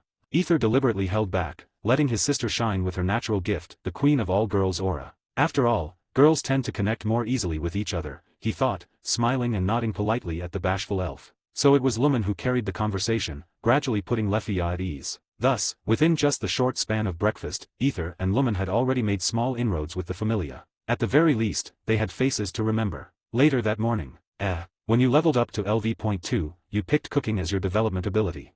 Unquestionably, Ace, Lefia, and the Hiriat sisters formed their own little circle. But somehow, Lumen had already slipped right into it. As expected of the Queen of All Girls. Cough cough. Anyway, with Finn's instructions to treat the guests well, and with naturally friendly types like Tiona, plus the emotionless yet open Ace, there was little risk of prejudice over different Familia. So they decided to take Lumen along for a shopping trip. After all, with the expedition so close, even though the 3 pillars handled team supplies, individuals still needed to prepare their own gear. And, well, this was clearly an activity for girls. I mean, what if they go to a lingerie shop? Do I go in? Do I stay outside? If I do go in, am I just the guy carrying bags? Or the guy carrying bags? So Ether wisely excused himself. When he'd chosen his own development ability at LV.2, he had picked blacksmithing. With the expedition drawing near and little chance to dive into the dungeon beforehand, he decided to visit Orario's 2 top smithing Familia, the massive Hephaestus Familia, and the smaller but elite Goidnia Familia, famed for custom high-grade equipment. He was confident he could learn a few techniques from their master smiths. And as for interfamilia politics, well, Freya had ties with Hephaestus, so it shouldn't be too hard. But that was Ether's business. Meanwhile, Lumen. Your talent's amazing, leveling up in just a week, so why pick such a weird development ability? On Orario's bustling main street, heading toward the First District shopping plaza, Ace, Lefia, and the Hiriat sisters chatted casually with Lumen. It was Tiona and Shen who asked, the latter looking especially regretful. In response, that has to do with my skill. Lumen knew the fastest way to form bonds was through shared topics and openness. Of course, there were things Ether had warned her never to reveal. But others, those not too secret, or better yet meant to be revealed, were fair game. If I find the right ingredients, I should be able to cook dishes with special potion-like effects. But since my brother's been dragging me into the dungeon lately, I haven't had the chance to try yet. What are you guys doing? Without warning, the three minus Lefia suddenly surrounded her. Especially Tiona, who leaned in close, gripping Lumen's shoulders firmly. Lumen, what kind of dishes can you make? Like those huge juicy steaks. Super delicious meat, can you cook that? Footnotes. Goidnia Familia, smaller blacksmithing guild specializing in custom, top-tier equipment. There are currently 5 active fanfictions on Patreon, with over 654+ advanced chapters available across them. From Naruto onwards, I control time up to chapter 337. Haikyuu, Rise of Sengoku up to chapter 279. Danmachi, Is It Wrong to Aspire to Be an Adventurer? Up to chapter 97. Legend of Hogwarts, Harry Potter x League of Legends, up to chapter 218. I Am Luffy, Partner System Online, One Piece, up to chapter 200. Playing Genshin Impact in Danmachi, Danmachi x Genshin Impact, up to chapter 130. Kuroko no Basket, The Phantom Ace up to chapter 59. Yukajayaka, Project Ace up to chapter 53. Naruto, starting from the duel up to chapter 43. 43, To Win a Girl's Heart. 43, To Win a Girl's Heart. That noon, inside the kitchen of the Loki Familia's Twilight Manor. So why did things develop like this again? Wearing an apron and standing before a blazing stove, Lumen couldn't help but mutter this complaint inwardly. Beside her. Lumen, all the ingredients are ready. You can make whatever you want. Looking forward to something delicious. Sorry, it's such a bother for you. Shen, Tiona, Ace, and the elf girl Lefia were all gathered as her impromptu audience. The two sisters had even hauled over massive slabs of beast meat, leaving the supply managers scratching their heads in confusion, watching them so expectantly sigh. For some reason, Lumen suddenly recalled her main body's days before transmigration, grinding through side quests in Tivat. They said that when one's wish became strong enough, a certain blonde, golden-eyed fool would appear to help set things right. The ultimate toolman. Well, fine. She glanced at the cauldron before her. This situation isn't much different from what Ether, my main body, expected probably. And what had Ether expected? Simple. He had thought Lumen would spend a day or two shopping and bonding with Ace and the others. Then, once she grew closer to them, she'd find a chance to cook, showcasing her skills and, half concealing her true strength, reveal her unique, irreplaceable value. It was, without doubt, a perfect way to quickly deepen connections. Because, ultimately, since the Freya Familia rarely went on expeditions, if Ether wanted himself and Lumen to stay long-term with the Loki Familia, he needed to show value that couldn't be ignored. The best gray zone was to not expose key secrets while still making the Loki Familia think the next expedition absolutely can't happen without them. Thus, so long as Paimon wasn't revealed, sharing a few modest but effective Genshin-style dishes would do the trick. Of course, Ether had long since tested those dishes in secret. He hated entering situations unprepared. But he hadn't expected the time to show off the Tivat cooking god's skill step to arrive so soon. Anyway, for now, the only Genshin dishes I can make right now are mushroom chicken skewers and steak, both one-star recipes. Lumen recalled her earlier experiments. I've unlocked a good number of one-star recipes in the compendium, but some of the special ingredients just aren't available in this world. So for now, I can't make them. For example, the one-star recipe stir-fried meat slices required beast meat 1 and Jueyun chili 1. Beast meat? Orario had plenty. Luckily, the system accepted Orario's meat and mushrooms. But Jueyun chilies, those were native only to Tivat. According to the system's explanation, once my main body reaches LV.2 and gains a development ability, he'll unlock synthesis, which allows conversion of Orario's materials into Tivat ones. For example, Orario chili Jueyun chili, ordinary flour sweet flour Tivat sugar. The synthesis ability could also craft elemental oils, elemental potions, skill books. In short, ether forging, Lumen cooking, the main body synthesis. Together, a perfect trio covering Genshin's 3 core systems. Which is why I really need the main body to level up faster, Lumen thought. This was the real reason Ether planned to stay with the Loki Familia's expedition team. For now, though, she had pushed both available one-star dishes to auto-cook level, meaning she could produce them perfectly every time. Alright then. First, add some water. Under Ace and the others' eyes, Lumen heaved a massive water jug and poured it into the cauldron. Lumen. You're making steak and skewers, right? Why so much water?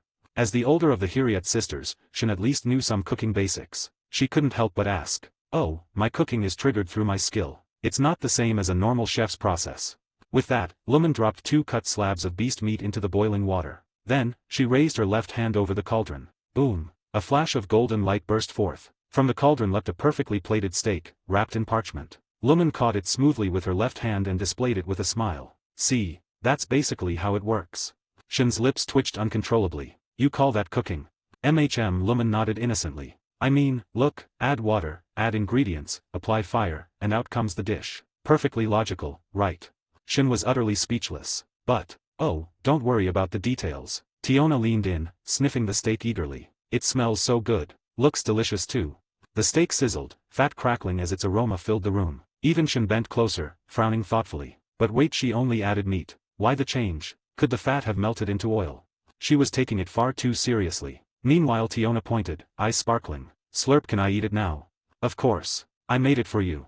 Lumen smiled warmly, handing over the steak. Tiona's eyes lit up as she accepted it carefully, already drooling slightly. Oh, right, an important note. In the system, steak was a borderline broken revival-type dish. In Genshin, it could revive a fallen character with a sliver of HP. In this world, steak, the first person to eat it becomes bound. If they die, they will immediately revive with a small amount of health. Later eaters gain only minor healing. Revival cooldown, 120 days. Naturally, the first steak had been eaten by Ether himself. Like a devil fruit, only the first consumer got the main effect. Other Genshin dishes could be eaten repeatedly, though their buffs had limits. Attack, defense, crit dishes stacked if they were of different types. But same type buffs did not. So basically, revivals are limited, but combat buffs can be layered, Lumen noted. The more recipes I unlock, the more valuable I become. Just then, it's so good.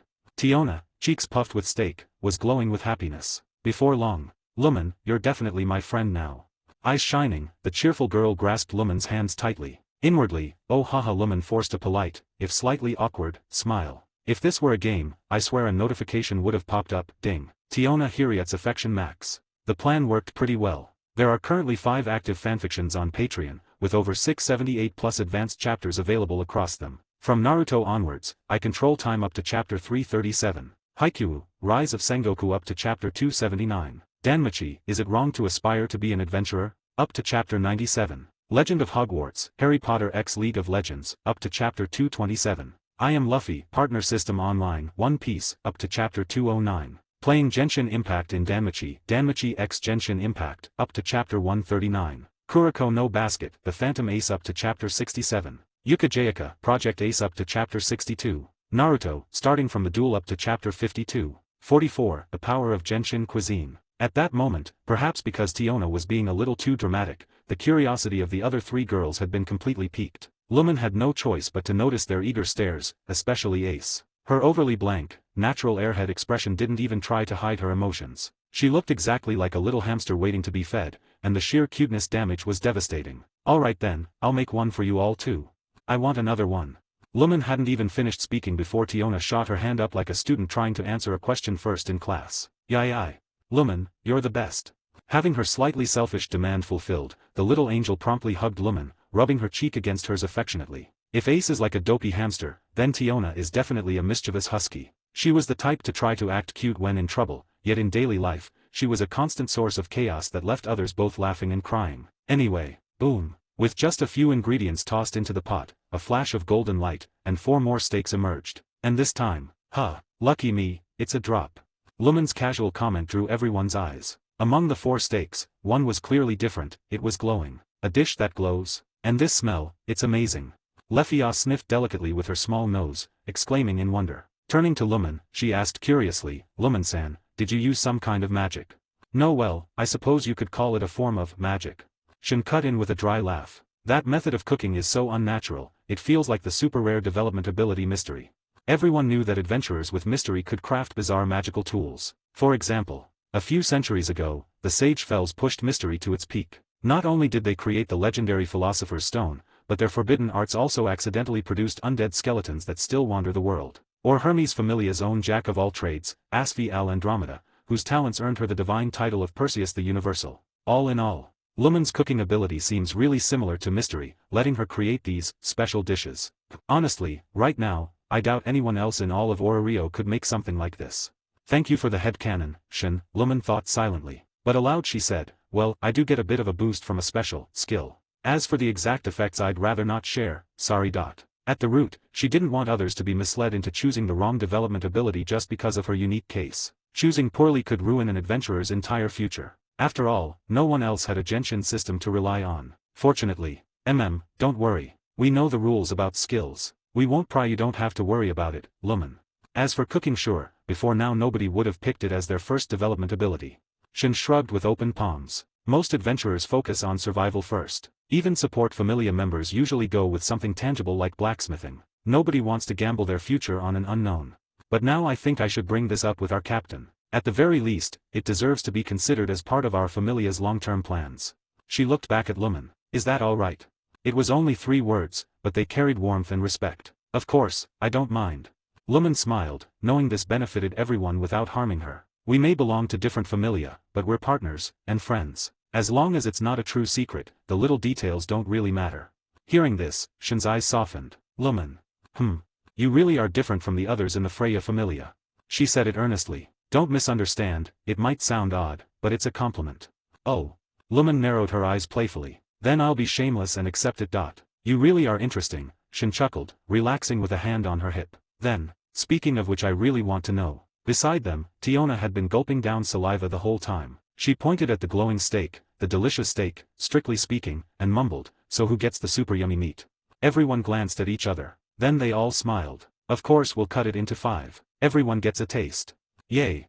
It was only because Lumen's cooking level wasn't high enough yet. Otherwise, she'd have made 5 delicious steaks straight away. Still, wasting ingredients just for a low drop chance was a no-go. If she did, Loki's mama-san would definitely lecture them. Shin certainly wouldn't allow that kind of waste either. So, after they happily shared the steak, Lumen made a few mushroom chicken skewers for them to try. And when the first bite went down, every girl froze in shock. Because unlike the steak, which revived only its first eater and otherwise restored a measly 100 HP, the mushroom chicken skewer restored 9% of max HP plus 1200 more. The effect was, this is basically an elixir of life, damn it.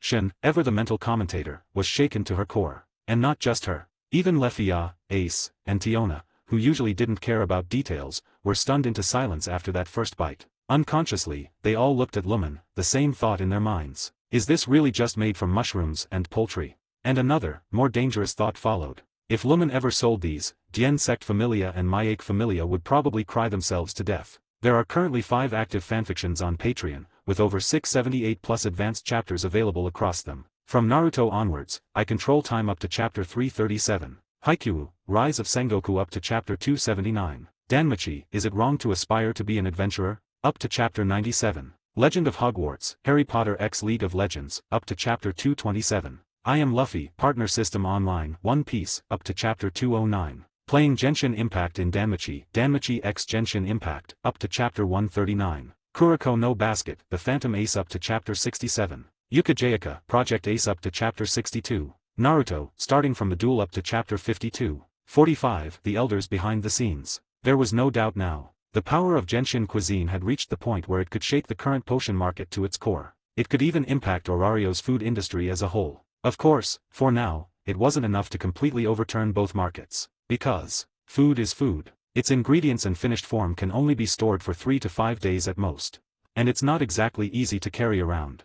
Obviously, the only reason I can stash away huge piles of Genshin dishes until the end of time is because Paymon's space backpack is brokenly overpowered. After all, in Tivat, even the slightest bump during a delivery quest was enough to make the food go GG. Dishes there had to be handled like fragile gemstones. And more importantly, cooking is just a hobby of mine. I don't plan on becoming a full-time chef. Inside the Twilight Manor's kitchen, Lumen spread her hands and shrugged lightly, making her intentions clear. Shin and the others nodded silently. Indeed, if anyone else had this ability, their familia's god would probably force them to specialize in it as a side business. After all, it was a talent that could bring enormous profit. But Lumen was different. The record-breaking speed at which the twin stars had leveled up was proof enough of her terrifying talent as an adventurer. Honestly, whether it's her main skill in combat or her side job in market expansion, she's enviable on every front. And right now, there was another practical point. Since Lumen is joining the expedition, doesn't that mean we'll get to eat her super tasty meat in the dungeon too?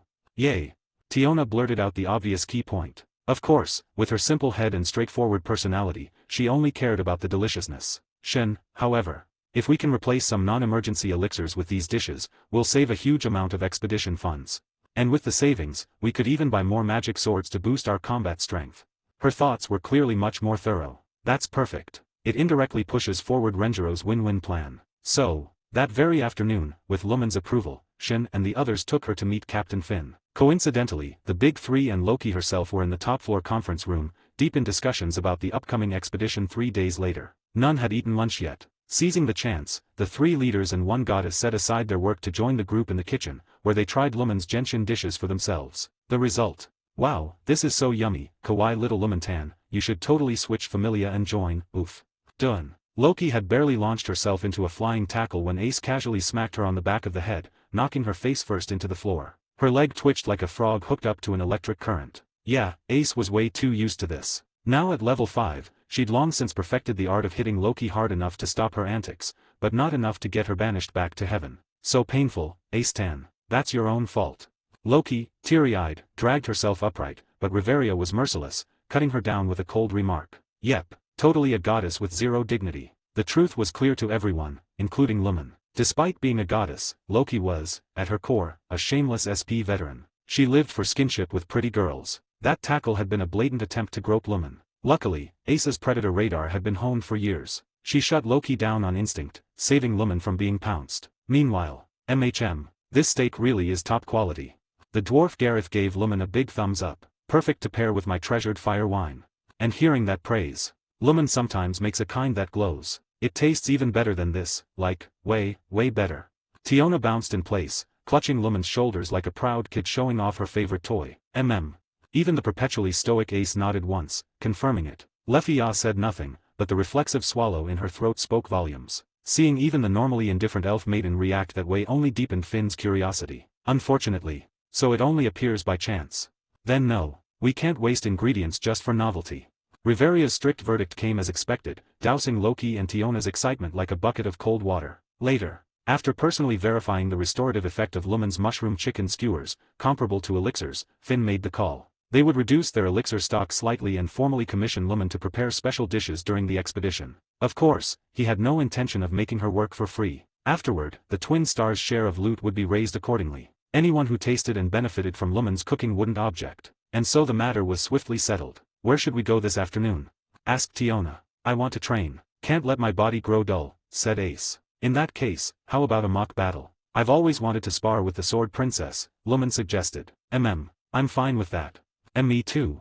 Lefia, you're a mage. Are you sure you won't be at a disadvantage? And so, after lunch, the girls stayed at Twilight Manor, heading to the gardens for some light sparring. Meanwhile, upstairs. Loki, what do you think about that special cooking? Finn asked. You already made your decision. Just follow through, Loki waved dismissively, clearly unconcerned. But Riveria cut in smoothly. What Finn means is, could the food have been tampered with? She stood by the window, watching Lumen spar with Ace in the courtyard. Her tone was serious. The dungeon's deeper floors are filled with lethal dangers. Even we could lose our lives at any moment. If most of us were incapacitated from within, that possibility can't be ignored. Gareth nodded. Still, I doubt that little lass has such intentions. I feel the same. Riveria's voice was steady. Lumen truly does seem different from the others in Freya Familia. Still, for Ace's sake, we elders should remain vigilant. You're right, Finn agreed softly. As long as Ace and the others can make trustworthy friends, that's what matters most. Our role is to watch from the shadows and support them, without interfering in their own judgment. At that flirtatious goddess Freya doesn't bother with subtle tricks, Loki interjected lazily. If she wanted to take us down, she'd crush us head-on instead. Her eyes, usually half-closed, opened slightly, flashing sharp with rare seriousness. And with a talent like Lumen's, throwing her away as a pawn would be sheer stupidity. Freya isn't that dumb. What Loki didn't say outright was this. Especially this time Freya's attitude toward these 2 children is unprecedented. The odds of a hidden plot are even lower. For all her antics and lack of dignity within her familia, Loki was still one of the few deities in Orario who could stand on equal footing with Freya, without needing any special soul-seeing cheats. To mistake her frivolous exterior for weakness, that would be true arrogance, and a fatal mistake. There are currently 5 active fanfictions on Patreon, with over 678+ advanced chapters available across them. From Naruto onwards, I control time up to chapter 337. Haikyuu, Rise of Sengoku up to chapter 279. Danmachi, Is It Wrong to Aspire to Be an Adventurer? Up to chapter 97. Legend of Hogwarts, Harry Potter x League of Legends, up to chapter 227. I Am Luffy, Partner System Online, One Piece, up to chapter 209. Playing Genshin Impact in Danmachi, Danmachi x Genshin Impact, up to chapter 139. Kuroko no Basket, The Phantom Ace up to chapter 67. Yuka Jayaka, Project Ace up to chapter 62.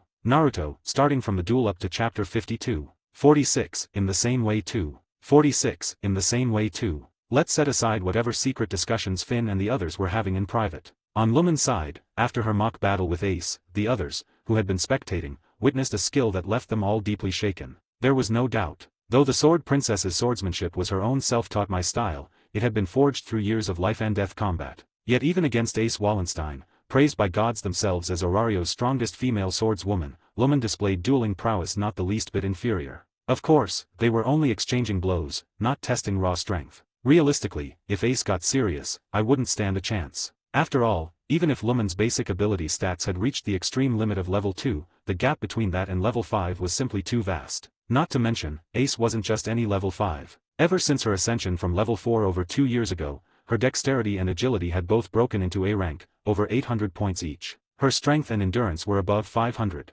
and thanks to her spirit bloodline, her magic was nearly S rank. Combined with her skills and magic, in extreme cases, Ace could even fight monsters comparable to a level 8 adventurer. The Black Wind Avenger, for example. Skill, Avenger Princess. When fighting monsters, attack power is greatly amplified. Against dragon-type monsters, all attributes receive extraordinary boosts. Amplification grows based on the depth of hatred. Back when she was just a 9-year-old girl, during the infamous Week of Death, Ace, at only level 3, held off a black dragon-like monster equal to level 6 strength. She nearly sacrificed her own consciousness to kill it alone. Because of that childhood trauma, her hatred for black dragons reached its absolute peak, stacking every possible buff she could get. This was why, when Loki once privately met with Freya, she had asked, "Do those twins really have a higher chance of slaying the black dragon than Ace?"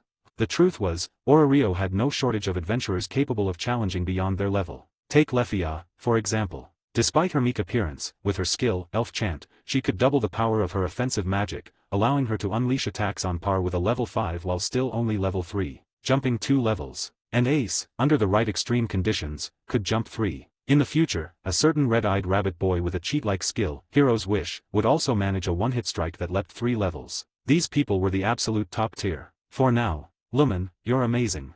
Tiona clenched her fists, eyes sparkling with excitement. She tilted her head curiously. That trick where you just wave your hand and a sword appears, is that magic? It looks so fun. Meanwhile, not only is she an adventurer with terrifying natural talent, but she can also make special dishes that rival elixirs in recovery effect. And now, her swordsmanship matches Ace's as well. Shen, watching the 2 golden-haired girls dart and clash across the grass, rubbed her forehead with a wry smile. To be honest, I feel crushed. Not that I blame her. Even Renjiro himself often feels crushed by himself. Anyway, when Lumen revealed sword skills that weren't inferior to her own, Ace, the stoic doll-like girl, was indeed surprised, but felt no jealousy. Instead, her normally expressionless lips curved ever so slightly upward. If I can train with Lumen often, I'll definitely grow stronger. It was exactly because Lumen could read that thought that she suddenly asked, "Want to speed up the pace a little?" As they broke apart briefly in the courtyard, Ace tilted her head in confusion. Lumen's lips curled into a mysterious smile. She gave her answer through action. "Ace, you're essentially a magic swordswoman, right?" She leveled the sword at her side. As she spoke, faint green wind element motes swirled around her. Funny, so am I. In truth, an adventurer's personal information, especially their skills and magic, was highly classified. Even the guild had no authority to pry. That was why the guild relied only on records submitted by adventurers themselves, like the Twin Stars' unbelievable feat records, for example. And now, that's Miss Ace's. No, not quite the same. At the sight of Lumen calling upon wind element power, Lefia gasped, only for the more experienced Shen to shake her head firmly. That's not Ace's aerial. It looks similar, but the essence is completely different. Correct. As Miss Shen said, this is a move I developed myself, inspired by Ace's magic. Lumen, wind still curling around her, clenched her left fist lightly, explaining with calm frankness. It's only a half-finished prototype, unstable while active, but it's battle-ready. No doubt, this was Renjiro's latest technique, devised using the brilliant diamond skill of the Traveler twins, applying wind element power in a new way. Well, he's always full of ideas. Borrowed from countless fantasy stories and odd powers, some whimsical, some pseudoscientific, they could all be recreated through elemental force. Of course, since his base level was only LV.1, the twins could only use wind right now, so development speed was limited. But even so, she can mimic Ace's magic. Tiona's eyes widened. I thought only Lefia could do something like that. There was a tiny pinch of envy in her tone. The same feeling as wondering why everyone else's bust size is bigger, though, honestly, not quite as bitter. As for Shen, terrifying adventurer talent, special cooking, swordsmanship and now magic too. Seriously, just how all-rounder are you supposed to be? There are currently 5 active fanfictions on Patreon, with over 678 plus advanced chapters available across them. From Naruto onwards, I control time up to chapter 337. Haikyuu, Rise of Sengoku up to chapter 279. Danmachi, Is It Wrong to Aspire to Be an Adventurer? Up to chapter 97. Legend of Hogwarts, Harry Potter x League of Legends, up to chapter 227. I Am Luffy, Partner System Online, One Piece, up to chapter 209. Playing Genshin Impact in Danmachi, Danmachi x Genshin Impact, up to chapter 139. Kuroko no Basket, The Phantom Ace up to chapter 67. Yukajayaka, Project Ace up to chapter 62. Naruto, starting from the duel up to chapter 52. 47, Forging in Progress. While Lumen and Ace were happily sparring on one side. On Renjiro's, Ether's, side. We the workers, we have strength, hey. We the workers, we have strength. Every day, we toil away, hey. Every day, we toil away. Lift the hammer high, let it ring. Done.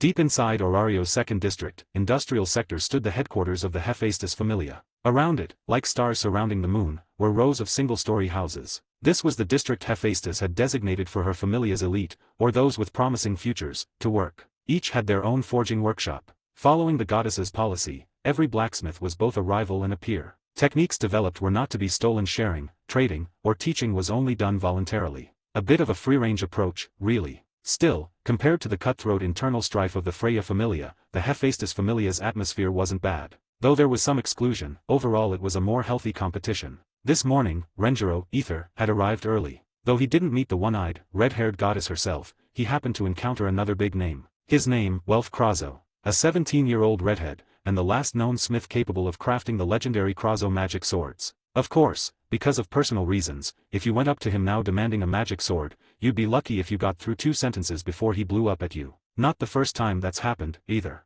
Thankfully, Renjiro wasn't the type to force others to follow his wishes. And honestly, I'm not that focused on Krazo's magic swords right now. Despite Welf's accent that vaguely evoked the flower of hope, Renjiro felt he was a man worth befriending. From my memories before coming here, and from this first impression, yeah, he's someone I can trust. Welf was a man who, once you became friends, would be a brother for life. So Renjiro avoided the topic of magic swords entirely. Instead, after meeting Welf, the two got along quite well. Of course, having the reputation of the twin stars helped. Renjiro, who disliked beating around the bush, expressed plainly that he wanted to learn the basics of forging. Not the advanced, unique crafts. He had no interest in stealing anyone's livelihood. All he wanted was enough to go from complete novice to someone who knows a little. This was, of course, to prepare for forging weapons from Genshin someday. So, let's make it official with a contract.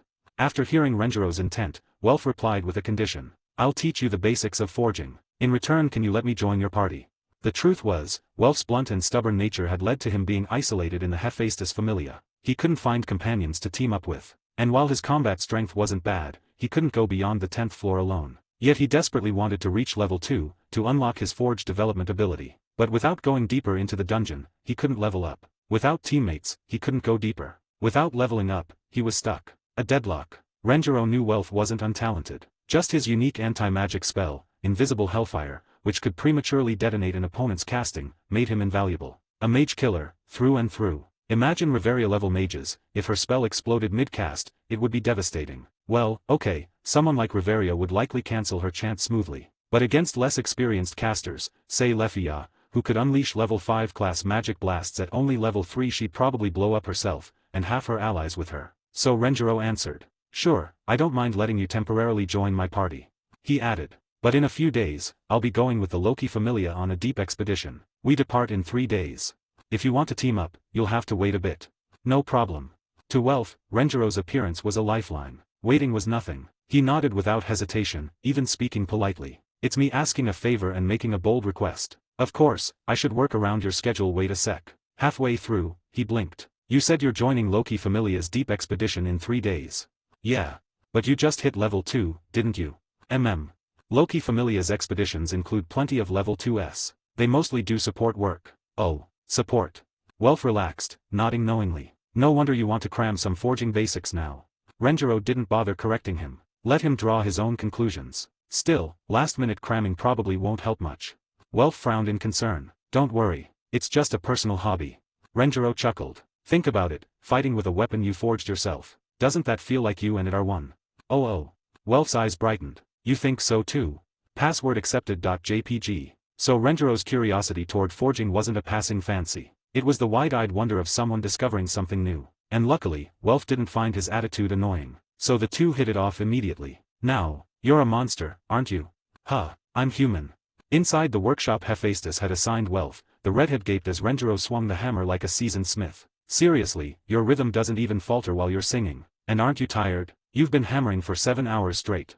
Right. Both teacher and student had completely forgotten lunch. Because honestly, with infinite stamina, you can do whatever you want. Footnotes. Welf Krazo, last known blacksmith capable of making Krazo magic swords, though he refuses to forge them due to personal beliefs. Krazo magic swords, legendary weapons that combine swordsmanship with powerful magic, capable of immense destruction. Forge, development ability, a special ability unlocked at level 2 that improves crafting skill and allows creation of higher grade items. Invisible Hellfire, Welf's unique anti-magic skill that can detonate an enemy's spell mid-cast. Infinite Stamina, skill allowing the user to work or fight without physical fatigue. There are currently 5 active fanfictions on Patreon, with over 678 plus advanced chapters available across them. From Naruto onwards, I control time up to chapter 337. Haikyuu, Rise of Sengoku up to chapter 279. Danmachi, Is It Wrong to Aspire to be an Adventurer? Up to chapter 97. Legend of Hogwarts, Harry Potter x League of Legends, up to chapter 227. I Am Luffy, Partner System Online, One Piece, up to chapter 209. Playing Genshin Impact in Danmachi, Danmachi x Genshin Impact, up to chapter 139. Kuroko no Basket, The Phantom Ace up to chapter 67. Yukajayaka, Project Ace up to chapter 62. Naruto, starting from the duel up to chapter 52. 48. The expedition begins. People often say, when you focus on something, time always seems to pass quickly. For the past few days, Renjiro, Ether, had spent less time with Lumen. Instead, he was running daily to Welf's private forging workshop. Guess I really am getting into forging. His proficiency in the basics steadily improved. Meanwhile, Lumen had temporarily moved into the Twilight Manor. Though technically, letting a non-familiar member stay overnight was against regulations. Well, let's just say the Queen of Tivat knew how to bend rules. Even Finn, the captain, though unsure of the reasoning, couldn't resist Loki's cajoling, and Tiona's urging, so he reluctantly arranged a temporary guest room for Lumen. And not just anywhere, her room was right near Ace and the others. This meant, well, instead of talking about easier to monitor, let's just say every night, the girls gathered in Lumen's room for little parties. There, Lumen would tell stories, fantastic tales no one in Orario had ever heard before. Everyone listened with wide-eyed wonder, especially Tiona, the cheerful angel. As a child, she'd been inspired out of a dark time by hero tales. To this day, she still loved hearing such stories. But Orario's own tales were lacking. The classics she'd already heard multiple times. The rest, boring knockoffs, poorly written, some even blatant reskins. So one night, Lumen, I really think you could make a side job out of this, Tiona said excitedly. Your stories are so interesting. If you published them, I bet they'd sell like crazy in Orario, maybe even worldwide. But Lumen only smiled faintly. These stories aren't mine. I don't have the right to decide whether to publish them. In truth, it was Renjiro speaking through her. He despised plagiarists. Sure, passing off Earth's classics would feel amazing. Being admired from a height that isn't mine, without effort or originality, how could that not be intoxicating? But is that really mine? Just slapping your name on someone else's work, then excusing it with I stand on the shoulders of giants because you can't be caught? No, Renjiro couldn't accept that. So Lumen concluded simply. I'll keep telling them to you, but making money off them wouldn't be right. The others respected her decision. After all, as long as their curiosity was satisfied, they didn't need more. And so, in this warm atmosphere, when not telling stories, Lumen sparred in mock battles with Ace, Tiona, and Shin. They often trained in the Twilight Manor's garden, and sometimes other familiar members stopped by to watch, careful not to interrupt. The onlookers were always familiar faces, like Anna Kitty Autumn, Line Archie, Alicia Forest Light, Elfie Colette. Yes, all women. Wonder why that is. Never mind. They watched, learned, and gained experience, something both the Loki Familia's 3 captains and Loki herself encouraged. Lumen had given her consent as well. Before long, her skills and strength gained broad recognition. She even built friendships across the Familia, until people nearly forgot she came from the Freya Familia. Scary how fast things change. And Lumen gained something too. She'd been working on a new technique, based on Ace's aerial. With the prototype right before her eyes, she wasn't about to miss the chance to learn. Even Ace, and the 3 captains, approved, a clear case of you help me, I help you. So, with Ace's help, though the emotionless girl was a terrible teacher, Lumen managed to perfect her new move just in time. She even figured out how to bend light with compressed wind, making her weapon flicker and blur. Playfully, she named it Pseudo-Wind King Barrier. And so, 3 days passed. The day of the Loki Familia's official expedition finally arrived. Unlike casual dungeon dives, an expedition was something else entirely. When a god registered a familia, the guild always asked, "What type of familia are you establishing?"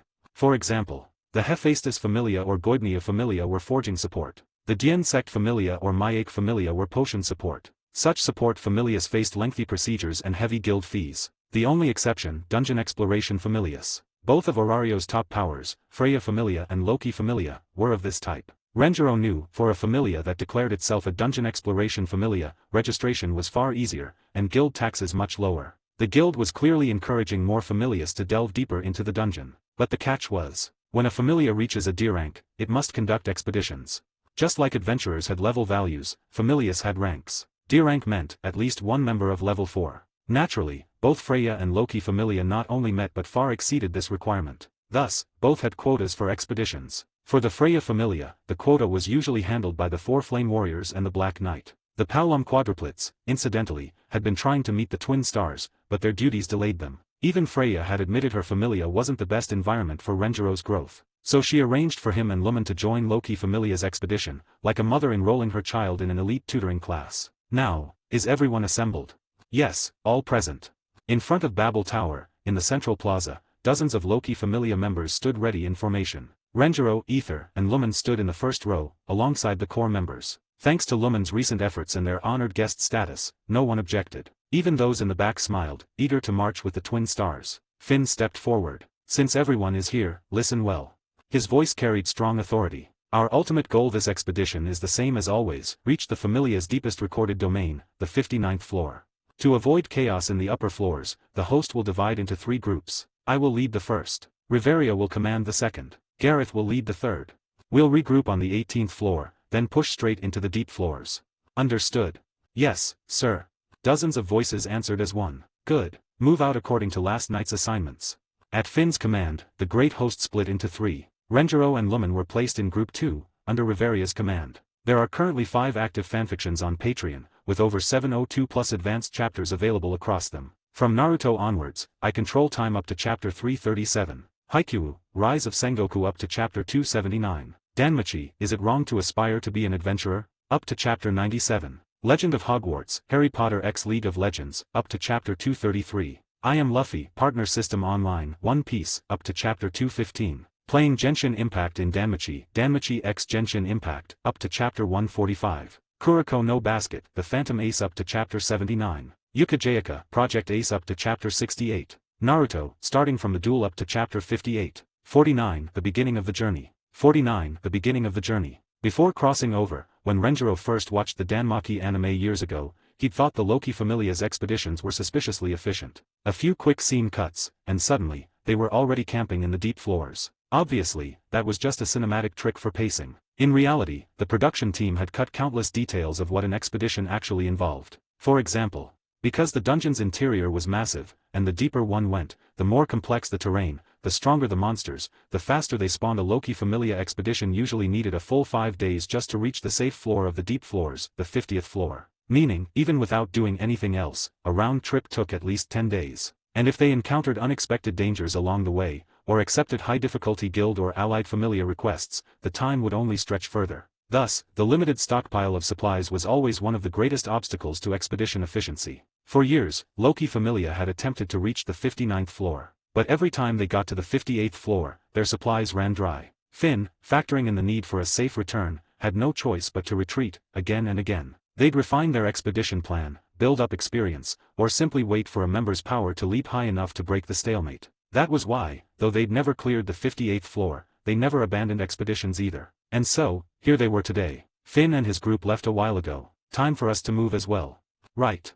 At the plaza before Babel Tower, the second group, under Riveria's command, had been waiting for some time. At her crisp order, the chatting members quickly gathered, Renjiro, Ether, and Lumen among them. Together, they stepped into Babel Tower's lower floors. Not far away, near a flower bed, the third group, led by the last of the 3 captains, the dwarf Gareth, was still resting. Finn had split the expedition into 3 groups for a reason, based on years of hard-earned experience. The dungeon, one of the world's 3 great mysteries, was shaped like an inverted cone. The deeper the floor, the larger the area. This expansion followed a steady pattern. For perspective, the 5th floor was already as large as the entire plaza before Babel Tower, and the earlier floors were even smaller. Furthermore, the first 9 floors resembled narrow mining tunnels, with only a few meter-wide passages. Cramming too many adventurers in at once would just hinder combat effectiveness. A prime example, Tiona, the angel. Every dive, she'd whirl her giant double blade, nearly twice her height, like a high-speed propeller. Whir, whir, whir. Any monster that came close was instantly shredded to paste, disintegrating slower than her blade moved.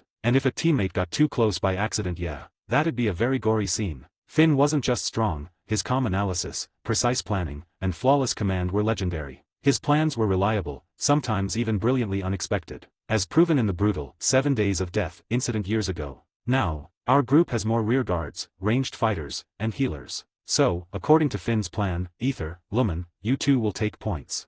Riveria's voice was steady, commanding. Alicia, Lefia, Line, you'll hold the middle, ready to support. Anna and I will cover the rear.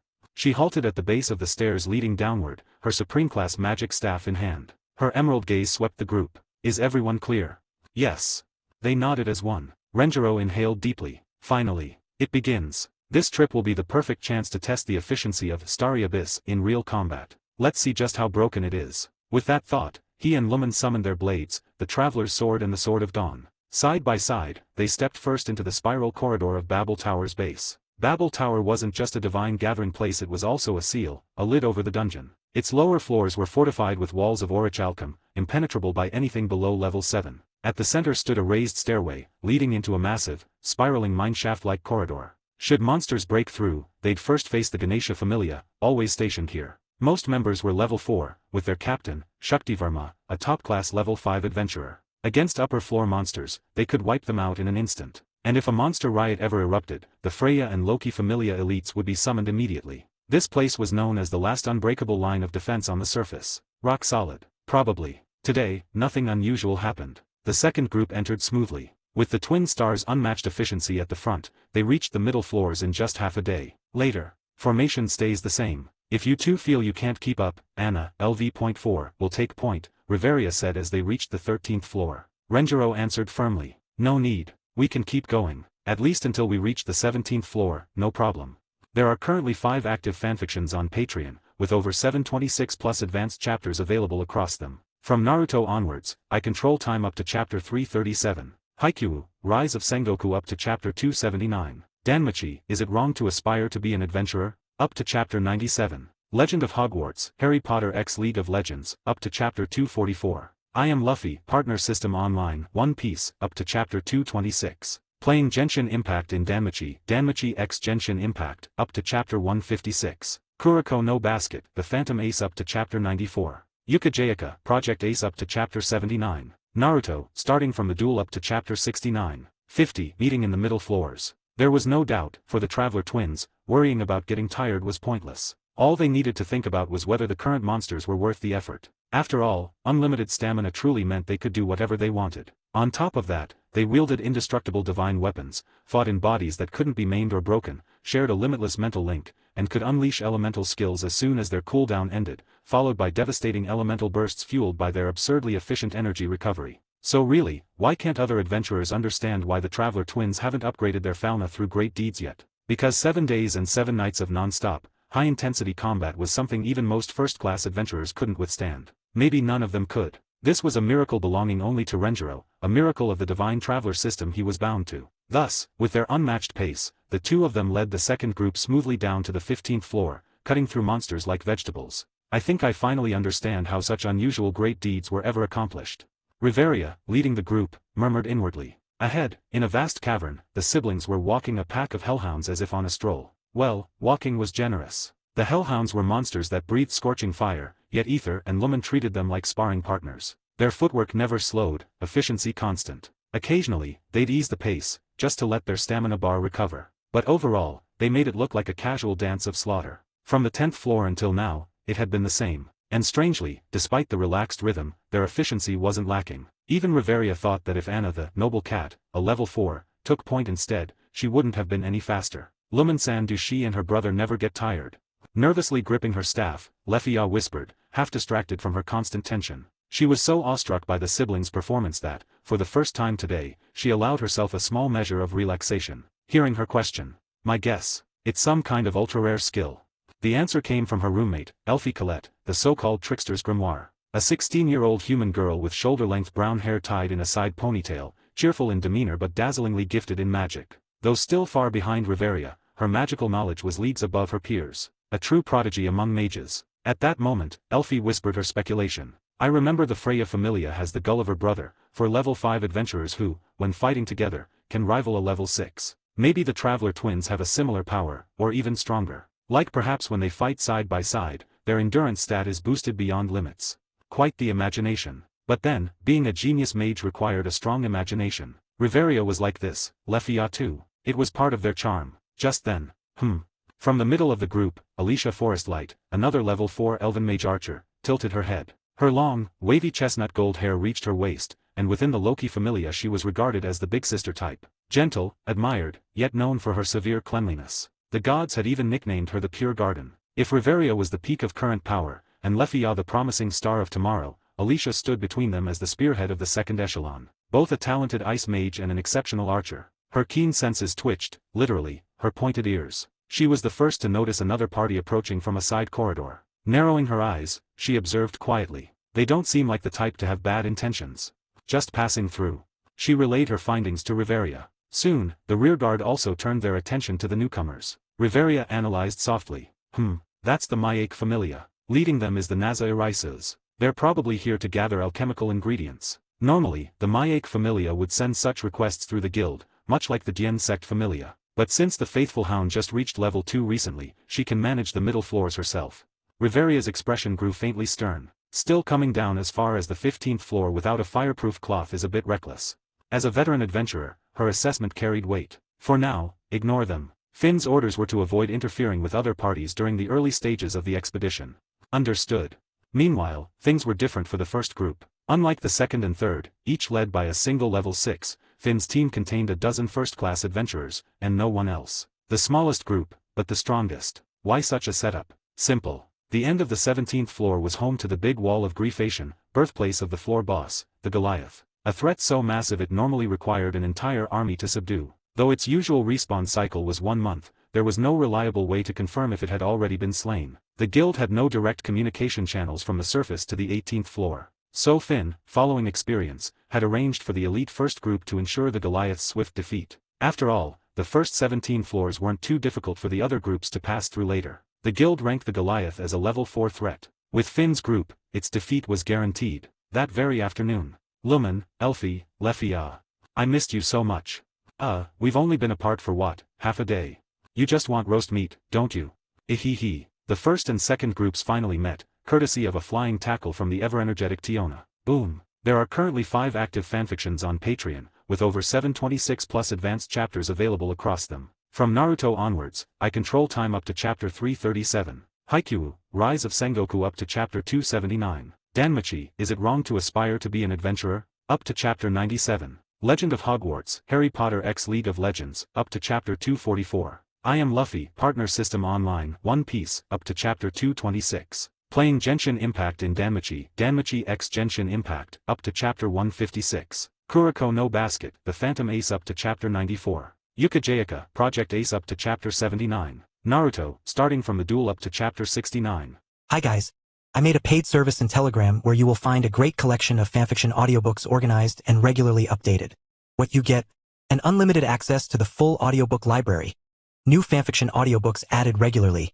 You can play audios directly from Telegram anytime. Joining our service is available through a monthly subscription of $5. You can pay using PayPal or Ko-fi. So what are you waiting for? Send me a message on Telegram or Discord. I will provide the payment details. After the payment is confirmed, you will receive access to the private Telegram channel containing all audiobooks. If you enjoy fanfiction and prefer listening instead of reading, this library is made for you. Message me anytime to join.